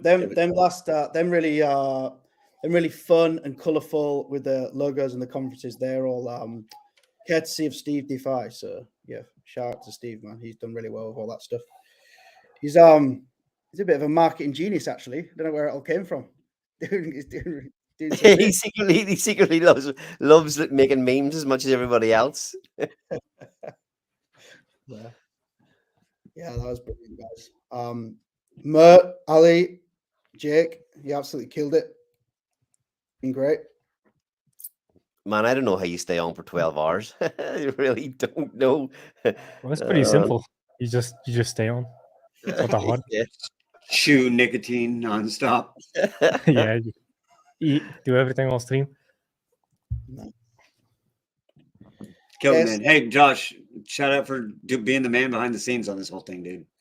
Thank you. And and you had a hard time yesterday, brother. So shout out to you for pulling it all off.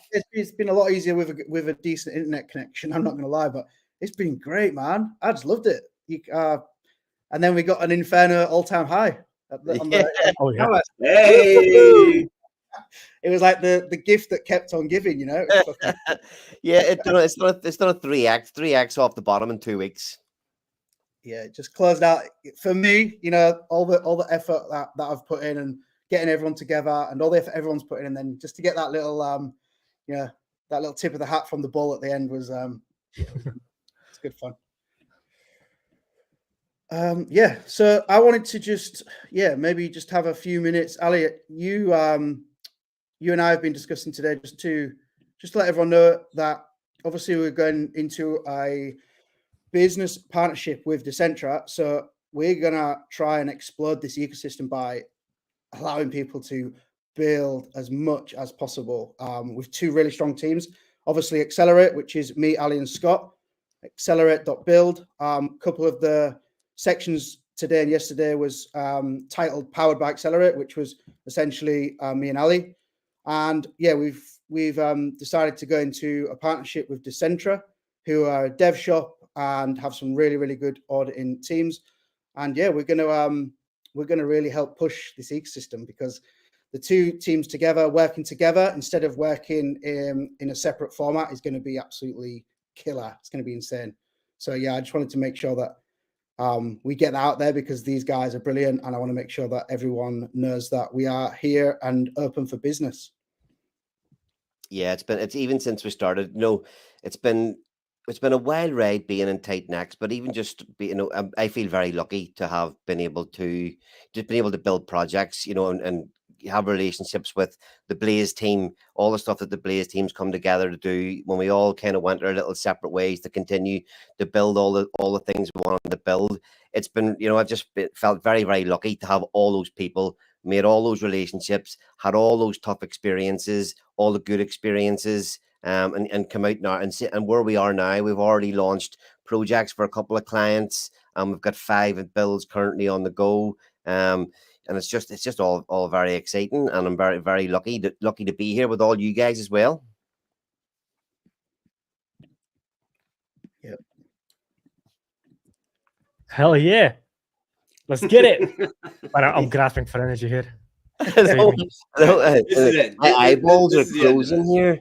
I know, we're dead. Look, we all know where we started and all the work that we put in to get here. I'm pretty sure maybe 6 months ago you would have looked at the work you were putting in going, man, I don't know if this is going to work out. But now look at where it's paid off. Look at where we are. We're going to keep this fucking going. So all I have to say to everybody is I love you all, and let's fucking go. Go, Jake. Say the 2 words. Hyperdeflation. It's coming. November 8th. That's it. So all the Titanx that people have, that's it. It's all you're ever getting. So keep track of it. Brilliant.